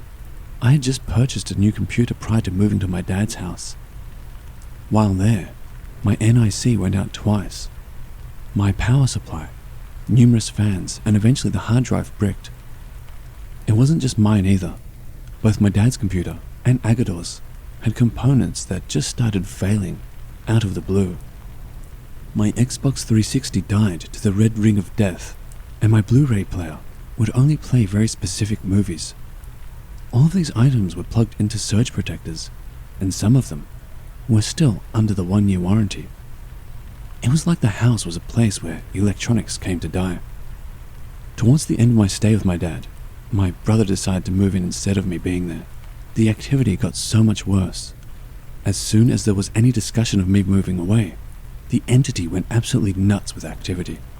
Everything ramped up, and Agador thought that it was mad that I was deciding to move away. Remember, this is taking place in the deep south of Texas, down by the Mexico border. It is extremely hot and ridiculously humid all the time. To combat this, my father put foil to cover all the windows, to help reflect the heat out away from the house. It actually worked really well, but it meant you couldn't see out of the bedroom windows. One night we were asleep, and I kept seeing these flashes of lights through my eyelids. I'm a super light sleeper, so it began waking me up, but not enough for me to open my eyes. I just figured there was a lightning storm outside, and rolled over so my back was facing the window. Since I was slightly awake, my brain was listening for any thunder to follow, but none ever came. Slowly, my thoughts began putting two and two together, and I sat straight up in bed. There was no way I would be able to see lightning, with foil blocking my windows. I looked over towards my desk, that was in front of the windows, and I saw that my desk lamp was flicking on and off. It wasn't being turned on and off, but it was like the bulb in a flashlight with fading batteries. It would be bright, then flicker to dim, then off, then bright again, then off, then to dim. It was freaking me the hell out, so I woke up Agador and pointed to the lamp. It did one cycle of its weird dance and then turn on, full bright light, and stayed on. We did not turn this on. We did not leave this on. It was doing this on its own. To top it all off, the only way it would turn on was a knob at the back of the lamp. that you had to turn, not a button or a switch to flip. It scared us both. Agador got up and unplugged it completely. Another crazy electronic incident happened while I was in the kitchen making dinner and my dad and Agador were sitting watching TV in the living room. I kept hearing a weird noise back towards the bedrooms, and after about 5 minutes, I couldn't stand it anymore, so I went to see what it was.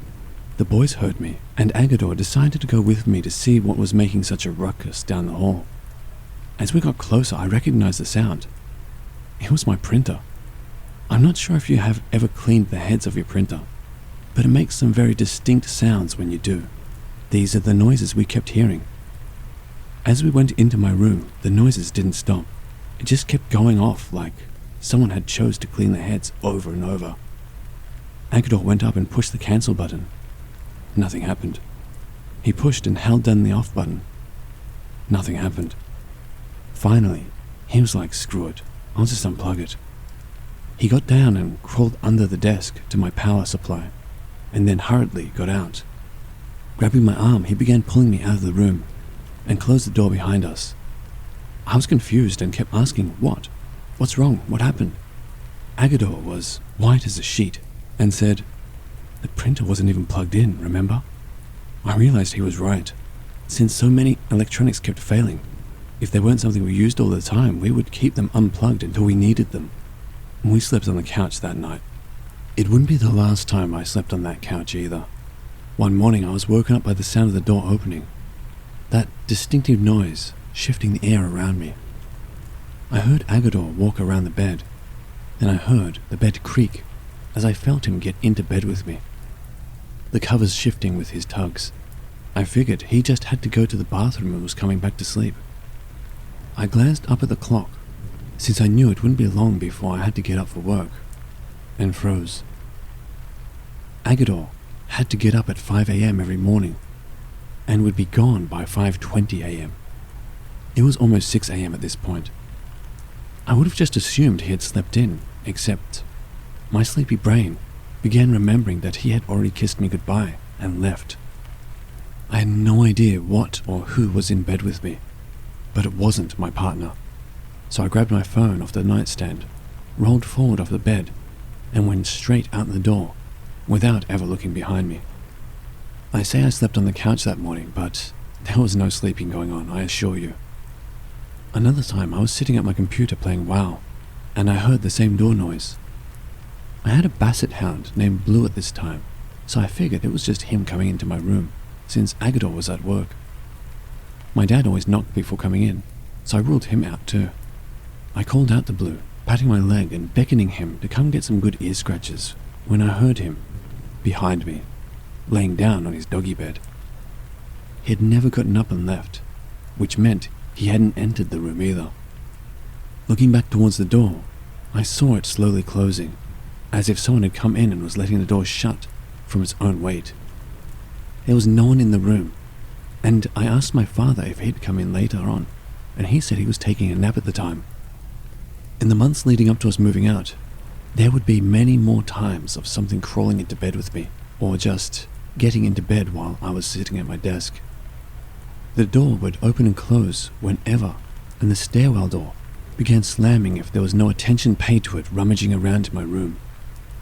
I had started going back to Austin area to look at apartments for Agador and I to move into, and he said that all the activity would completely stop when I was gone. From the moment I would drive off, nothing out of the ordinary would happen. He was terrified that when we left, since it was so attached to me, that it would still follow us. I have to admit, I was scared of this too. The biggest fright was yet to come, however, and a week before we were moving out, I was given the biggest scare of my life. All evening the spirit had been super active, running up and down the stairs and above our heads. It opened the stairwell door, then slammed it, then ran up and down again. I can't explain how terrifying this is. When you know it isn't your family members, it's not an intruder, and it's something you can't even see when you check on it. We just turned the television up louder and tried to focus on the movie. It was at a lull in the movie where the scene was quiet when we heard the entity walk slowly down the stairs and stand directly behind our heads again. It did the signature, swaying back and forth, making the 2 steps it was standing on groan and creak under its weight. We listened to this for a few seconds before, BAM! It sounded like it had punched the wall behind us, directly behind our heads. We felt the wall shudder as it shook our headboard. We both jumped up out of bed and I ran and hid behind the footboard. Agador just stood on the front of the bed with his hands balled into fists, ready to fight whatever came at us. It was horrifying. My dad came down the hall a few minutes later and asked us if we were okay. We explained what happened, and he gave a little grunt, then sighed, shrugged, and went back to bed. There really was nothing we could do about it. Eventually, Agador calmed me down enough to go back to watching the movie, and we fell asleep an hour later. Well, he did at least. What happened next literally scarred me for life. As I previously mentioned, I'm a light sleeper. A feather could fall on a pillow down the hall, and I would wake up. It took me hours to finally fall asleep after everything that had happened earlier, but I did eventually fall asleep. I have no idea what time I woke up, but I can tell you why I woke up. I heard the sound of the door opening. Now, I couldn't remember hearing Agador going out to go to the bathroom, nor did I hear Blue scratch the door open and go out. We usually never fully close the door so Blue could push the door open with his paw if he needed to get something to drink or eat. Confused by this, I rubbed my eyes and opened them to see who had come in. There, standing directly beside my bed, was a short, black figure, much like the shadowy figure from my dreams when I first moved into the house, just smaller. I screamed, grabbed the remote to the overhead light and ceiling fan, and quite literally crab-walked backwards over Agador to get away from it. My finger kept mashing the hell out of the light button, but nothing was happening. Looking down from the entity to the remote for only a second, I made sure I hit the right button, and light flooded the room. There was nothing there, nobody in the room. I yelled that someone was in the house, that someone was standing right there.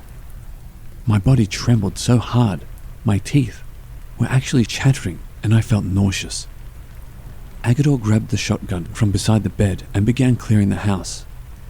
I wanted to do the same, but I was shaking so hard that I could not stand. I could barely speak at that point. My dad joined the search, and they found all the doors and windows locked and no one inside the house. My dad said I just had a bad dream again, but I was adamant that this was no dream. After my father went back to bed, I sat in our bed next to Agador and just shook and cried. I knew it was not a dream. I reacted immediately, never took my eyes off the figure until I looked down at the remote, and I knew it certainly wasn't sleep paralysis. To this day I know what I saw. I can still feel the fear. I can still hear the terror in my screams. And I remember how badly I was shaking from the experience. The entity didn't come at me, didn't speak, didn't even move. It just stood there, staring at me from my bedside. It was like a child coming in to wake up their parents because they want a glass of water. I'd say the size of a child that is 7 or 8. Not big, but also not tiny. It was pure black, like the complete absence of light, but humanoid-shaped. For months after this, I did have actual nightmares of this encounter. I would wake up in a cold sweat or crying out from fear. I think that is the other reason why I know this was not a dream, because I had dreamt of it, and the reaction to the dream was much different than my reactions that night. When I woke up, I knew I had been dreaming. I felt the sleep releasing my body and mind. While I was still scared, I was not terrified like I was in that initial moment. We moved out a few days later, and I have only gone back to that house a couple of times since for holidays. Luckily, my father no longer lives there, and I have no reason to ever go back. As for what I think it was, I believe it was the spirit of a child. It latched onto me because I was the only mother figure in the household. It loved playing with my toys and electronics. It played around upstairs, which was probably its room from when it was alive. It was mischievous, hiding things, turning off lights and electronics to play with us. And it stopped playing its pranks when I got hurt.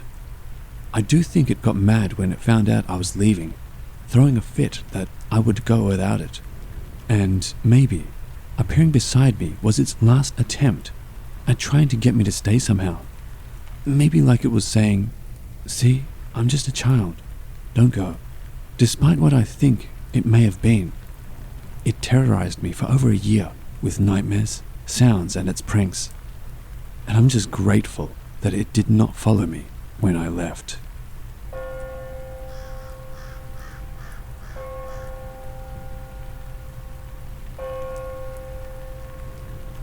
This happened about 6 years ago and still creeps me out, but I'm coming to accept what I saw. And after researching this subreddit, I'm convinced what I saw was a crawler. Anyway, this was back in college, in central Pennsylvania. It was late, probably around midnight, on a weeknight, and my roommate and I had been smoking and trying to find something to do. We decided to go to a tunnel in the woods that was supposed to be haunted. People have basic ghost stories from visits there, but nothing too scary. My roommate and I get in his car and start driving there. We get to this tunnel in the middle of the woods. And when I say middle of the woods, I mean middle of the woods. It's very dark, and all you can really make out are the shadows from the moonlight.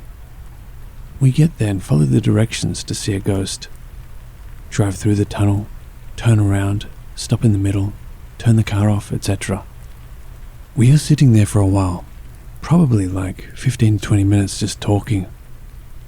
We were getting ready to leave, and out of the right side of the tunnel, I start to see a shape coming out of the bushes, but can't really make out what it was. This thing then crawls into the middle of the tunnel, just sits there, hunched over, and turned its head to look at our car. Then it quickly shuffled on all fours to the other side of the tunnel. Looked exactly as other people have described here. Long skinny limbs, smaller torso, definitely not something I had seen before or have seen again. After seeing this thing, all I could say was go. Even before I got the words out, my roommate had turned his car on and started driving as fast as he could out of the woods without tearing up the bottom of his car. When we got out of the woods and to the road, my roommate says, "You know the Lord of the Rings, right?" This solidified that I saw what I saw, and my mind wasn't playing tricks on me.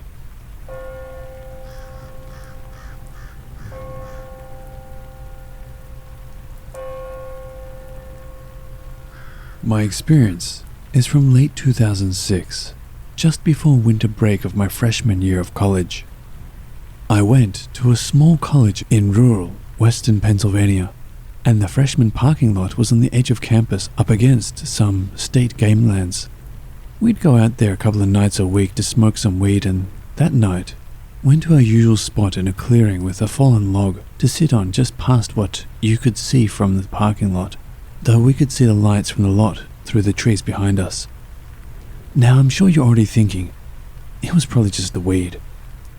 But we were veteran smokers, had just started smoking that night, and had been smoking out of the same bag previous nights without any weird things happening. We packed a bowl and had maybe one hit each as we sat there talking quietly. It was winter, and this night was particularly cold, like in the teens Fahrenheit, but very still, no wind, almost nothing making sound out in the woods where we were. I took my first hit and handed the bowl and lighter back to my friend, then looked up to exhale. That's when I saw it, through the smoke. A humanoid face in the trees on the other side of the clearing, opposite the parking lot. It was just above a branch that it had its hand wrapped around. I think it had 3 fingers, with a very long narrow thumb that stuck out several inches past its other fingers, each tipped with a pointed nail. As the smoke cleared, I got a better look at its face. Very pale, almost greyish skin, bald, no eyebrows, no other hair of any kind, no ears that I could see, big eyes relative to its head that were very dark in colour, catching just a little bit of light from the lights of the parking lot behind us, which made them seem kind of reflective. I didn't get a great look at the nose or mouth, as I was fixated on the eyes, but from what I can recall, they seemed small relative to its head compared to a human. I tapped my friend's knee and quickly glanced over to him to see if he saw it as well, and he was staring at it too. So it's something we both saw independently. I looked back at it just as it released its hand from the branch, revealing very long, thin fingers to match the thumb, and then it moved backwards out of our sight without making a sound, even though there were dry leaves all over the ground. I'd guess only about 5 seconds actually passed during this span, but it felt much longer, and there was this odd calm over the whole situation. As soon as it was out of sight, however, my friend and I both felt intense fear, and we ran back to the parking lot. He was in such a panic that he didn't realize he had stuffed the still smoking bowl into his coat pocket and dropped the lighter. We ran to the opposite side of the lot from the woods where there was a road, some cars passing and some other students walking around, where we finally felt safe. There was an initial, "Oh my god, did you see that? What was that?"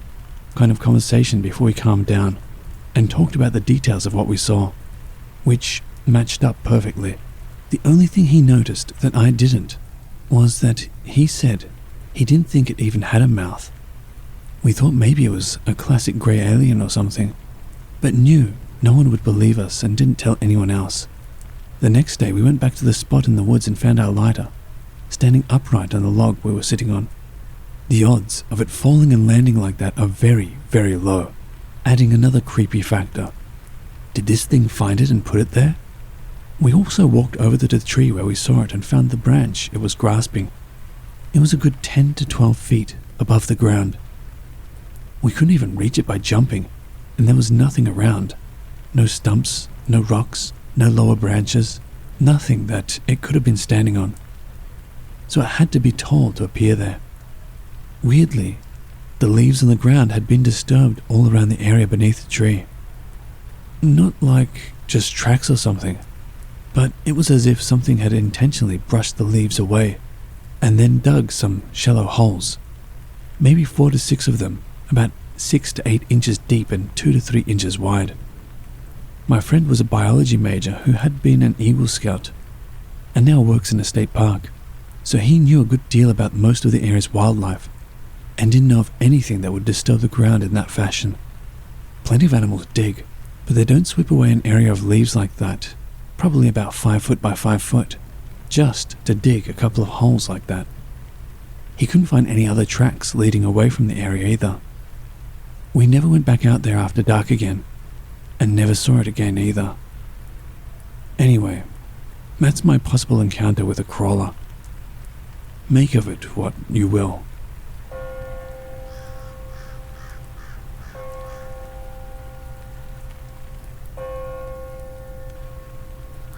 Right, so I've got a story. I've lived in Florida most of my life, until October 2020 when I moved to upstate South Carolina. I lived with my grandparents in the mountains around Salem for a little while before moving to an outer suburb of Greenville.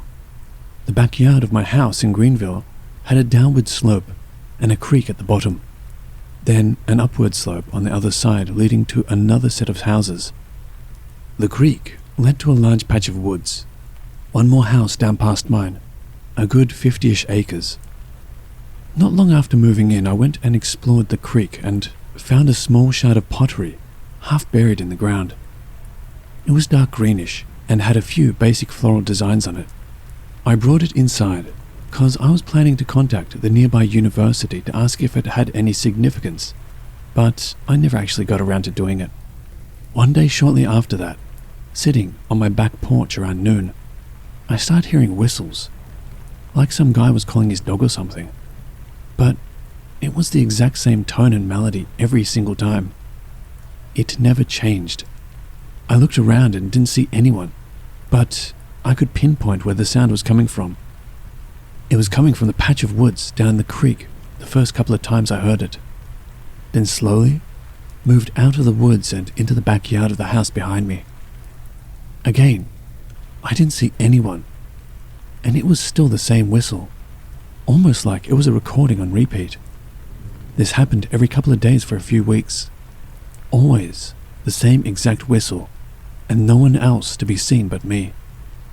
I didn't think anything of it at the time, until I moved again, late last year, to Spartanburg County. Obviously, I won't say exactly where I am, but I'm in the northern part of a very rural area.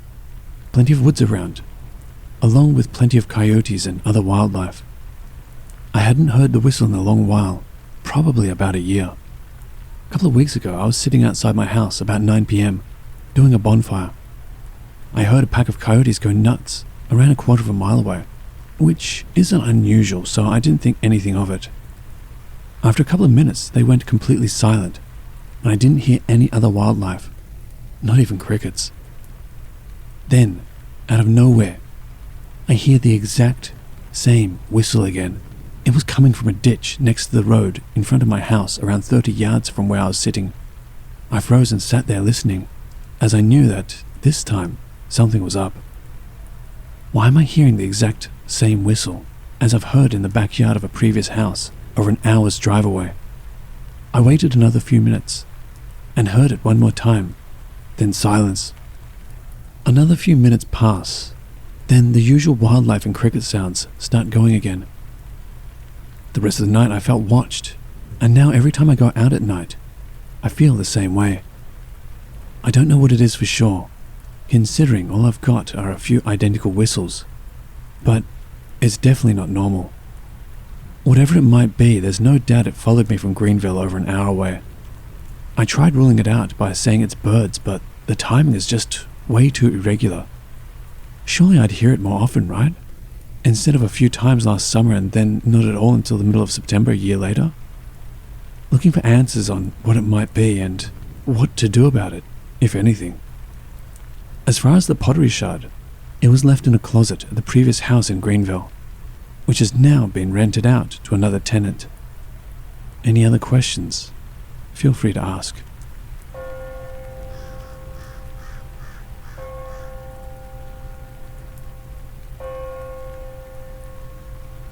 So as stated in my previous post, I had an unusual experience with an entity that's been whistling at me and following me.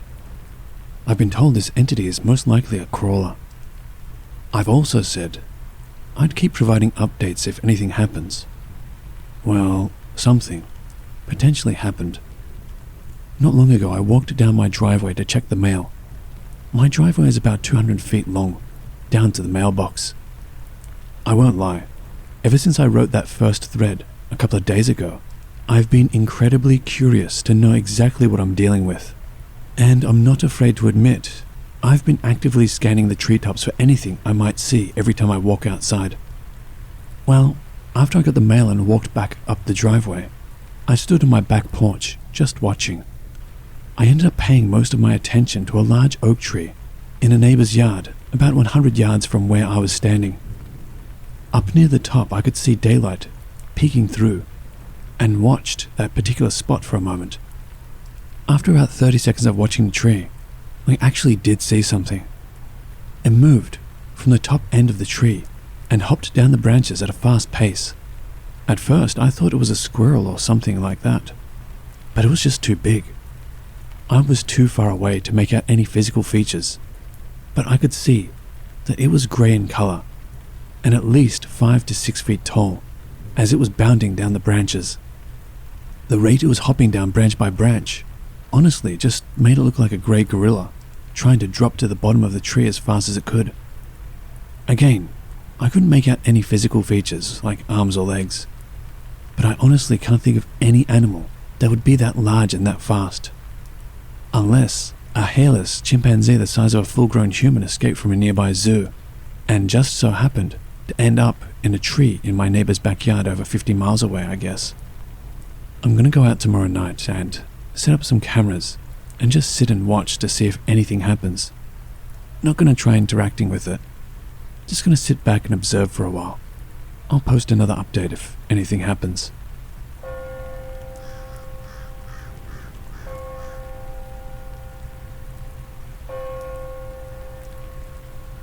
Another possible sighting, this time by my own dad. I've currently got a really bad case of RSV. and still haven't set up cameras and done that mini investigation like I said I wanted to. I'm hoping I'm healed up soon, because stuff like this just keeps happening. Last night, just after dark, my dad took his dog out to the back door to do her business. As soon as they walked out, my dad started frantically calling for the dog to come back inside. When he finally got the dog back inside, he walked up to my mum and said, Something's not right. in a shaky voice. I asked him what happened. He told me he saw something walking from left to right across our backyard behind the bushes. He couldn't see exactly what it was because he was only catching glimpses of it in the gaps of the bushes, but he described it as walking on all fours, light-colored and very tall. He held up his hand to show how tall its back was off the ground, and it was an easy 4.5 to 5 foot off the ground. My first thought was to grab my phone and rush out there. Probably not too smart, but I really wanted to see what it was. Plus, it had still only been around 30 seconds since my dad came in. I didn't see anything, and there were no tracks. The neighbors to the right of us were in their backyard having a cookout, so I walked over to ask them if they saw anything. They said they hadn't. I should also note that there is a 6-foot chain-link fence separating my backyard and theirs. So whatever this thing was somehow walked from left to right across my backyard, hopped a 6-foot fence into the neighbor's backyard, and disappeared without a trace. All without my neighbors seeing a damn thing. Animal-wise, the only thing I could think of is maybe something like a large grey wolf. But the only wolves we have around here are red wolves, which only get to about the size of a regular dog, and they're supposedly restricted to a few habitats in the far east of the state along the coast. Black bear is also a possibility, but my dad said whatever it was light-coloured, and I've never seen them around here. Plus surely my neighbours having a cookout would have seen it too, right? I don't know. With the way he described it, it leads me to believe it was probably the same thing I saw climbing that tree the other day. At least I know I'm not the only one experiencing things.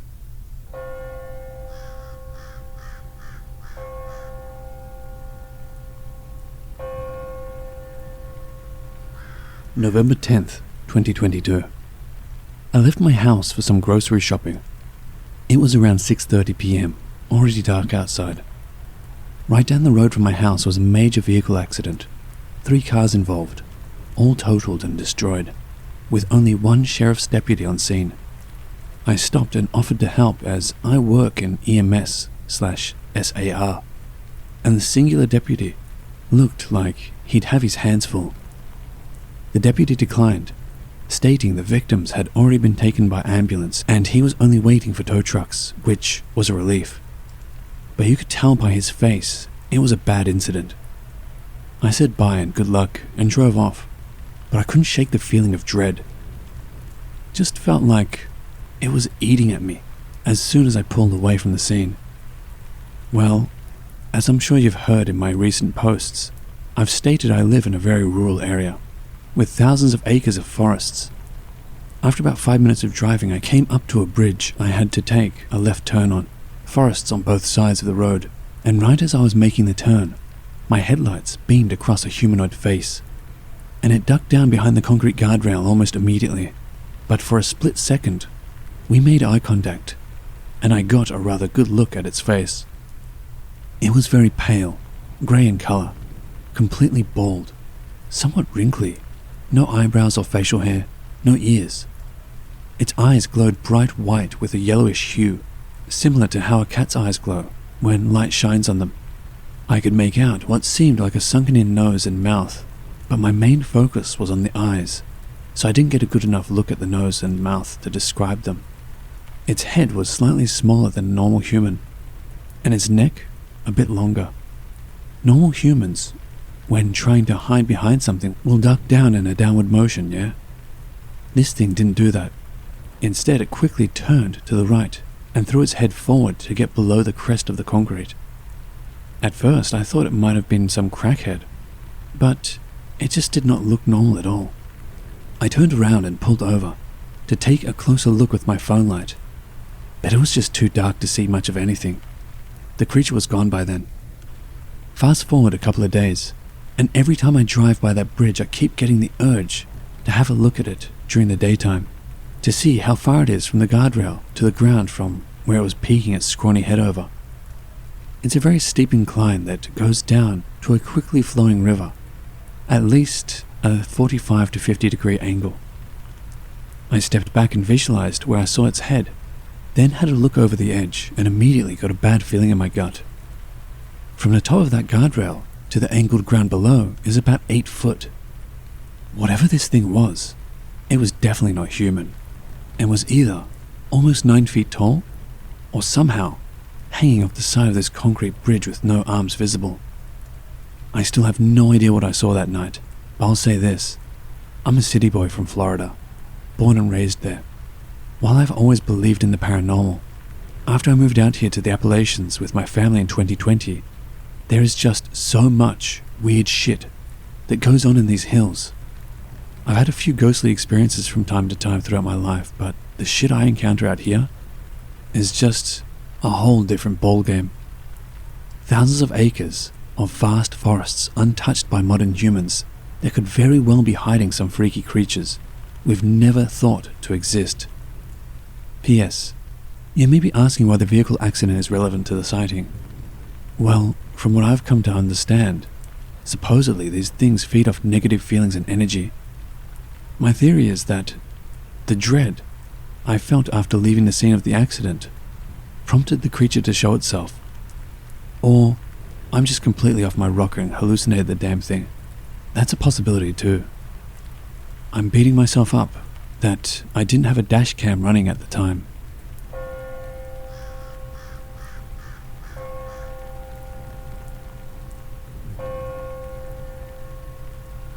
Back when I was in high school, my friend and I saw something I've been referring to as a crawler. This was in Rossville, Illinois, nighttime and in a cemetery. I think it was probably late summer or early fall, because I don't remember it being too cold out. Would have been between 2007 and 2010. Pretty sure the moon was full, or close to it, because visibility was very good. My friend and I used to walk this loop. We would leave her place and go down a block to a side road that led to a park. We would then turn left and cut across the park to the side entrance of the cemetery. The cemetery and park sat at the very southwest corner of town. Beyond that was just woods and cornfields. If we went straight across the cemetery, it would take us to another side road that then led to the main street, back to where her house was. We made it to the cemetery and were walking the main drive that split the property in half. There was a sudden noise that made both of us stop. My friend started laughing nervously and asked if I had heard the noise. I told her I had seen what made the noise. To our left, I had seen something running behind the headstones. It was on all fours, but humanoid. It had extremely pale skin and no hair, and looked very thin. I remember it was so pale it almost reflected the moonlight. It moved so fast, too fast for any human I've ever seen on their hands and feet, that I couldn't see many details. It was in total profile, so I never saw the facial details. The way it ran was animal-like, as well in that it had that gait where its feet came forward almost between or past its hands. Watch a video of a big cat or wild dog running and see what I mean. We were both terrified. We just stood there, panicking and listening to it moving around, just out of sight, while we called one of her friends to come meet us and take us the rest of the way home. Her friend, a very typical high school boy, arrived and naturally wanted to stay in the cemetery and goof off for a while. For some reason, with him there acting dumb, it was less scary. But I remember, it just kept making these wide circles around us. It always stayed out of sight, but you could hear it as it moved. Occasionally, it would come a bit closer, then seemed to dart further away again. Eventually we left. I spent a while researching it and even reached out to a paranormal group in Champaign for advice. The guy I talked to had never heard of it, but wanted to document what we saw. We met up with him and did an interview, but the group never did an investigation. Fast forward a few years and I'm living in Aurora, Colorado. I met one of my closest friends in about 2012. We really hit it off because we were into the paranormal. When I eventually told him about what I had seen, his jaw hit the floor. He told me he had seen the same thing and told me his story. He described exactly what I had seen, but he had seen it under a porch while living in Thornton. It was crouched down and squatting. He thinks he startled it while it was eating because he said it was hunched over something it was holding. He comes from a Navajo/Apache background, and when we first met, his best guess was Skinwalker or Wendigo. But then, and especially now, he said he had his doubts about either of those things being the answer. He was dating a girl at the time whose mum claimed to be a medium. She said she thought it was something that someone woke up, and that now it was angry. We both have serious doubts on that one. The stranger part came when he and I brought it up. We both started having very intense nightmares about it. His were worse than mine, and lasted much longer. This was also punctuated by a 6-month period of time filled with a lot of bad luck and anxiety for us. I always sort of brushed this off, as us just psyching ourselves out, until I sent my story into a podcast. After it was read, another listener sent in their story. They described what my friend and I had seen, and also described the sightings as being punctuated by nightmares. I couldn't write that off because he spoke about his nightmares in detail, and they matched my friend's nightmares exactly. I've never given out any details of what actually happened in either of our nightmares. I've read a ton of other stories by other users and people on the internet. I've dug through mounds of lore and cryptid lists. I still don't feel like I have an answer to what the thing was. My best guess at this point is that the nightmares aren't coincidental, and that this is something that is interdimensional. It seems like it can interact with physical things around it, but I've never heard anyone tell a first-hand account of being physically attacked or even touched. I speculated on what it could be for hours, and the only conclusion that I've come to is that I don't feel like there is an actual concrete answer. I think it might be something that's been around and inspired other cryptids and paranormal tales. But I don't think it's a Wendigo, Skinwalker, Ghoul, Fleshgate, etc.